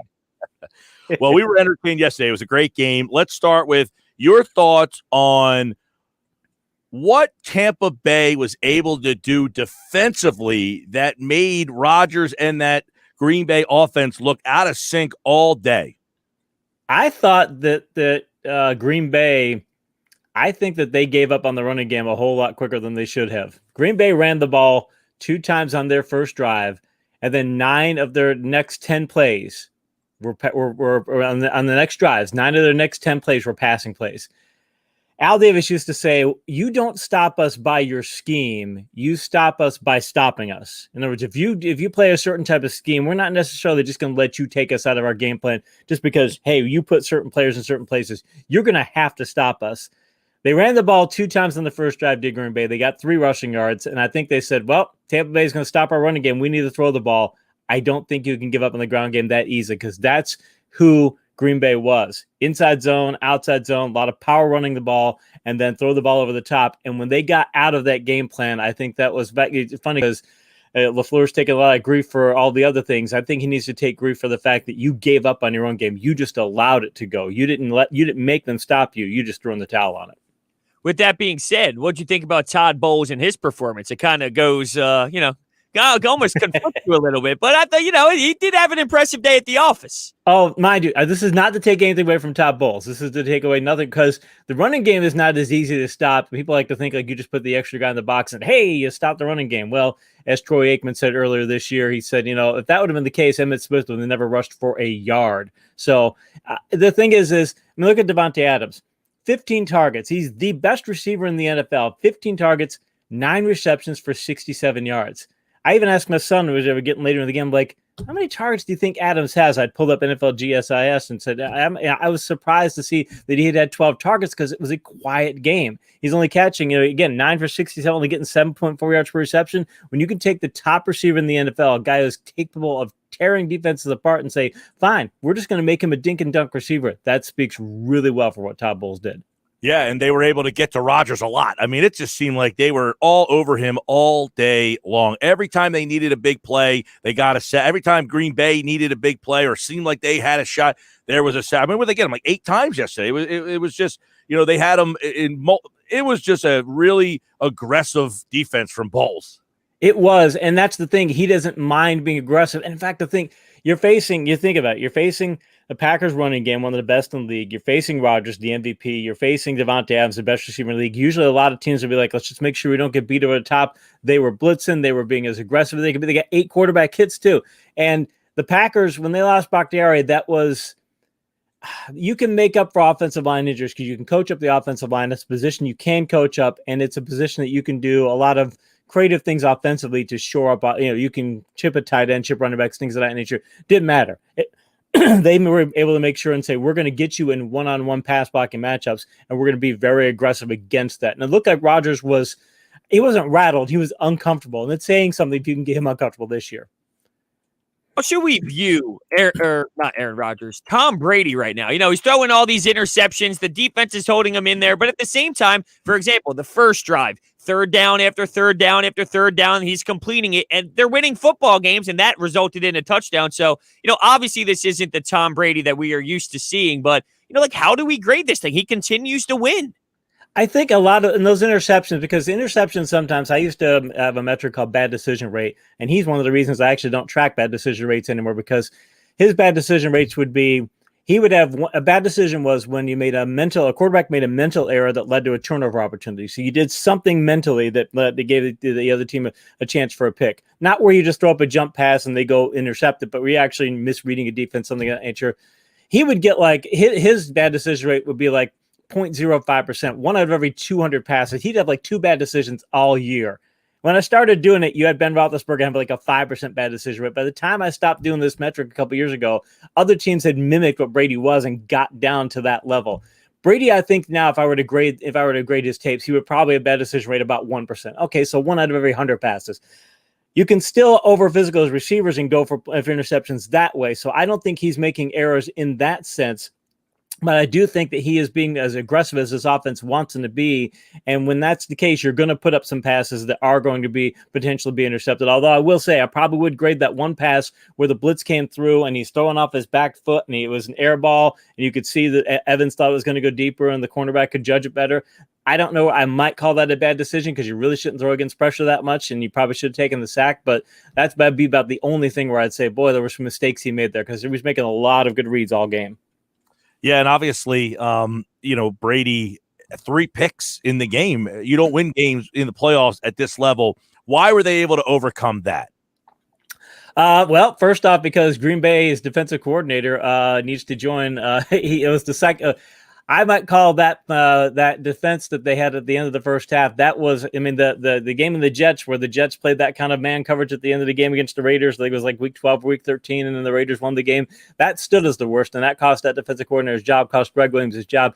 This was a horrible play, and you could see afterwards that LaFleur said, well, I wouldn't have, that's not the best defense to be in that situation. And you think, head coach, you ought to be able to say that. And it says that the Packers kind of have I think what I've been reading between the lines is that their defensive coordinator is there because they don't necessarily want him there. The head coach might want a different defensive coordinator, but the team wants him there. They have a kind of committee approach on things there. So that might be that kind of a situation. But if you're looking at Green Bay, you're saying you gave up that situation. You had the scoop score. You gave up too many of those sorts of plays. And again, why are you? And the big thing after the game, why are you not going for it on 4th down? Even Rodgers thought they were going to go for it on 4th down. So I think a lot of why they lost that game is because the reason that Mike McCarthy was trending afterwards because Green Bay fans thought this was a return to Mike McCarthy's ways.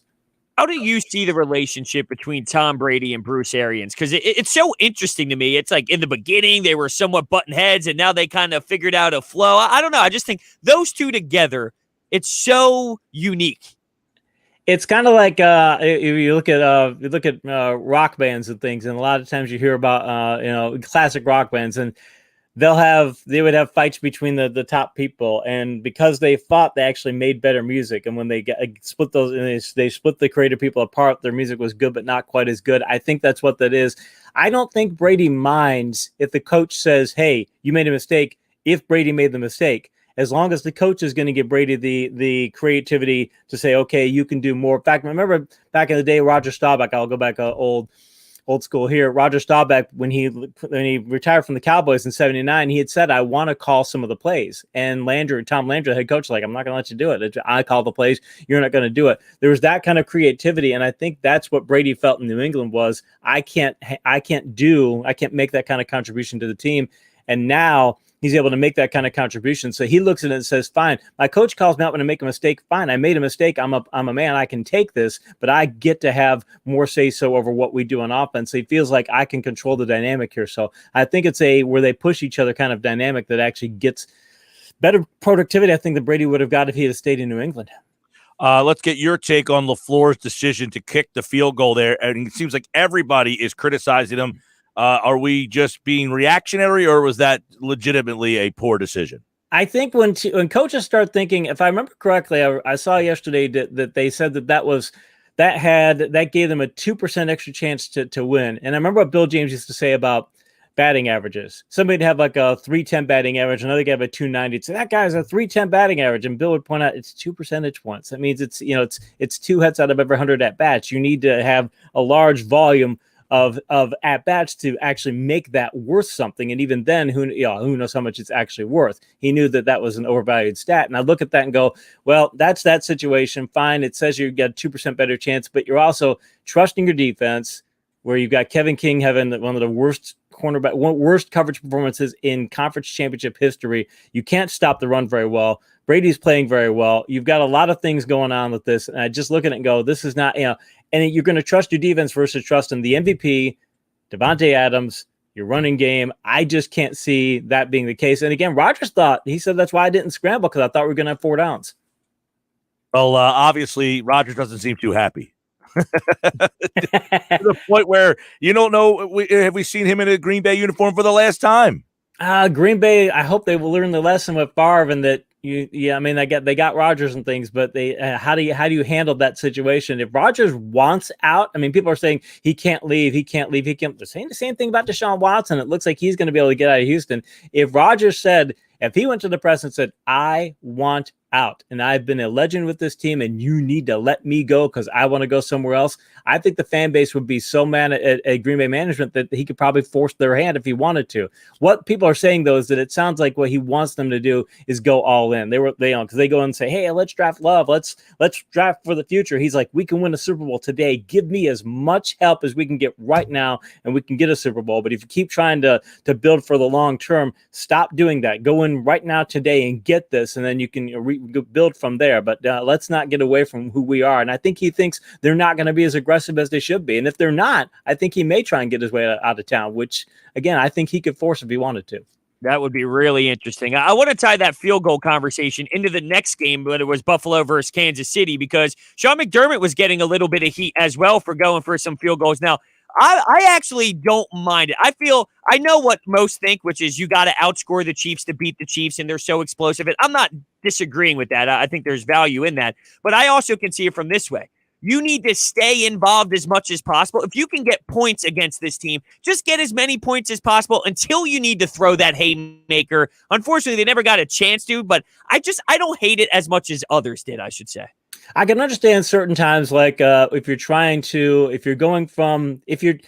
it gets you from 17 down to 14, where you get from 3 possessions down to 2, I totally get that. It makes sense at some point because you've got to get that third possession in there somewhere. I can understand it at a certain case.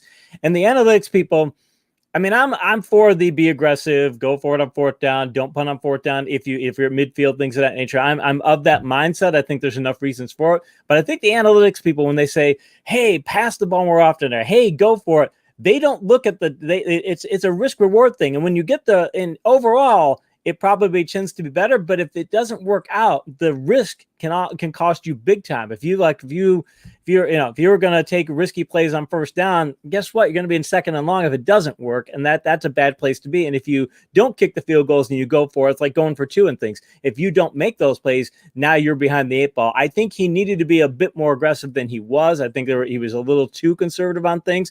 But then again, they're also looking at it saying, I think they realized that Kansas City had a defensive game plan that really slowed them down, because without Beasley, we find out now he had a broken fibula, and he's playing 3. He's Jack Youngblood of today, Yeah, right. Exactly. Yeah. And he's doing that. So I think they realized, hey, they're a one-trick pony. All they got is Diggs, and that's it. Well, that game, I wonder, does that show? I don't know. Does that tell? The Bills, I thought, all year long, what got them there was they were an aggressive team. They were always and then I felt like the moment maybe was a little big for them, but does it just show the separation between where Kansas City is and the next team, which I guess is Buffalo? It's amazing that Buffalo said in the first game, they did this game too. They said, we're going to play 2 high coverage, either cover 2 or cover 4. We're going to sit back here with 2 safeties. We're going to invite you to run the ball. Early in the year, Kansas City ran the ball. I think if they would have had the same personnel this game, they would have run the ball. But I think Edwards-Helaire played 32 snaps, just under 50% of the snaps. But I think they knew he's coming off being questionable. We don't want to ground and pound with him because we just don't know. Bell's out. We've got Williams. So we're our 3rd-string running back. We really don't want to lean on him. So they're going to invite us to pass. Fine, we're going to throw it. You're sitting back in cover 2, and Mahomes is tearing you apart. It's a defense that's designed to stop these passes, and Mahomes is just hitting every 10-yard completion that he wants. It's the scary thing about Kansas City is that you can play a defense that says we should be able to stop you. they just out-execute you and do it anyway. So that's the scary thing about them. And Buffalo had more limited paths to success. And I do wonder about Josh Allen. He did seem to get rattled. I saw some shades of Lamar Jackson where it's a playoff game and he's starting to get rattled enough to where he's throwing a ball at somebody and things of that nature. And you could see it all game. He was just like, this is making me mad. Well, do something about it, because right now it looks like you're a more limited quarterback than what you were all season. I don't understand why they weren't trying planned runs with him either. They were letting him scramble, but they weren't doing a lot of planned runs. And I think that would have been something that would have thrown Kansas City a curveball. Not to look too big picture, but Eric Fisher did go down with an Achilles injury. How big is that for this Kansas City Chiefs team moving forward, especially because we brought up that pass rush from Tampa Bay? It's a pass rush. It's going to be very big for the thing is, I think that this is going to be a very similar thing where Tampa Bay is going to say, we don't have to play single high coverage. We won't play cover 1 and cover 3. We'll sit back in cover 2 and cover 4 against you. We don't need to come up and stop the run, because I think Kansas City's not going to run the ball very much in the Super Bowl. I think they're going to want to throw the football. And as they showed, they can do it if you get that type of coverage. But the point is, Buffalo couldn't get any kind of a pass rush, and I think Tampa Bay can. I think that Kansas City is going to have to creatively play call their pass blocking. I think you have to get very creative. Now, they can do it, and they're very good at doing it, but you're going to lose some one-on-one matchups. I'm be surprised to see Tampa Bay do a lot of rushing 5 in that contest, because that old coaching adage to where if you can't pass block, we'll make you block one-on-ones as often as possible. I think Tampa Bay will do a lot of that. So it's going to be an aggressive front versus what Kansas City could do to counterpunch that. And it's going to be very interesting to see how that goes. All right, we'll have more on the Super Bowl with Casey Joyner. There's a look back at championship weekend. There's just a thought on the the Super Bowl coming up, which of course is 2 weeks. You can hear that game right here on 97.3 ESPN. But a fun championship weekend: Tampa Bay, Kansas City, Brady, Mahomes, Andy Reid, Bruce Arians, a couple Philly guys. Arians coached at Temple, of course, and Andy was in Philadelphia for a while. So, Casey, we look forward to previewing that matchup with you. And as always, great stuff. Appreciate it, guys.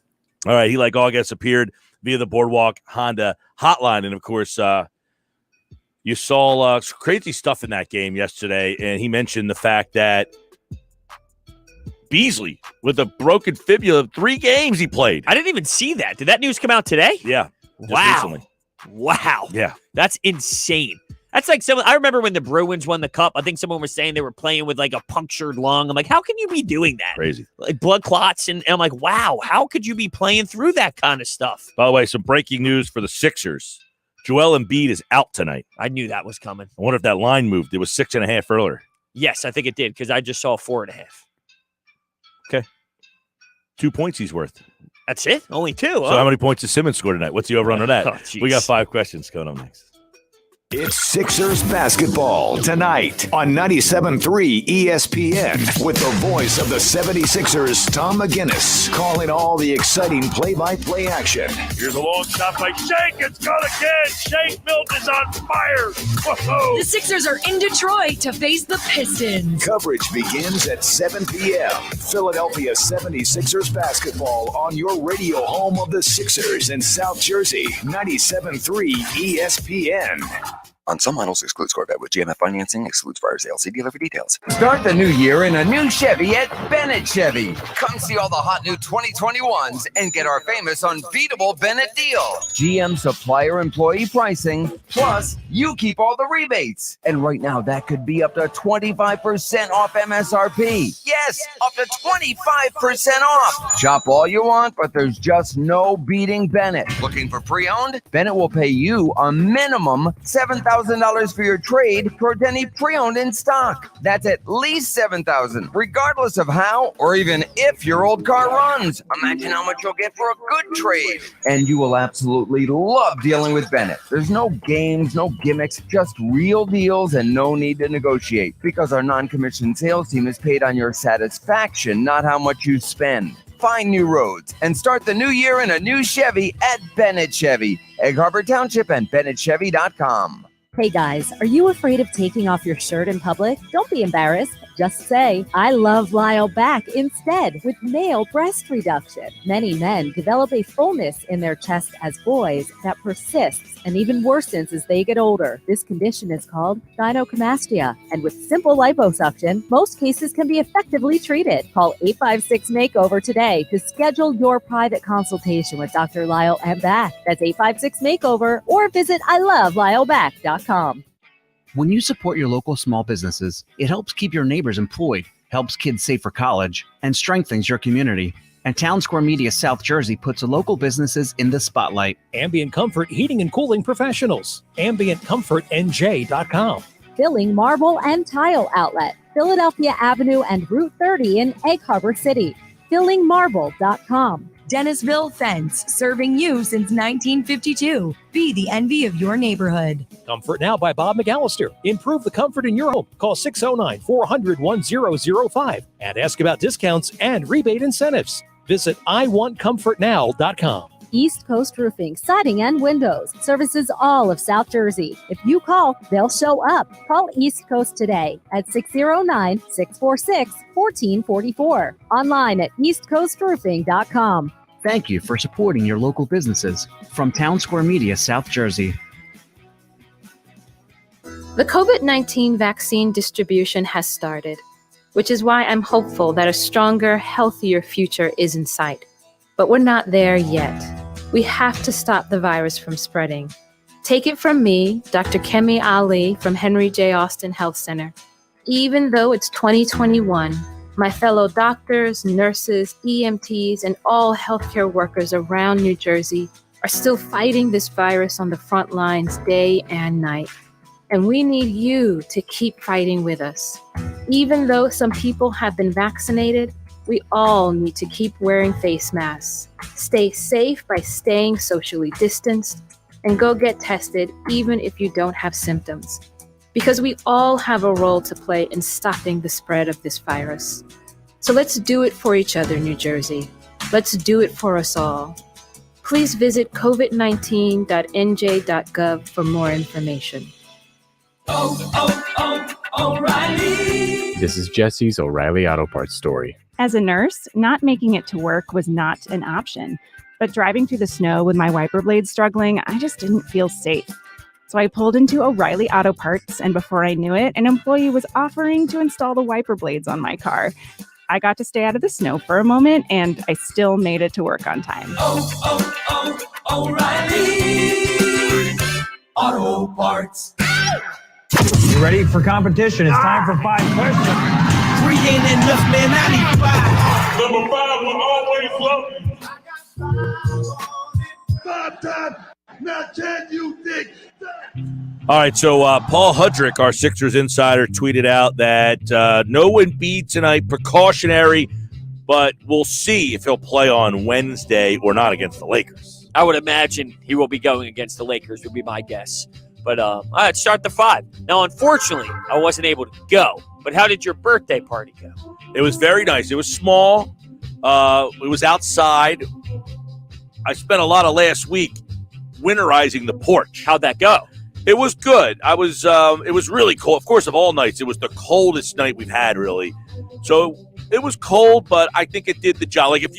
Like some people have a nasty habit of smoking cigarettes, which I don't understand. But if they left the porch to go outside to puff some cigarettes, it was freezing out there. But then he came on the porch, it was like a ski lodge. Oh, that's good. So I thought it would be a little better, but I was also happy with it. Because we were able to go outside so that people didn't have to, be inside. It was a lot smaller crowd than normal. Well, I'm thinking when you drink, too, you forget how cold it is, right? Just depending on... it was cold. I walk in here, Josh tells me you guys stayed up till 3 a.m. doing karaoke. When you hear karaoke, it knows you guys were blitzed. Oh, yeah. Yeah. I'm still dragging ass today. Oh. Yeah, yesterday dragging ass, please. I was struggling yesterday. Not hungover, just tired. Yeah, for sure. I was tired yesterday. Been there. Sunday, watching the game. I might have snoozed a little bit during that first game. Drawing? Any drawing on the pillow? But it was fun. It was a nice time. It was good to see some people I haven't seen in a while. Like the PT was there. I haven't seen the PT in the flesh since for a while. It's been a while since I've seen the PT. It's been crazy. It's that's we had some like my cousin who I haven't seen my cousin. Was that the surprise that PT had for you? He said someone was my cousin coming. was there. But those two haven't seen each other since 2016. So what did he say when he saw PT? Oh, they were hugging. Yeah? They're probably like, wow, is that Pete Thompson? Yeah, right? Jeez. Yeah, they it was good to see some people I haven't seen in a while. That's Josh showed up at like midnight. Wow, I didn't realize he got there so late. It was like 10:30. I had to play catch-up. But let me spitball at you. 76ers, minus 4.5. I like that. Ben Simmons, 10 free throw attempts? Under. Will West Virginia win tonight against Texas Tech? Probably not. Okay. That's a 9 o'clock game right after the Sixers. That's going to be a fun game. Texas Tech's really good. Are you disappointed in the reaction from Carter Hart banging his stick all over the pipes and throwing it after the I like loss? to see a little emotion from an emotionless guy. Yeah, he's got none whatsoever, so that's telling. Frustration. Yeah, big time.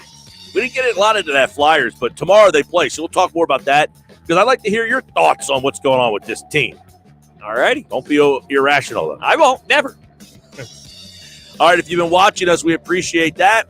And, of course, everybody listening on 97.3 ESPN and the free mobile app. Download the app. You can watch the show on your phone, and you can watch Game Night, which is coming up next. Kevin McCormick on the Sixers. Wake up weekday mornings from 6 to 10 with Keyshawn, Jay, Will, and Subin on 97.3 ESPN. We're back on Tuesday, and the Chiefs and the Bucks have one game left to decide it all. But I'll tell you why the season is all